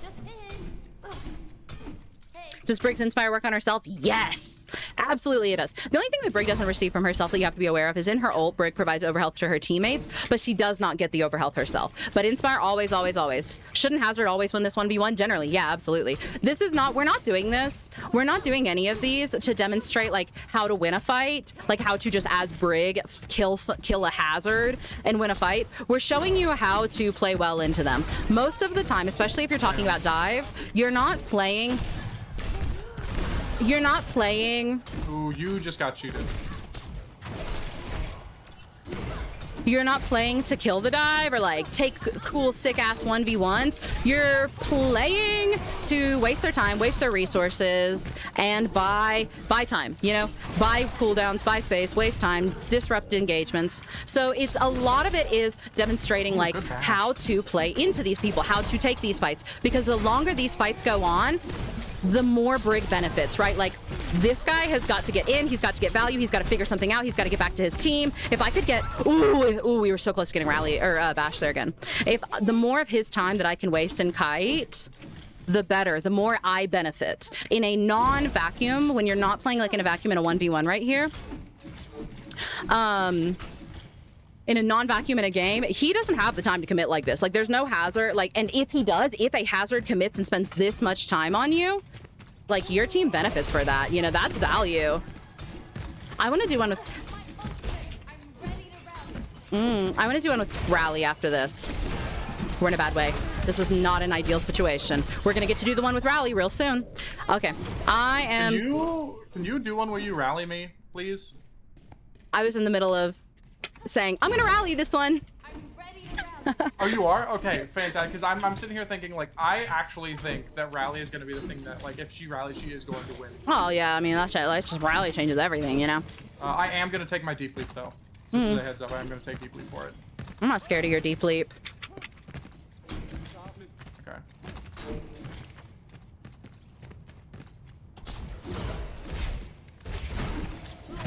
So again, just like with a lot of them, I want to see him offer things. I want to offer him less resources than he is offering me. I just fucked up there. I gave him bash and whip, and he knows it. But it's okay, because we're rallying, right? So we get a get out of jail free card, and we're going to beat the brakes off of him real quick. Where is he? I have to catch him before rally ends. I have to catch him. No, we missed out on our second bash. He played that really well. Oh, you're going to get that health pack. You took the health pack, you cheaters. You took the health pack, you fucking cheater! Oh, did I? Yeah. And then I stood still and you killed me. You have no morals. You're wicked. None? And you're a cheat and a scamp. And now I don't have rally.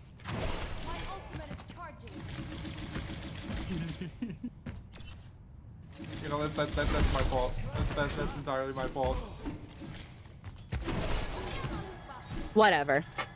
Whatever. All right, you want to go with someone else? Yeah. You get the idea. So like same thing with a hazard, with like with a lot of the tanks. You're just playing Matador. You are trying to play for your advantages and to be a pain in the ass and to be annoying. You don't have to kill them to get value. Breaking me down just builds me up. I know. I was in a good place there. I was in a good place here. Can we get a timeout on Thistle for cheating? Yeah, can somebody time him out? How do you feel about Venture, Overwatch? A couple people asked for Venture. I can give them a go. I haven't played a ton of Venture, but I can give them my best shot. Yeah. So, you know, take it with a grain of salt. I know that that's not a hero that Thistle really plays, but the only Venture main I know is Avi, and I'm not going against Venture's, or I'm not going against Avi's Venture. We're not doing that. I understand the basic structure of how to engage on Venture, and I could probably still coach a Venture up until Masters GM. But if the dive were to force Briggs ult, would he get more value? It depends. If it is always value if he forces ult, right? Like any resource that you give, even whip is value, you know?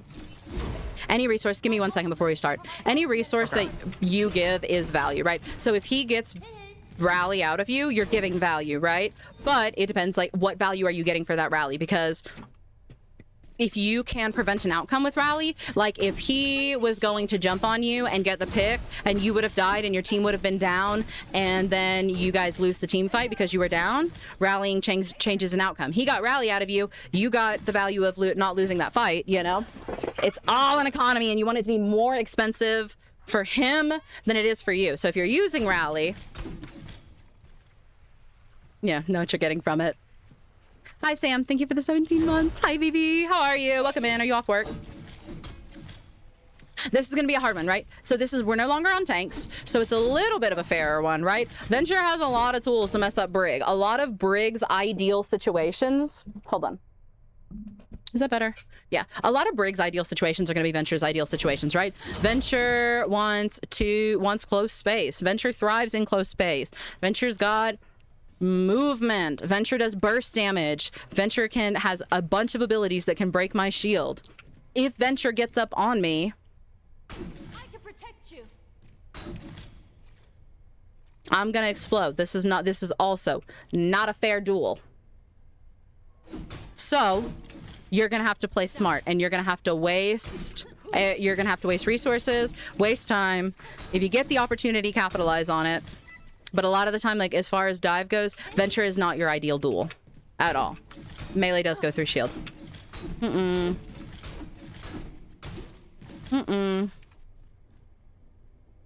right, ready? Give me 1 sec. Okay. My ultimate is charging. Hi, Swag. Welcome in. How are you? How are you? And yes, bruh, we were talking about doing a single day for it. Gonna make dinner? Hell yeah. Is there a strategic reason to swing? Yeah, you'll see a lot of Briggs continue swinging for a couple reasons. One, there's no reason not to continue swinging, right? Like, there's no movement penalty associated with it. If you're trying to be quiet, just stop swinging. And there's always the chance that you might accidentally proc Inspire. You'll find a Somber out invis, Tracer will blink into you, somebody will get booped into you, you'll clip something, or you'll find like a deployable that you didn't initially see because you get a hit marker. So there's no reason not to swing unless you're trying to be quiet or you need to be shielding something, in which case be quiet and shield something. And there's every reason to swing. I'm gonna start somewhere really weird here. And there's every reason to swing. Nah. I'm under fire. Okay. We just offered a lot. Fun fact, you can shield that. No, I fucked up my bash. You can shield the burrow, but, you know. And also ADHD hit button go burr is fun. It feels like I feel like a little bull, like I'm stamping my feet, you know?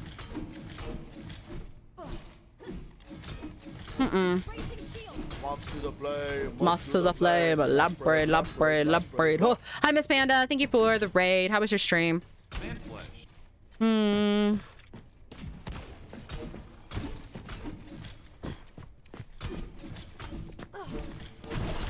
Again, if I know the Venture's there, I just offered a cooldown. But it's cool because I bought space and we got it back. Okay, well, you can shield this. We have a leg up in this duel right now. There we go. Solid. So it's going to be a lot of playing that space and trying to buy time until you have the advantage, you know? Just whittle them down. Raina, thank you for the hydrate.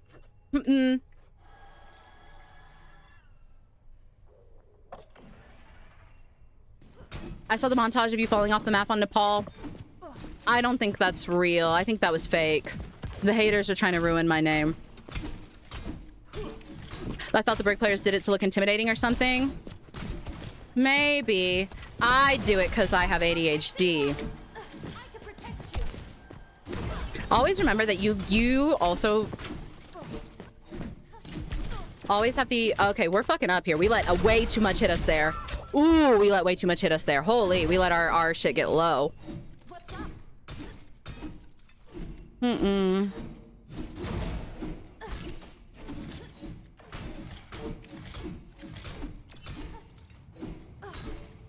A lot of the same thing. Same principles. When we shift over there, it'll be a little more interesting because I do think like Venture's better in this space than I am, but Venture's gonna be really good in that space, just like I am.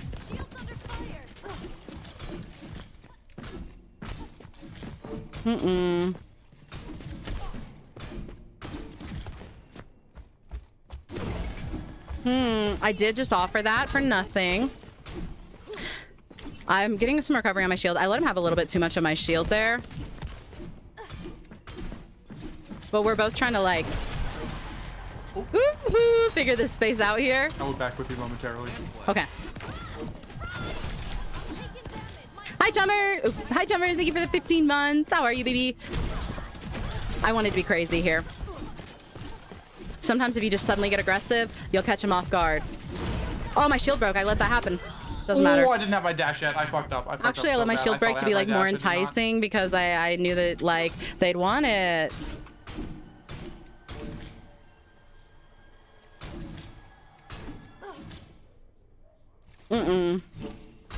So a lot of those things, like Venture, if I give my shield, Venture's going to benefit from poking it down.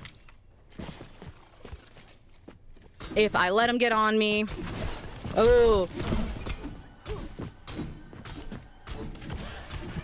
They're able to burst me down pretty quick. Okay. You are able to shield this. You can also kind of hit him right, like, oh, I missed that whip. I missed that whip. I'd have got your ass if I hit that whip. Ooh. But you can also time it like that if you can predict when they burst out of burrow. I'm trying to figure out the way a lot of interactions work.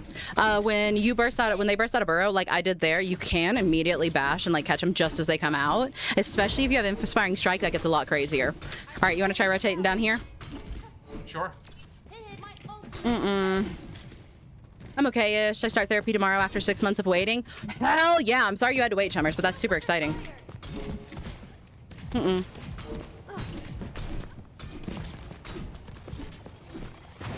Oh.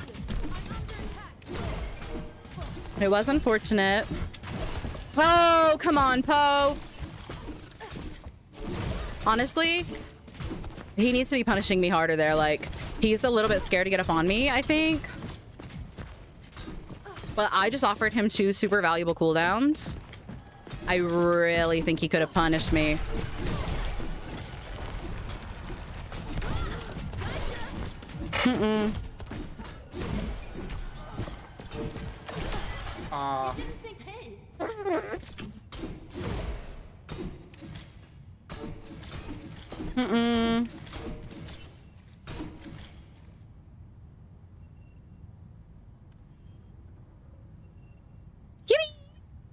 Hi, Angry. How are you?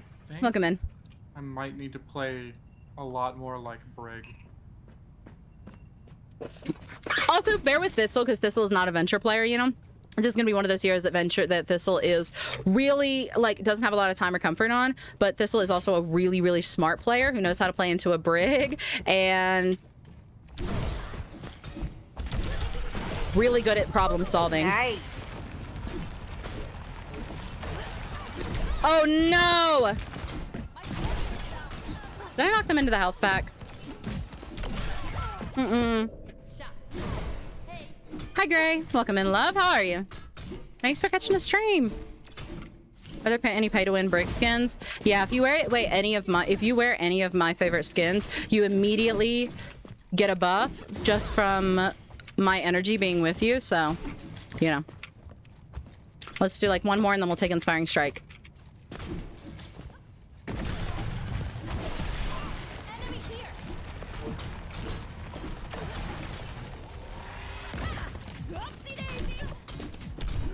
We fucked up. We fucked up. We'll do one more because that one was just really, really bad. Now imagine this was Avi. Yeah, I think that like the problem, I think that Avi might be a bit too far. As much as I would love to play into a Venture player, I don't know that like I want to do this into a champ Venture player, you know? Do I get banned if I say I don't like Fiscon? No, you don't get banned. I'm just gonna understand the way that this is supposed to work, though. No, you don't get banned, but I will like show up at your house, okay? I'm gonna show up at your house, and I'm gonna stand over you when you sleep, and I'm gonna look at you real weird. Really, really weird, and I'm gonna stand in the corner where like the lighting is low to try to like just capitalize off of some of that. Okay. I can do that, but I need to be a lot faster with my motions. Okay. Winston Sex Doll. Wow, what a name. Welcome in. I love a good first impression. How are you? Do you want me to wait to take Inspiring Strike? Give me like 1 or 2 more. Okay. It's also fun because like THISTLE's figuring this out in real time, you know? I'm good. How about you? I'm doing pretty good. A bag of face masks and goodies. No, you can't bribe me. I'm trying to do it with evil intent.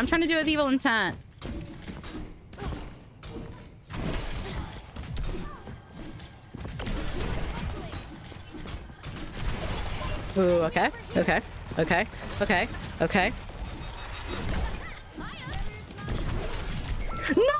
Okay.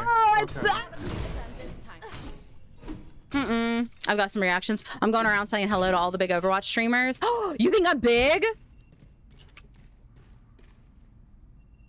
It's Type shit. Type shit. I love.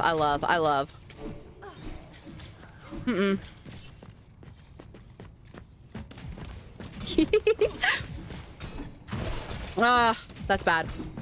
Dude.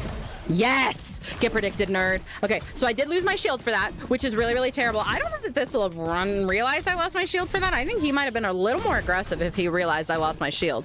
I don't know. I definitely didn't get punished for it. I'm spending this whole fight buying time back, though. Of time that I've lost.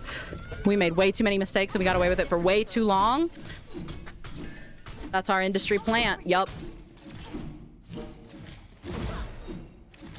Well, I gotta go say hi to others. Godspeed. Godspeed. I hope you get some really, really big reactions. You give Shide. Is that correct? Alright. Alright. I may have been clocked. My T. I do use she, they. She, they. She, them. I'm always trying to she them titties, you know? Sorry. The joke is funny every time, I promise. I promise.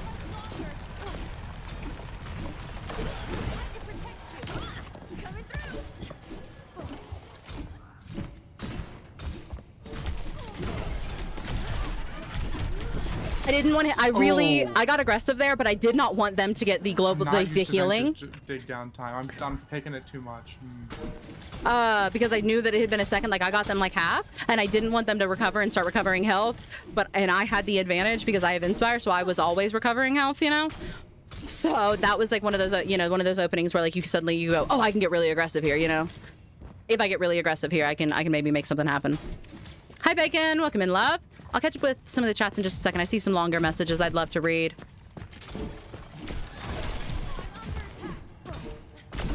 No.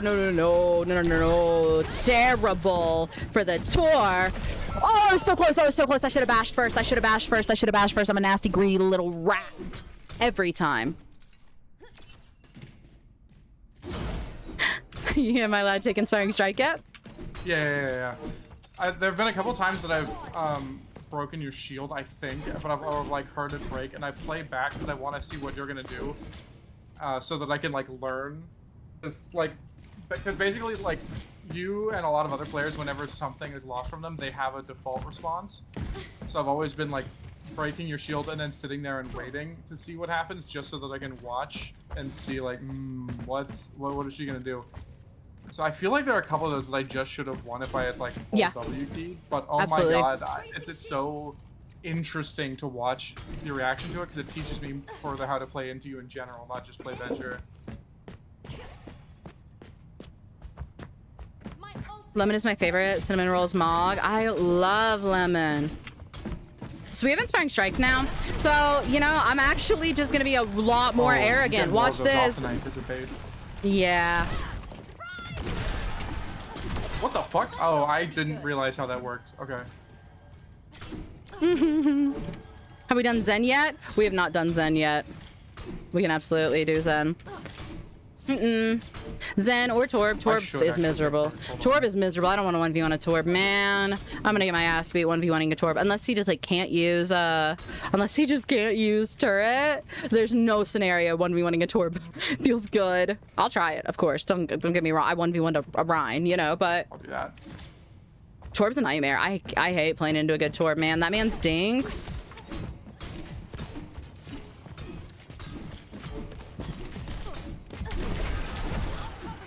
Ooh, I was greedy with that whip. There was no reason for that, but it's okay. I'm giving way too much of my shield. I need to take some of that on my health bar. And we need... Oh, we need the chance to recover here bad. Fuck, we don't get it. Hi, Matthew. Welcome in, love. Hammer only Torb. That's your father. I do think there could be something cathartic about like beating the shit out of my father, You might be on something there. Venture's little head peeking over that is so funny. If you want to start somewhere else, by the way, let me know. I just kind of default to here. Yeah, because that's where I want to be. That's where I want to be, and you know it.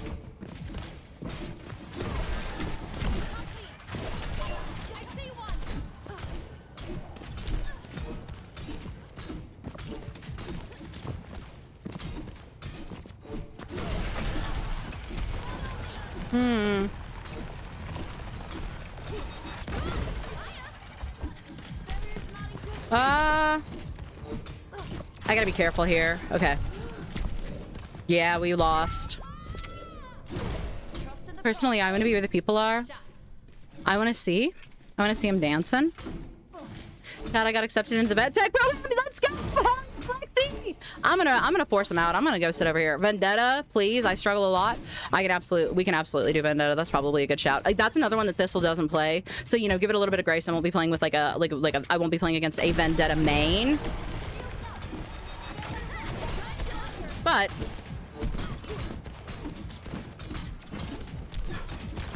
there's my shield. But it's okay, I get it back. And oh my god, if I had whipped! I definitely lost you there. This movement takes a little bit to get used to. Hi, Call. Welcome in. Hi, Welcome Candy. Welcome in. How are you? Vendetta is generally gonna be another one that you outbrawl. It's like hit your whip, or it's gonna outbrawl you. I don't know, I guess I don't play against a lot of Vendettas. I let him get way too much damage early on. We're gonna start this in a bad place, but it's okay because we're gonna buy ourselves time to recover here. I really want to be over there, you know? I want to be where the people are. I want to see them dancing, walking along down the... What's that word again? I keep testing my limits with that. I really shouldn't be. Can you also send a Vendetta with Inspiring? We'll try. I was wondering, like, now with the changes and like the Vendetta nerfs and Inspiring, I'd be interested to see if we can. Exclamation point Discord for the Discord. Yeah. How's Overwatch nowadays? I love Overwatch. I think it's in a pretty good place overall. I really love the Overwatch community. I think that the Overwatch community is in a pretty good place too. He keeps taking my favorite spot to start, and that just feels like especially evil, right? Like, why would he do that? I wanted your nasty ass. Ooh, nice. I needed to fall. Living. Further up with that. Thank you for the sub, beloved. Enjoy your ad-free experience. Interesting. Flipping your fins, you don't get too far. I like Legs this learning. This are learning is really required interesting. for jumping, dancing, walking along down the... What's that word again? Street. Up where they walk, up where they run, up where they stay all day in the sun, wandering free. Wish I could be part of your world. You took the health pack. It's okay. You knocked me into the mega. All right. I played that well.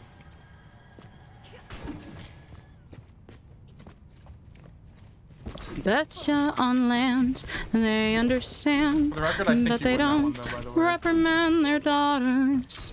Bright young women, we gave a cooldown, sick of swimming, ready to stand. I'm in a really bad position here, but I really can't let him like just poke me out like that.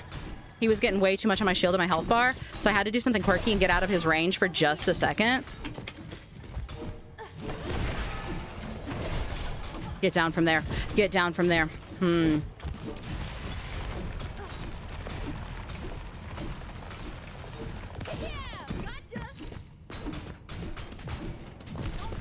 Now who's running from who?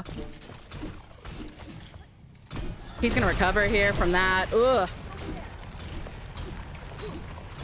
Up where they walk, up where they run, up where they stay all day in the sun, nice. wandering free. Wish I could be part of your world. You have any desire to go Vendetta? Vendetta. Yeah, I can try. Hi, Baba Yaga. How are you? You know, and again, bear with me. I don't know how well this is going to go. Vendetta is not a hero that I have ever in my life seen THISTLE play. So especially starting out, it'll probably be it might be like really rusty, you know? But THISTLE's a really great player and great problem solver and adapts, you know? Do you have a favorite food with cabbage in it? I just like cabbage. I think maybe my grandma makes roasted cabbage. My grandma and my mom always made roasted cabbage growing up, and I love just like some roasted cabbage. Okay, Diva, would you sing at my gay wedding? Ooh, that'd be so cool. Kenma, happy 1 year. Oh my God, happy 1 year, babe. Welcome in, how are you? Hey, Poe, I've never actually been able to catch you live. Hey, welcome in. Thanks for catching me live. Cabbage rolls are that girl. I do like cabbage rolls. Hi, Rang. How are you? Any tips for Fika? Like playing Brig into Fika? Fika's hard. Fika punishes you a lot. So big thing is managing space, right? Like this is another one of those. Don't let her get in. Don't let her get in. Oh, if I'd gotten that whip. Ah, we were close. We were close. We were close. Don't let her get in.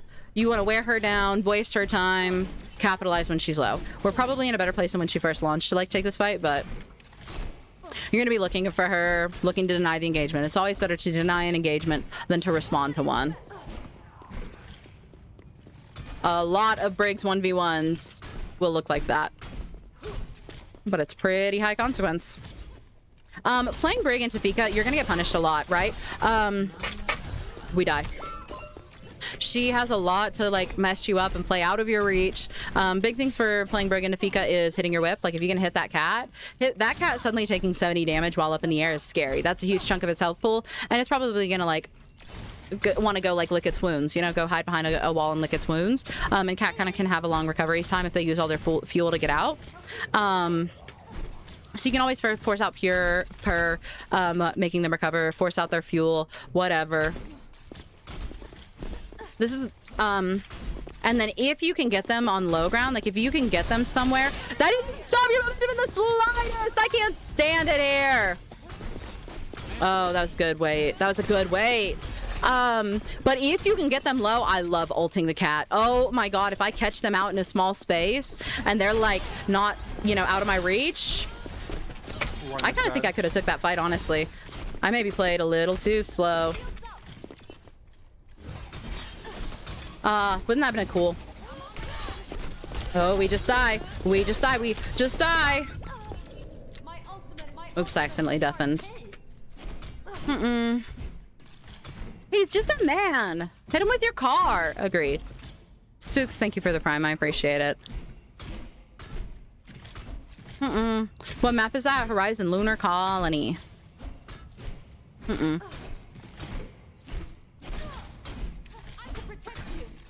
this is going to be a little bit of a better... 1 second. Venture's a goofball that makes me love him so much. I love Venture, dude. I love Venture Overwatch, man. I want to kill Venture Overwatch's barber. Don't get me wrong, but I miss this map. I love the charm of this map. That's one of the reasons we're using this map. I think this map has like these two spaces that are pretty good to demonstrate like break strong points and like not, but it's just the nostalgia of it all, you know. This map is out of the game in base game, but it is still available in custom games. Ugh. We missed that? We missed that? Did I? Whatever. I don't like this game. It's a stupid game. Nobody likes this game. Nobody likes this game. Again, high consequences. Don't let her get up on you. Only take the fight if you have a clear advantage and you've like whittled her down. Waste her time. Try to deny her engagement. Miss your whip. Die for it. I'll try a different approach. We're in customs. Can't hit me with a car, Po. You can't drive. I can drive. I can drive, regardless of what y'all think. Do not listen to them. This is propaganda. I have a driver's license. Do I like to drive? No. Do I cry driving in cities? I can protect you. Well, yes. But like road trips, I'm fine. I'm so... Oh, we're dead. Oh, we're dead. Oh, we're dead. Oh, we're dead. Oh, we're dead. How did I... But road trip driving? Love road trip driving. I can drive on a straight road. I can drive, but I also cry. Yeah, I hate driving in cities. Oh my god. Po, my cat just gave birth to 5 kittens. Are you happy for me? I'm so happy for you. Will you name one of them after me? Please, please, please. We'll do one more over here, and then I'm gonna swap to the other room.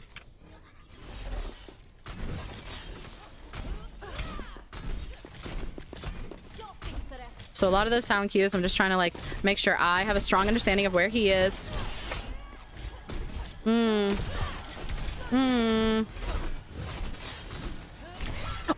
my god! We were close. We were close. I love How to Train Your Dragon, man. Oh my god, yes. Dude, I saw an edit the other day that was, you know, the "you're just as beautiful as the day I lost you" clip, you know? It was an edit of that, but it was with "All I Ask of You" from Phantom of the Opera.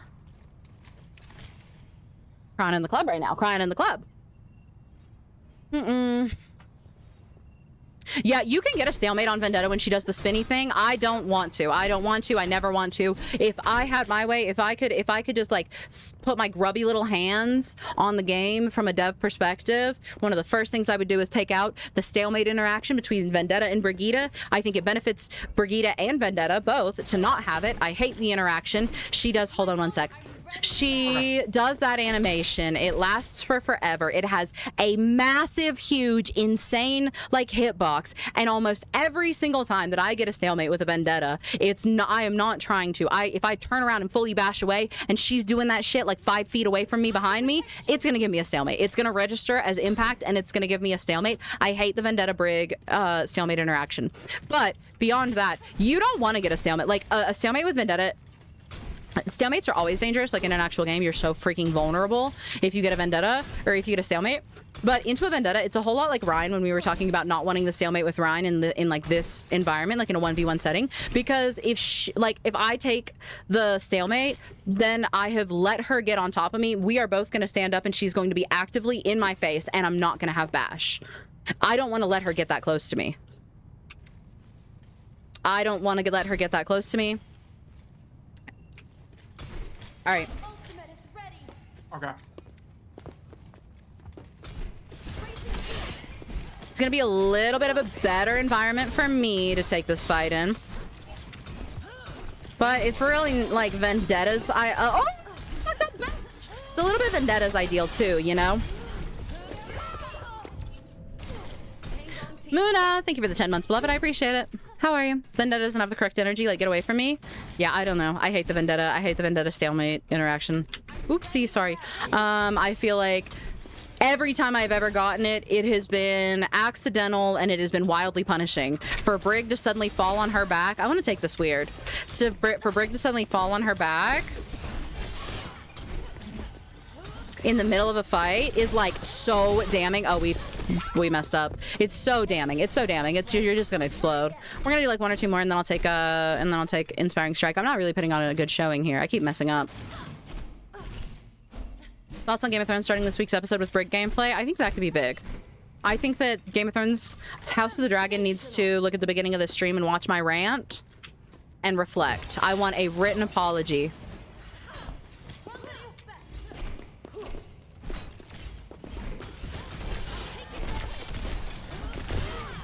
Oof.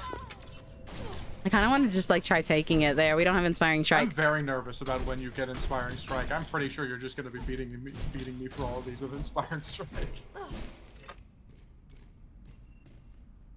Man flesh. Medieval Protector hero fighting a hyper-aggressive Roman melee. I like it. I like it. I don't mind playing into a Vendetta. I just hate accidentally getting the stalemate. Brienne of Tarth would be a Brigitte main. Brienne of Tarth would be a Brigitte main, and that's the only thing that matters.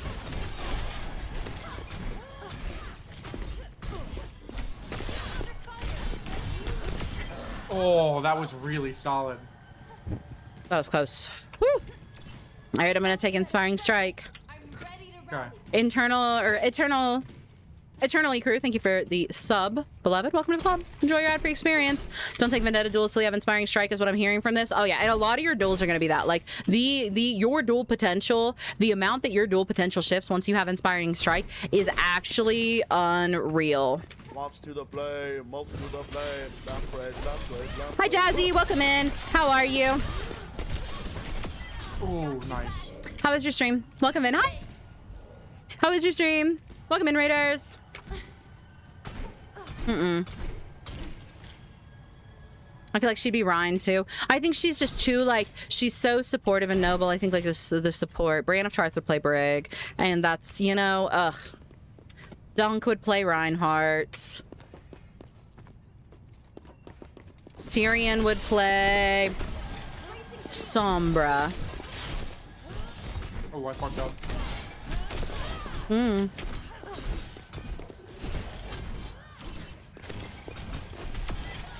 Nice.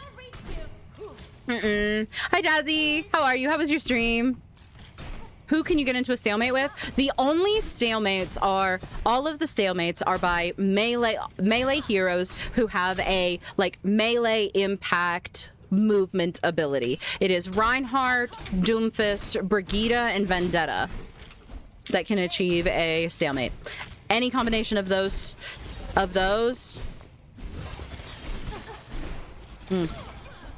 just buy the space. I'll just buy the space. We lose. Oh, We I lose. missed that. It's okay. He messed up too, I missed actually. two. Rethink your strategy. Hi, Box. How are you? So good. I hope your stream's been good. Let's go. So, you know, I think, again, we display that your dual potential goes up so much when you have Inspiring Strike. Who is Danny playing?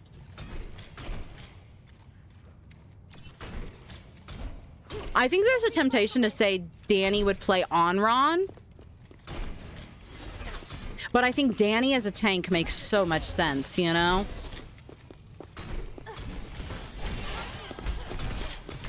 I'm just gonna leave. I'm just gonna leave. I'm just gonna leave. I'm just gonna leave. I'm just gonna leave. I'm just gonna leave. I'm just gonna leave. I'm just gonna die. I'm just gonna die. I have a new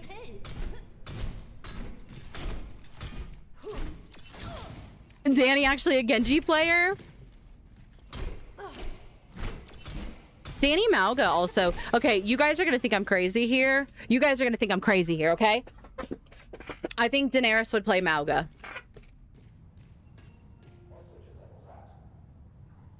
I'm locking in my answer. Danny would play Malga.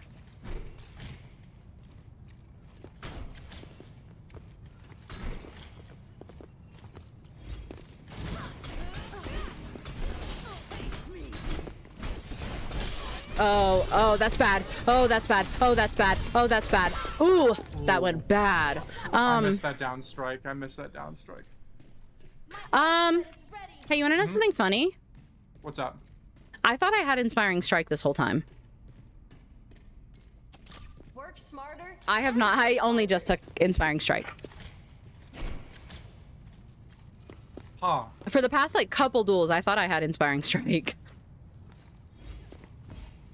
I also thought you had Inspiring Strike because you The said you were taking it, so I played safer. You played safer and I played more aggressive, and I got away with it because we both... That's so funny. Yeah. Okay, well, now I have Inspiring Strike. Fun fact. Okay, so Malga... Okay. Danny is Malga, right? Well, now I just want a limit test. Now I just want a limit test. Ooh. Danny is Malga. 1, setting her enemies on fire. 2, I think, you know, Danny is a tank. I think Danny's a tank. Can we do something just for a second? Can we stand at each other and just M1 and see who wins? You can use like whip shot and bash and everything, but I want to just face check an M1 for a second. Yeah. Okay. Okay, going.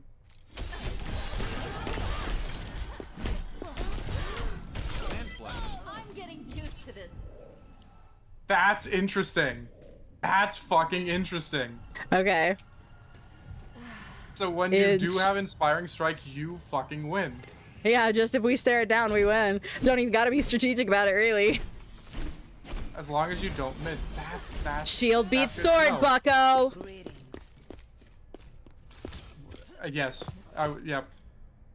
My sword is really cool, though. It's pretty. Your sword is really cool. Your sword is really cool.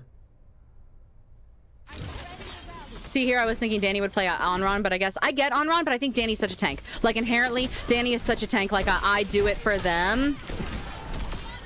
Ooh. Like, no even nuance. You don't even gotta play careful.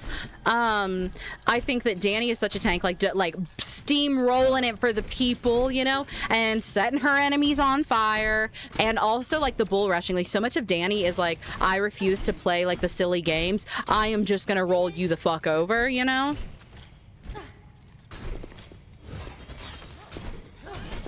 You know, think about the battle. Think about Astapor, right? Like, I think about Astapor. And I think that was very Malga of her, you know. So yeah, Inspiring Strike is even better into Vendetta than I think I realized. I feel like nobody plays Vendetta anymore. And I kind of can just like whoop her little ass when I have Like, I don't have to play smart. I don't have to do... I can just Yeah, look for a little I don't ass know if how I much this is have actually Inspiring gonna help you Strike. right now, 'cause you're Yeah, I think unfortunately we figured out. individually, mechanically, you're significantly better at Break than I am at Vendetta, and it's just gonna come down to who lands their shit. You're Yeah. welcome. That's crazy. Good to know, though. All right. Do we want to go someone else? Yeah. Hi, Rudy.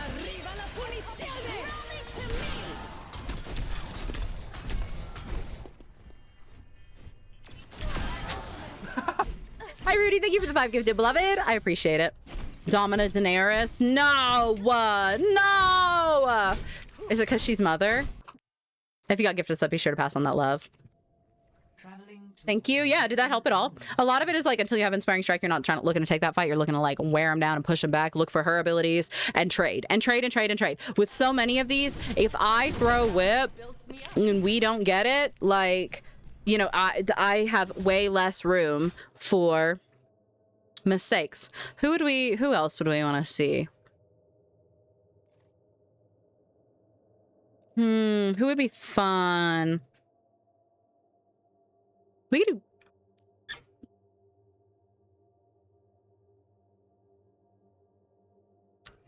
Do you play Onron? Do you feel okay playing Onron?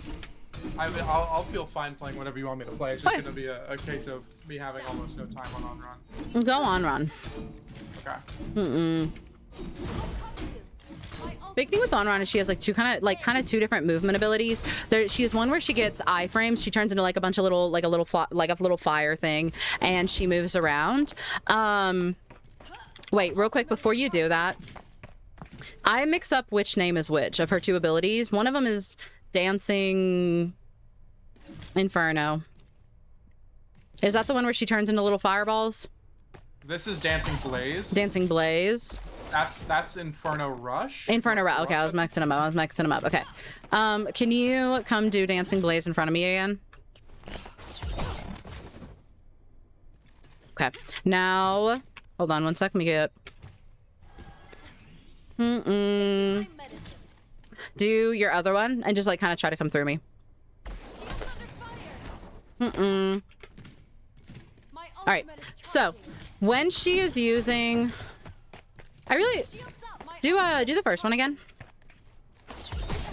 All right. I really thought that you could shield that. I don't know. I think I've been giving bad advice. I thought that when she was in that one, you could shield some of her flames.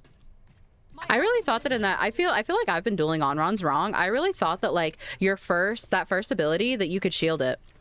You used to be able to. They changed it. They changed it. Oh, that makes so much more sense because I have 100% operated off of the idea that I could shield that. Okay, that's so good to know because I did not realize that. Actually, now that I say that, I can't remember. I remember it was. I feel like you could. Very similarly to a melee, and you could block it with Vendetta. Like you could fully mitigate it with Vendetta. It works like a backstab now. My chat says. Okay, I think that it did on release be able to be blockable, but I'm not It didn't damage my shield. It just hit me. Yeah. Okay, so that changes things, and I am wrong sometimes and don't know what I'm talking about, and you shouldn't listen to me. Anyway, listen to me tell you how to do this. Anyway, she has 2 movement abilities. The first one that he did, where he turned into like, he kind of like loses his character model. She has iframes. You can't hit her when she does that. The more people are around, the more that she hits it, like it's gonna auto target, you know? And she's gonna recover a bunch of health. You can't hit her during that, and you can't shield it.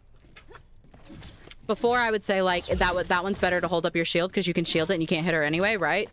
You can't shield it. So know that, but know that you can't really shield it, but she generally finishes that animation where she started it. It's like a set movement. So she's easier to track when she does that. And her glide is, she does have her glide ability where you can still see her body. She does not have iframes. You can't hit her. You absolutely can't hit her, and she can't go through your shield, so there's not a ton of reason to shield, you know? It used to be blockable by shield, but it had some weird interactions with deflect and guard, so they just changed it. That makes sense. That makes sense. If you are in a 1v1 situation, you're going to be in a little bit of an advantage because she benefits from her little dancey thing. The more people there are. I think like the more people there are, the more of her health that she regens back. So she's not going to get as much of her health back in these, but that is going to be her, like, her health back, you know? Not letting my shield break here is going to be huge. Trying to track her movement is going to be huge. Let's figure it out. But you can track it from the break flame in the animation. Yeah, she winds up really close to where she started. All right, you ready? Yeah, Let's run give it. a go. Let's give it a go. Shield's buckling. I'm on Right, like, ooh. Should have yielded. My Oops, sorry, I deafened there for a second. So there, like, once she started using that Some that ability, interesting discoveries. you know, there's not really much of a reason for me to shield, so I'm just gonna keep swinging and trying to track her. If you ever lose track of her, I'm gonna give you like a little brig tip for people who are really squirrely. If you lose track of them, start swinging with your swing. Like, swing your whole body, and you will swing in a larger arc. And the moment that you hear a hit marker, you know where they are, right? Like, you can literally, if you lose track of them, instead of like turning around trying to figure out what to do and how to track them, you can literally like kind of like wide swing and get a hit marker. I wasted whip there. He wins this. Okay, we recover. We recover. Why is Brig's shield so big? Brig's shield isn't big. Brig's got such a tiny little shield. shields up. Rotate during swing. Yeah, 100%. I like 1v1ing an on-Rana's Brig. Yeah, I feel like when she first came out, like I had some problems because like I didn't really understand her movement. And genuinely, the thing that helped me was going in the training ground and playing as on-Ron and like understanding how how the movements were different, how to identify them, and how to cap. Ooh, we needed to hit that. If I'm gonna get aggressive here. You do better than that. I like dueling it on Ron. I think that I'm gonna have an advantage here. A really big advantage here. I think it's a much more fair matchup. I think THISTLE doesn't play this hero. I think I like playing into an on Ron. I think that this is a little skewed in my side here.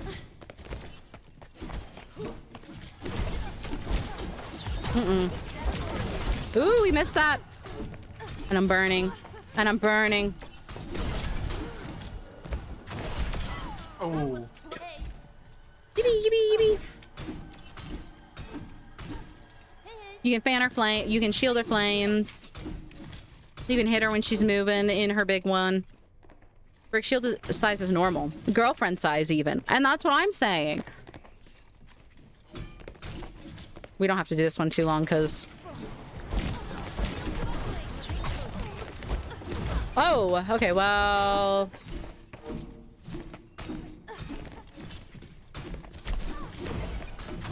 Ooh, we're cocky! We're arrogant! Enemy over here. That's not gonna stop me.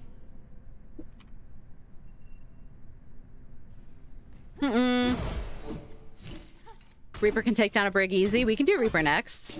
We can do Reaper next.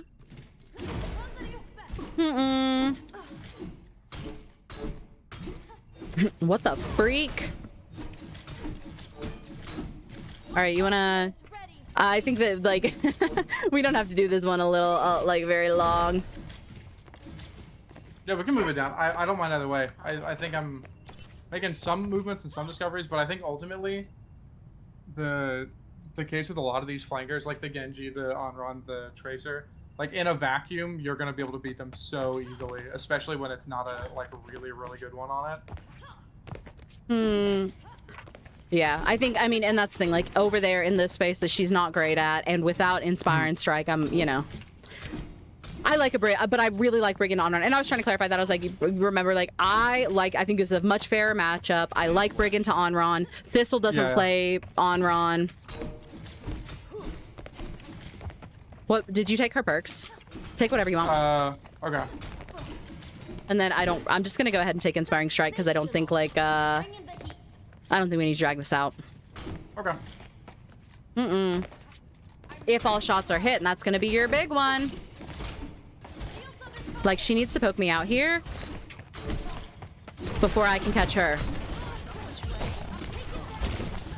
Ooh, she gets me, she gets me. That was better. Trust in the process. Seer, thank you for the 8 months. How are you? What's pose Brig level? On this account, we're like 600 and something or other. And then I got another account that's got like another 100 and something.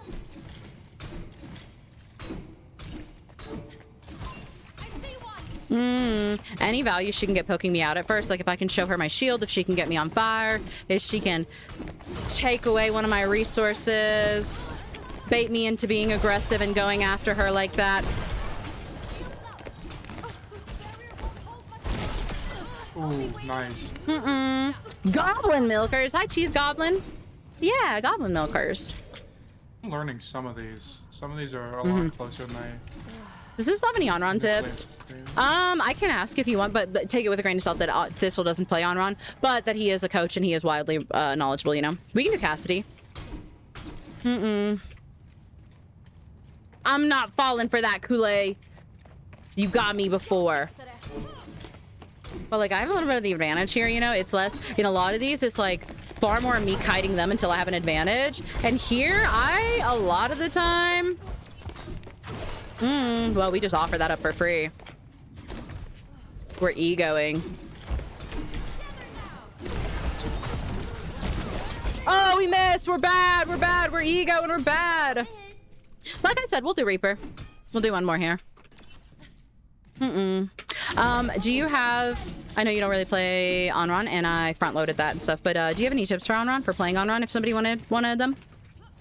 On-run is a slow burn, and you can't expect all in, because her kit is inherently a kit that requires time to build. It's kind of like trying to force a fast fight on Zarya, and that's something that I'm learning even in the 1v1. Like, if I can force you to take the fight in 2 stages, I don't want to tell you how to win this, because I want to try, but if I can force to take the fight in 2 stages, it's a lot easier for me to win than if both of us all in at the same time. So on-run is literally, like, for lack of a better term, or a slow burn hero, where you need to set up, you need to poke, and then you need to execute. Don't, like, all in it. And I think also when you're playing on-run, it's important to not try and go for tanks. I know that's such like a temptation, because it is so much more. Ooh, I can't talk like you can. It's so much more like easy to farm off of tanks and their damage, but they're slower to ignite, and they will not. They will not be detrimented by your tick damage as much as far as like keeping them down. But I think another very big part of it is her ability to win a lot of duels against people who are not designed to take 1v1 duels.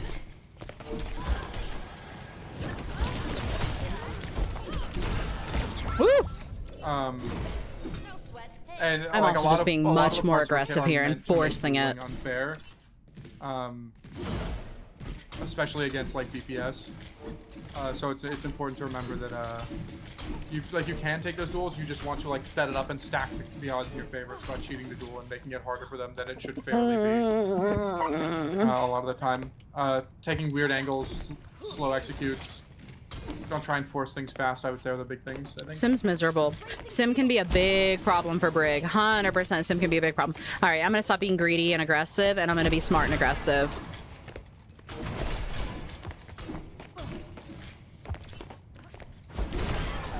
Yeah, I shouldn't have tried that. I should have backed off and reset. Wait, what is your primary bound to if Bash is M1? My primary is bound to M1.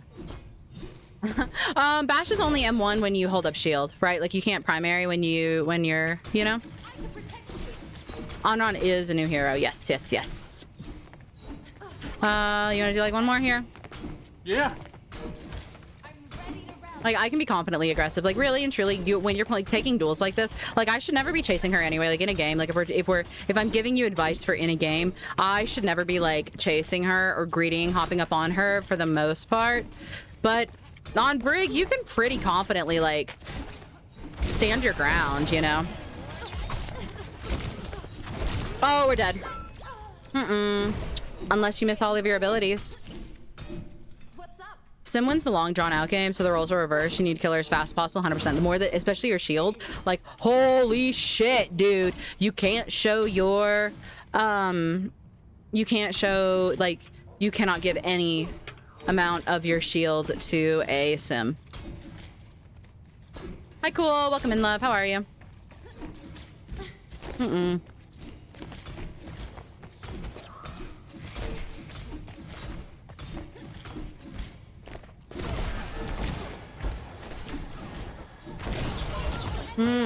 Oh, I missed that. That's bad. That's bad. You want to try Reaper? Oh, sure. Yeah, yeah. It's gonna be interesting. Brig Mog's every Not sure how hero. much Agreed. conflict Oh, there's going to be for like either side. A lot of it's going to be M1 stuff, trying to chase you, and whether or not I hit my shots. a lot of this is gonna this isn't gonna be another one of those setups where like this isn't gonna be a fair 1v1, right? He very obviously has the advantage, and he also thrives under the same win conditions that I do, right? I am strong in close space. He is strong in close space. He is looking to close that space. Any tool that I offer is something that he can capitalize on. I do not want to fight him until I have a very clear advantage. He does not have resources. I've whittled down his health, whatever, but he's gonna have a much better time. A lot of it's gonna come down to kiting until you have Inspiring Strike. A lot of it is just gonna be back to that like kitey bullshit. Capitalize on something if you can. Try to buy as much time as you can, you know. Hi Renz though, welcome in. How are you? All right, go. Okay. He does a lot of damage Hold if he's on. up close. I accidentally misclicked. He does a lot of damage if he's up close. He does a lot of pepper in if he's not up close. Like, look at that. I'm just taking that without even shielding. Look at my health, man.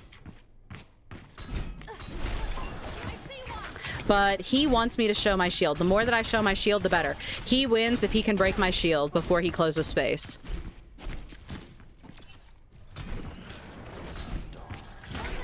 Ooh, that's one of his movement abilities. Ooh, he committed. He committed. He knew I'd wrap back around, didn't he? So we're just playing Matador, you know, like this isn't a fight that I'm super eager to take until I have a clear advantage.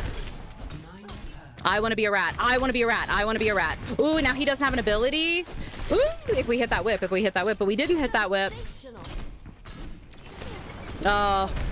Oh, that was sneaky of him. No, we almost got it if we hit the whip. If we hit the whip, we almost actually got that. Hi, Mikadis. Welcome in. How are you? Thanks for coming over. So it's a lot of that. It's a lot of that. Big things with Reaper is he's really, really loud. You hear him. You hear him. You know where he is. He got those big clomping ass stepping boots. You hear his ass. All of his abilities make a pretty decent, like, you know, are pretty telegraphed. All of his shit is pretty telegraphed overall. So, you know, Matador till you have an advantage.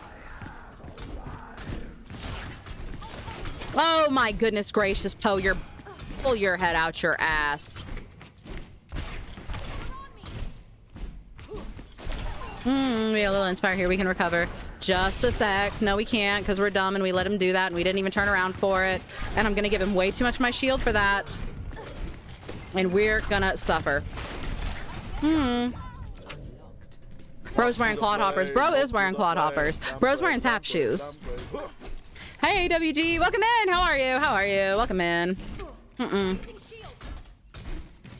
Poe is scared of him. Yeah.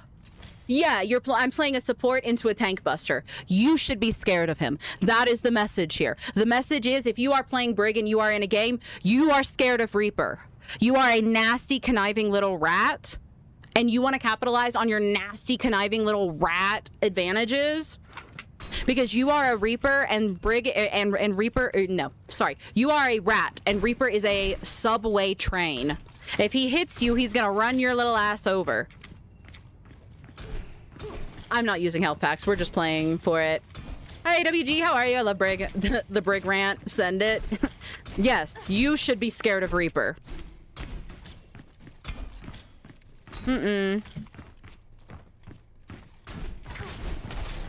Give him a little poke just to flirt here a little bit. See what he'll give me for it. He used his teleport.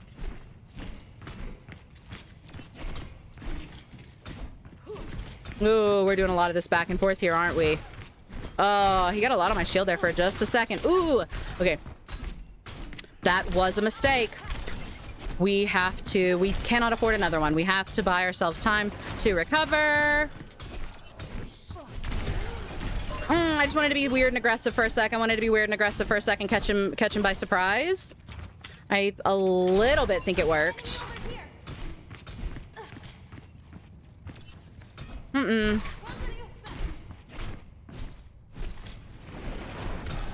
Lol.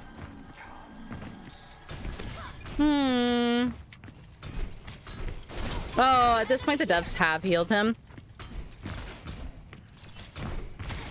Thistle, this is so fun with Thistle because Thistle knows me so well and learns and like picks up on patterns and behavior so freaking quickly, dude, that everything I'm doing, I feel like it's like me out thinking him. This is just over. I'm just gonna by missing that whip, it was over. I feel like it starts as me out thinking Thistle and Thistle out thinking me, and then me out thinking Thistle out thinking me and trying to think what he thinks I'm gonna do, and us just like going back and forth there. Doing well though, thanks. Stay back vacation. We're a little interesting. How are you? I'm doing good. We're having a good day. It's a fun day. Let's do one more over here and then we'll swap to the other space. Okay. Precious Skull for what he did to Winston. On it. Okay. Best I could do is miss my whip. What are our thoughts on that? I want to do something weird here. I want to do something weird here. Hi, Flora. He knows I'm going to want this whip. He knows I'm going to want this whip. He knows I'm going to want this whip. Okay, that's... Oh, I couldn't get it off fast enough. That was not the problem solving I expected, I'll be honest. That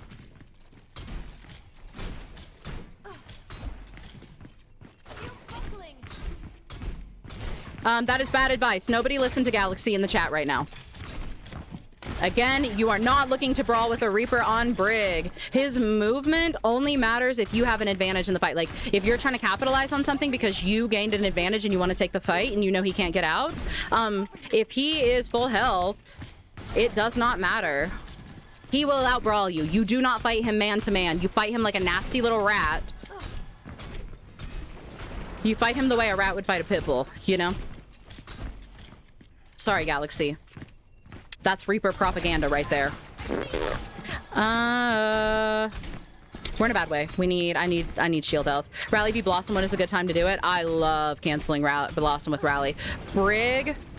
Oh, that was weird. That confused the hell out of me. That was good from him. Ooh.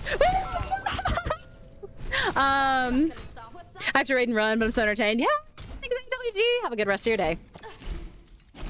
Don't see you winning though? Correct, because this is, again, I don't know how many times I can say over and over again, this is not a fight you're trying to win. This is not a 1v1 where you are trying to outfight this person and outmuscle them, and it never will be. Especially when you're playing an open space like this, especially when you don't have Inspiring Strike. You are playing smart. Oh, wait, we moved your ego is your enemy. You know, honestly, I forgot to.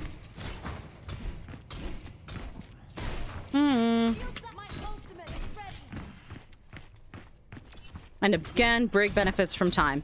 Any time that I waste is far more of a victory to me than it is to him. I did not expect you to do that. Going back to like weird, unexpected things, throwing him off. Like that.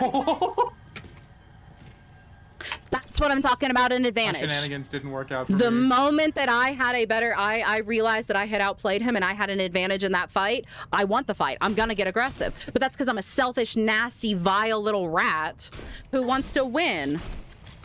I'm gonna make a smart decision.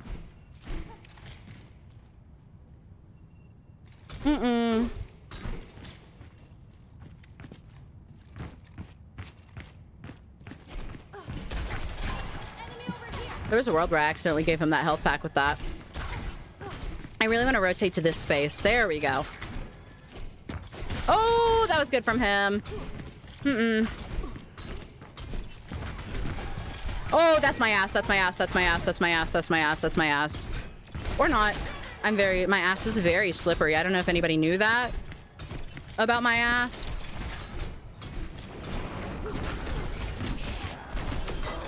Ooh, very nice. So you play it slow, you play smart, and you capitalize. The longer you can keep that shield alive, the worse and worse my outcomes get. And that is exactly it. For you a lot. And you know,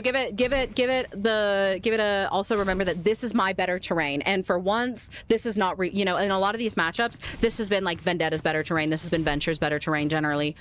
This is not Reaper's better terrain here. With me, at least. So...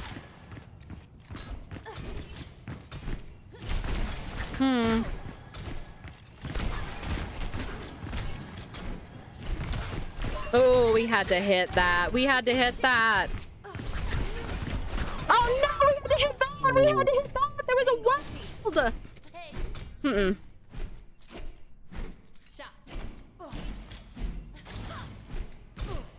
Yeah, just be nice, guys. Is Reaper the worst DPS to try to duel as Brig? He's definitely like one of the ones you have to be the most wary of. Like a lot of DPS, they have range on you, and like at range, in their ideal situation, they're stronger. But like, you know, an Ashe, like if a Brig can get up on an Ashe, ooh, I die. If a Brig can get up on an Ashe, a Brig wins, right? Like a Brig beats the hell out of an Ashe. Reaper thrives in your ideal conditions, and I think the bit that is the big thing is that like Reaper benefits from the exact thing you benefit from, so you have to play smarter and more careful. You know. Let's go, Lilac! I love that. All right, I'm gonna take Inspiring Strike now. Bring in the heat. Okay. I don't know. Yeah, I'll take. I love Brig. I love Brig. I love spreading the Brig propaganda.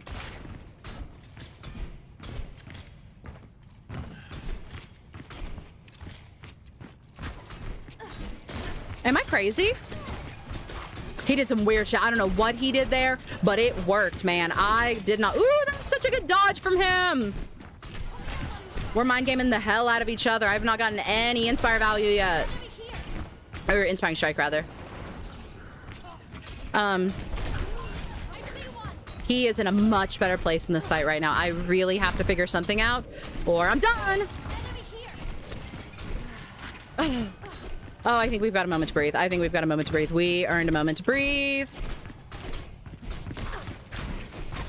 And then we sold it. And then we immediately gave it away. Why am I like this? Why am I greedy?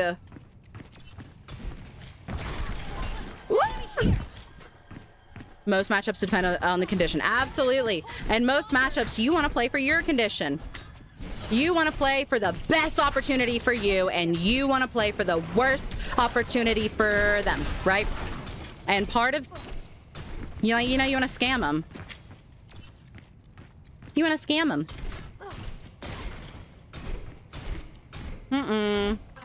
I didn't even see what they said.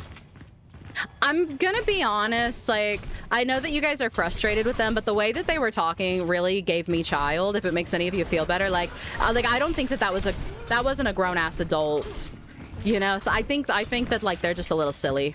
100%. Uh-oh. Brig is a snake oil peddler. Yeah. And one of the things I talk about in the doc is like the idea of like making space more expensive, right? And the difference of intention in can they eat here or not. If somebody can eat here, it means that they have the resources to outbuy you for where you're at, right? The space that you're controlling. They have the resources to outbuy you. If they can afford to eat here, you want to make them think that it's more expensive than it is, right? You want to make them think they can't. We die. No, he messes up too. You want to make them think they can't. And if they can afford to eat there, oh, you want to make it look appetizing. You want to make them think they can. Ho. Shh. Shell. You're the one Brig player on Earth I don't hate. Aww. Hell yeah, let's go.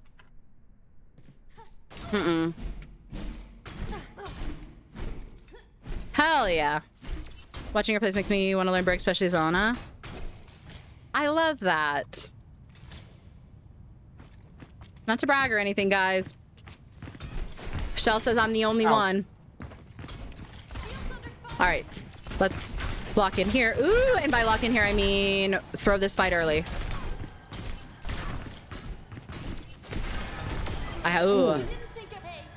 And lull them into a false sense of security. Sometimes you just gotta do weird shit that they don't expect. Call her Tigger the way she's the only one. Oh my god! I used to have a stuffed animal of Tigger, and he would sing that song. You'd like squeeze him, and he'd. The wonderful thing about Tiggers is Tiggers are wonderful things. They bounce, bounce, bounce, bounce, fun, fun, fun, fun, fun. And the most wonderful thing about Tiggers is I'm the only one. What a throwback. Ooh.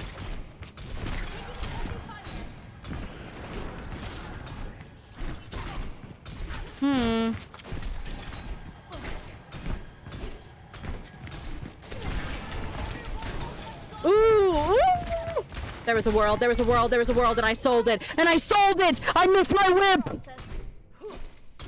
Hi, Skits. Welcome in. Godspeed with moving. Thank you for popping in. Sending you lots of love, babe. I feel like you're the right level of crazy. Oh, yeah, I'll take that. My wife's favorite from Winnie the Pooh was Tigger. I don't know. I feel like I'm basic, but I like as a kid, I really, really loved Tigger. But like that? Was that? Did he predict me? I've done some weird bullshit too many times. He knew. He felt it. No. I feel like it's basic, but I just love Pooh. Oh my goodness, I just love Pooh. Running around, no pants. Like I get it's basic. He's the main character, but running around, coochie out, baddie crop top. He's the best. How's games been? We literally haven't played a single game. We've been sitting in here cycling through 1v1s. I think we'll call this one last one on Reaper. I think it's pretty well demonstrated. Ow. Eeyore. My goat. Oh, I like Eeyore too.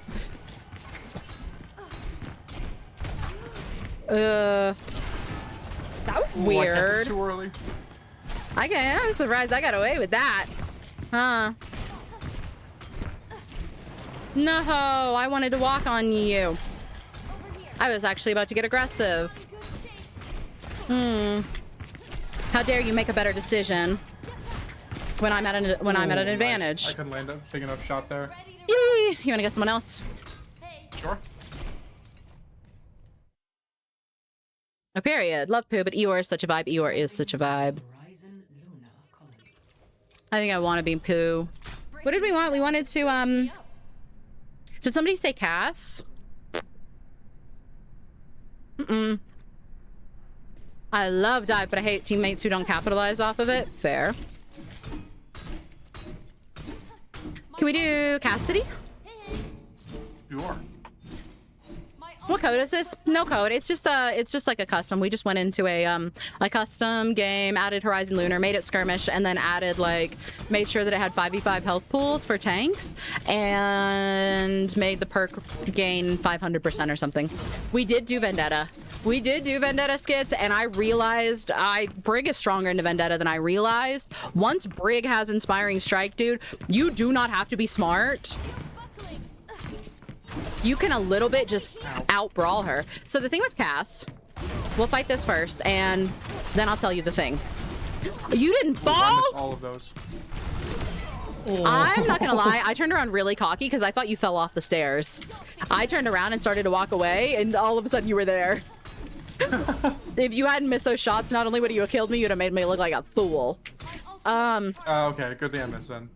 Big thing with Cass is it's kind of like one of those DPS where, you know, I told you like at range, he definitely gets you. You don't want to let him have any access to you at range beforehand, you know? And you don't want to let him get hinder, right? A lot of them are gonna try to get hinder on you. Don't let him break your shield. Don't let him poke you out at range. Don't let him get hinder on you. Whoop his ass if you get up on him. If he gets hinder on you, you cannot shield bash. And the only thing you can realistically do is like show him your shield, and then he's just gonna break it. Either way, you're gonna get caught out, you know?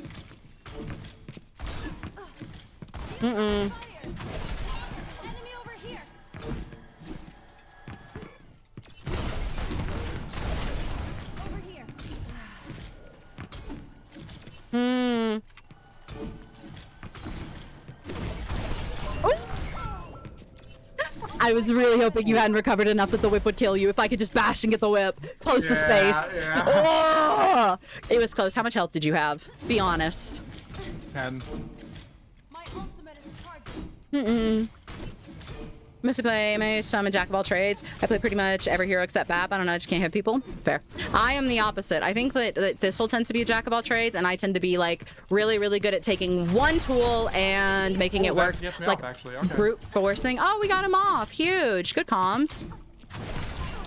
One tool and brute forcing that tool into value.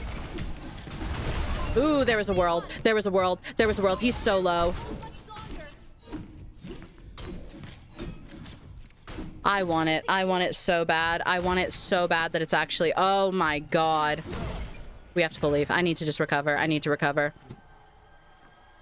Hinder doesn't make you drop your shield, but it does keep you from bashing. You can't bash when you're hindered.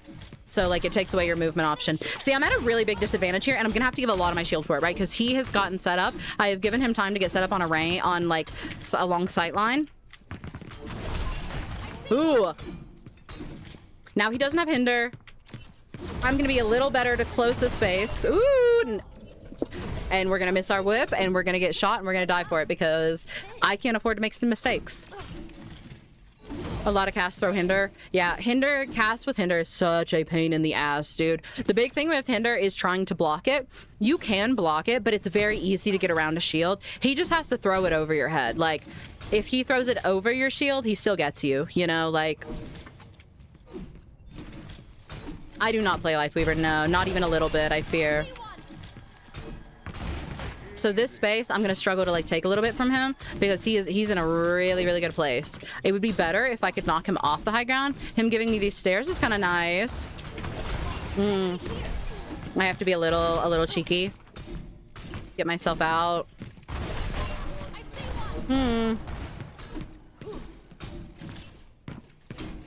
Like if he drops, I win. But trying to get up there to challenge him. Enemy over here. Pain in the ass. Shield's under fire. Will he drop for it? He will. You're a son of a bitch for that. You're a son of a bitch for that. And it didn't even work for you. He's already recovering.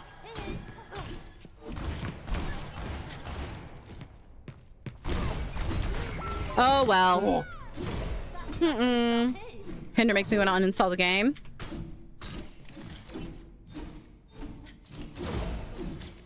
I regret not getting that Brig skin. Oh my god, I love this Brig skin, dude. The sound cues of it.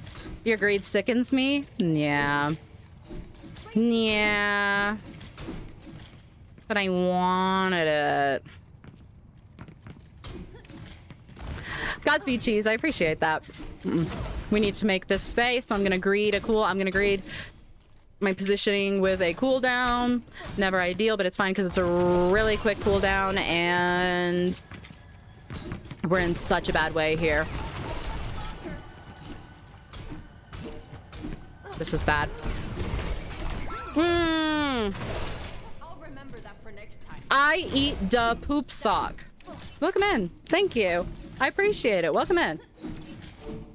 Fisher Brig. Oh my god, I want Fiskan Brig so bad. One of these days, man. One of these days. All right, you want to rotate in here? Sure. So again, we're playing in that area. We're playing way more to his strengths, right? This is going to be another, like, this is the area that I thrive in, but this is great because in this matchup, I think I thrive a little bit better in this space. In the other space, Cass can be really good in close range, right? But Cass is really good into Brig at longer ranges, right? So the matchups for me specifically improves in this space. Aw, man. See, like, that shit. Oh, my God. I hate hinder. I mean, obviously, like, that was 100% my fault. I decided to get aggressive and see what I can get away with there. But, like, you see how I held up my shield and I still got hindered? It's so easy to throw it around your shield. It is not reliable to try to depend on your shield to shield it into a cast that knows anything about playing into a Brig. He's in a really good... We're dead. We're dead. Oh. Okay. I got Fiskan Brig from a loot box and Nana Nana Boo Boo. Mods, ban that guy. Ban that guy right now. Ban that guy right now.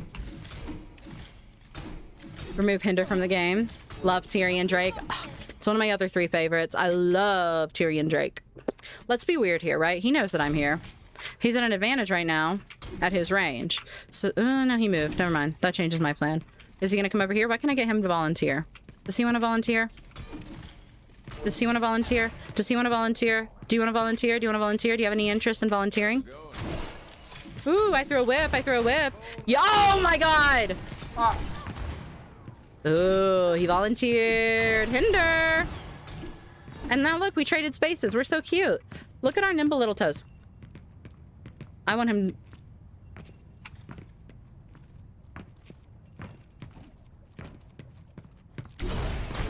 Hello. Hmm. Oh, that tree is so fucking thick. Oh. I needed the bash. I couldn't afford to miss that. Oh my god, no! Our nimble little toes! We almost like outwalked it. That's what I'm talking about with like the silly little, with like playing silly close space, like closing space. He needs me to not close space. I have to close space, you know. If we're gonna do anything here other than avoid it. But we'll do one more here. Like even getting in here, I've immediately taken a shot and I had to use a cooldown to even get into a decent position to not get poked out by him beforehand.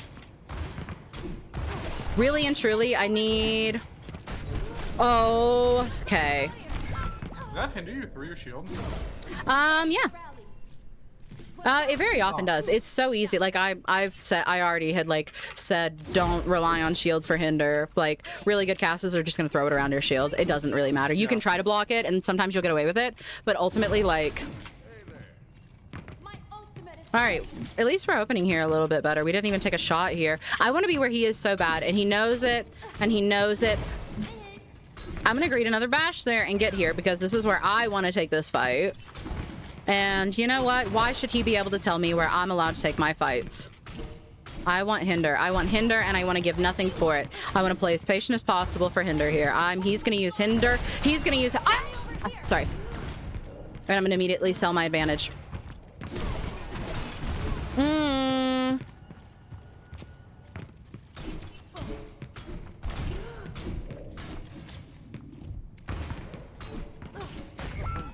I hate him. I hate him. Can we rally him for the meme of it all? Yeah. All right, I'm gonna take Inspiring Strike now. Okay. Your chat is so fun. Thanks. I think today's like a little chiller. We got super chill vibes today. We're just doing these silly little duels and stuff, showing things. But so now that I have Inspiring Strike, if I can close distance on him, and if he doesn't hit his shot, and if he doesn't hinder me when I need to get Inspiring Strike, like I'm a little more brawly capable. Oh my god, that was hinder, and I could have capitalized on it, but instead I just like gave him a shot for it and let him have time to recover. And I don't have Inspire. That was a nice little predict from me. We've recovered. It's fine. That's hinder.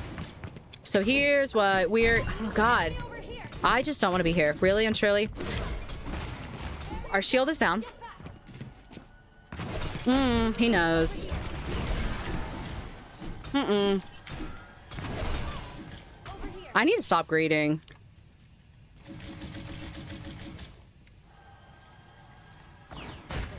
Ooh. That is... Ooh. Hinder.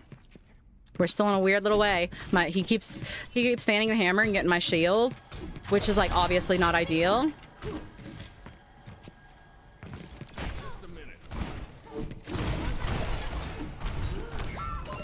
Damn. That room is fucking scary, man. Me coming back and getting trapped into that in that open as you're shooting me every time is scary. Yeah. I don't want to hear it. I'm starting the duel scary. Yeah, I'm only getting you in a scary position if I manage to rotate to it. I don't want to hear it from Thistle right now. Nice. Ow. He has no hinder, but he's gonna get it back quick. What if we didn't? I hate him. And stuff like that, just throw it over the wall. He can just throw hinder over the wall and you're just done.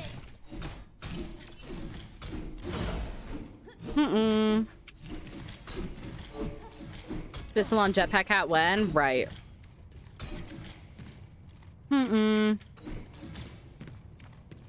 He's there already. I hate him.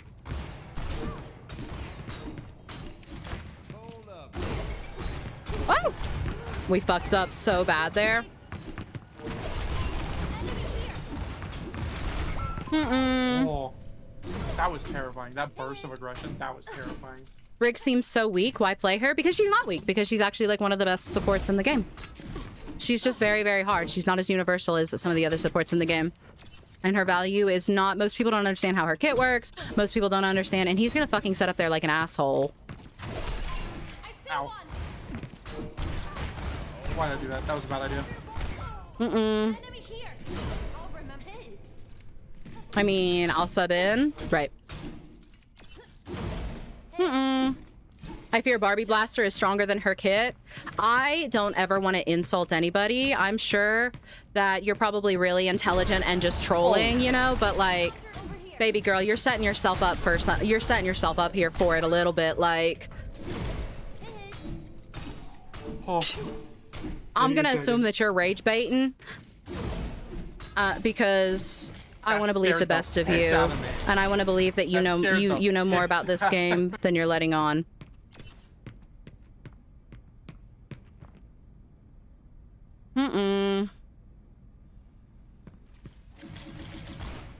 What maps do you feel like Brig is worst on? It's gonna be like Circuit Royale, any map that's like gonna have like really punishing long sight lines can be really punishing for her. Like she has counterplayed like a Widow, for example, but Mercy pocketed Sojaf on a high ground just fucking sucks, you know. I don't super love Brig on Circuit Royale. I like Havana, but Havana can be challenging. I think that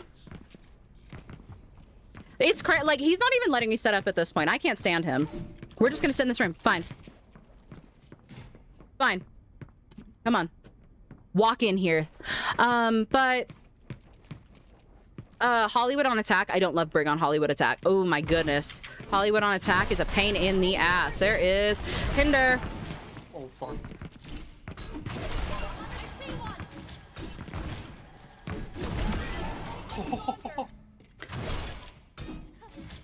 Now that I can't, now that I'm not getting forced into like the long sight lines. Could you explain why Mercy Brig backline is good for 6v6? A Mercy Brig backline is not good for 6v6. I mean, there's always, you can make anything work in any comp, really and truly. And there's situations like I had a really good composition for a Mercy Brig game the other day that I had in 6v6, but like overall, Mercy Brig isn't good. Also, thank you, Relico. I appreciate it. Let's do this one more time. I'm gonna force him to come into my little hidey hole here.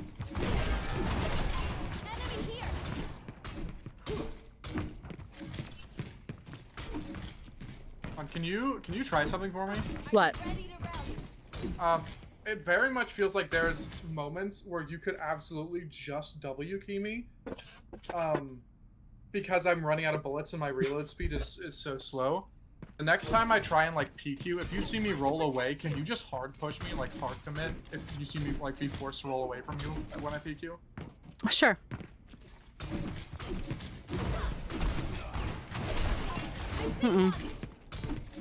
I mean, I am not. My ultimate is ready. Enemy over here.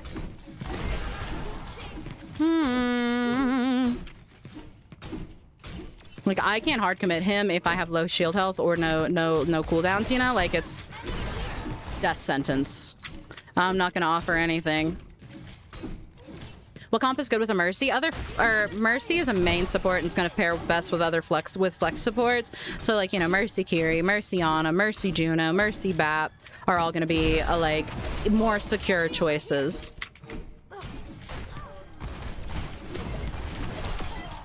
I feel like personally I can utilize Mercy Brig, and that's because I pocket Brig. I think the big thing to remember is that like elo affects value, right? In lower elos, raw resource output can carry. In higher elos, raw resource output matters less than utility matters, because, you know, and so in lower elos, you can get away with like more raw resource value and lose out on more utility. You know, it's why like one of the reasons why like Moira is going to be stronger in lower elos, but you're going to hear, oh my god, we actually blocked Tinder? Holy. But you know, like you're not going to hear her, you're going to see people dogging on how bad she is all the time. Mercy Brig is like eating mac and cheese with a knife. You can make it work, right? Like, but there's better options. You could make your life way easier and your team's life easier, and you're a little bit forcing your team to like eat mac and cheese with a knife as well. Mercy and Brig both feel a lot of the same niches in the game. I don't think a lot of people would like realize that. Ooh, I'm so close. Ooh. Why did I stay?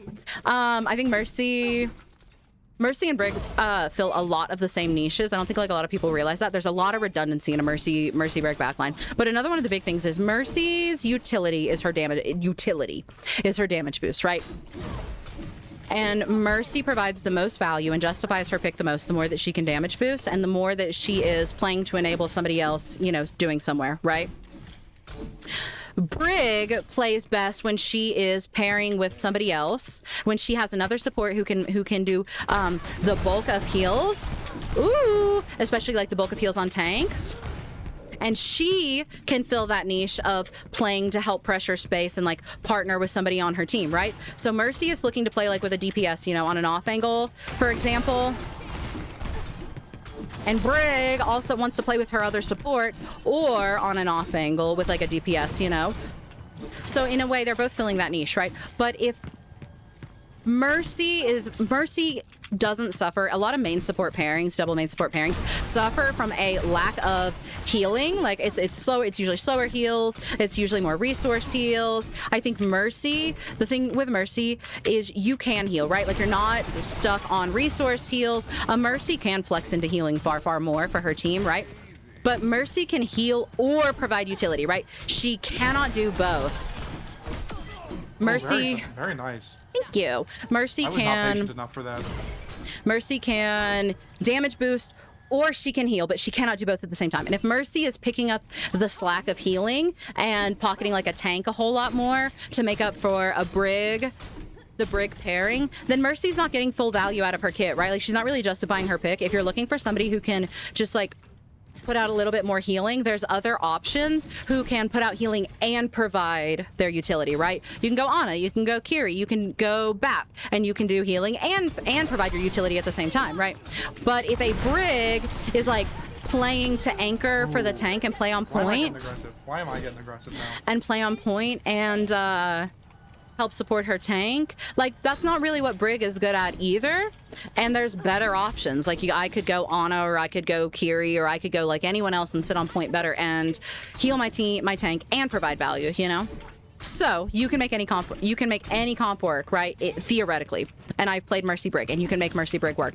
But I think ultimately a lot of, ooh, I got greedy. I thought he was closer. A lot of the time, Mercy Brig is eating mac and cheese with a knife. Right, like there's just better options, and neither of them let the other one shine. Both, there's a lot of redundancy. Both kind of want to do what the other one wants to do.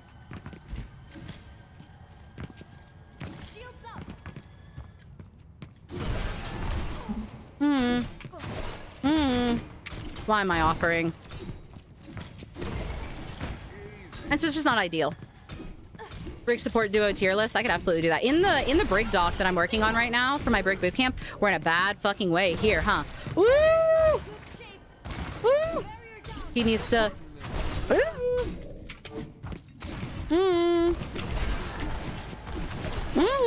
Oh my god, we're such a little rat, dude. In the Brig doc that I'm working on, I outline all of the pairings in my opinion, and then also do like a full breakdown for each pairing and how it works, you know? I do have the cat emote. I don't think I have equipped. No,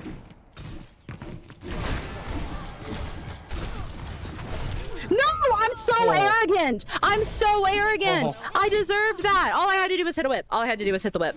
I don't know what you did 5 fights ago, but I can't win.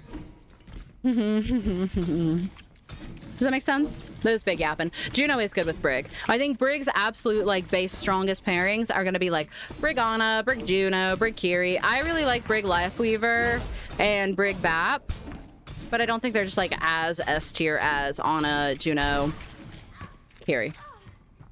I think let's call this one last one.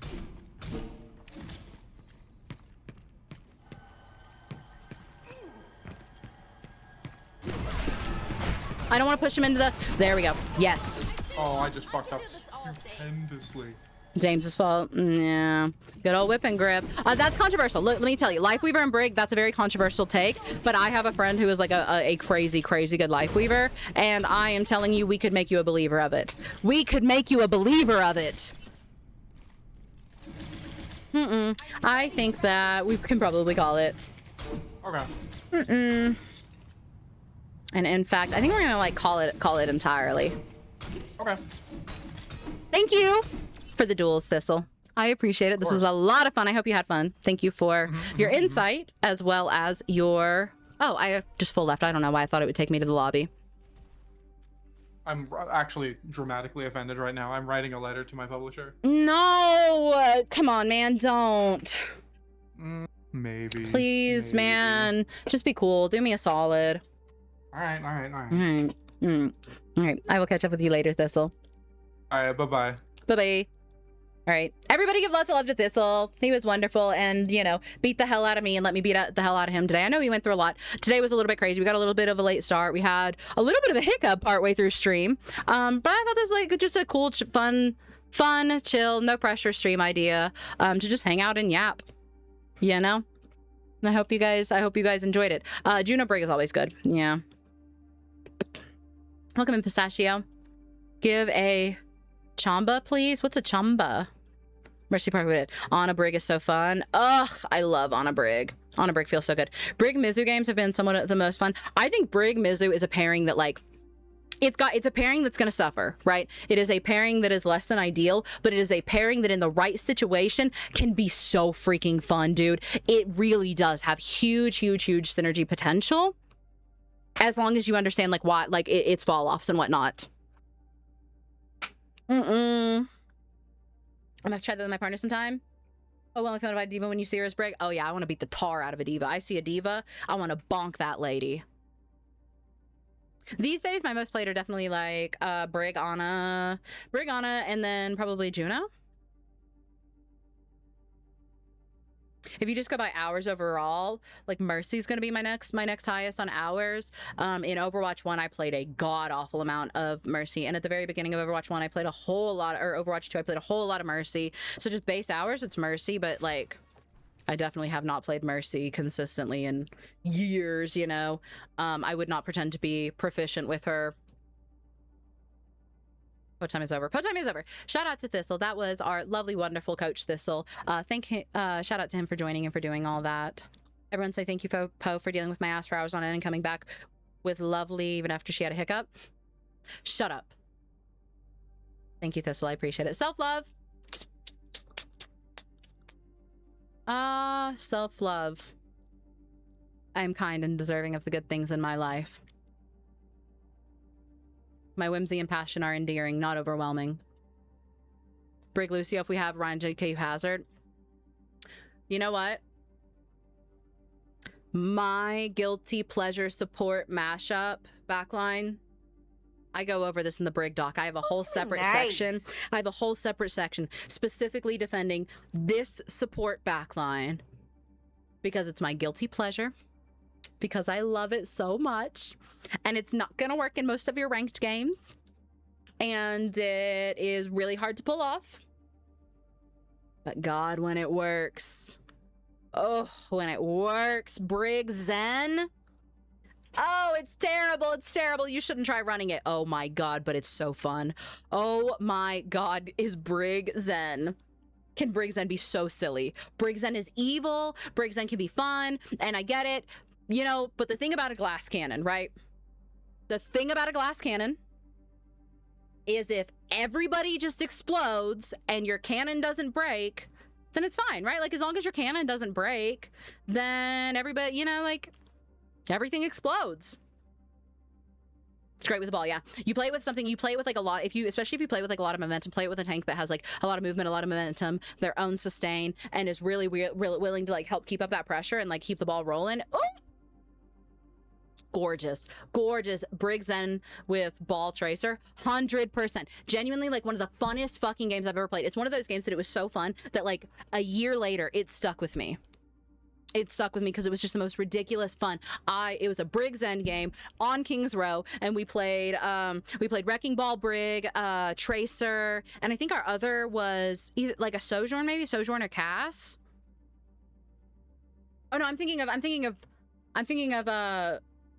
I'm mixing up. I'm thinking of a Brig Lucio game that I played. I don't know why my head jumped like that, but that game was really, really fun too. I love Brig Zen. Brigzen is so broken. It can't be. You're not, especially not in lower ranks. Like, I'm sorry, in lower elo, like, you know, you have that trade-off of raw resource versus utility, and in lower elos, raw resource is going to be god, and the biggest thing that Brigzen suffers from is raw resource. But I'm telling you, when you can get away with it, it's so fun. Zen is not evil. Zen is innocent. Zen is so evil. I love that Overwatch consistently, in the lore, all the characters who are the sweetest, kindest, funniest, bubbliest, most innocent little beans, right, are like some of the biggest little shits in the game. You know, you got your Zenyatta, you got your Bastion, you got your Mei, lovely, wonderful, kind, whimsical little pookies. Now I really want to play, yeah, Brigzen on King's Realm. Wait, I never thought about it like that. Yeah. Hi, Reddy, by the way. Zen is cutie. Yeah, I ran a bunch of Brigzen with Reddy, too. I like Brigzen. Brig is counter for Tracer. Tracer's hard. A good Tracer is always hard, no matter what you're on. But, my cannon, very strong. Very, very strong.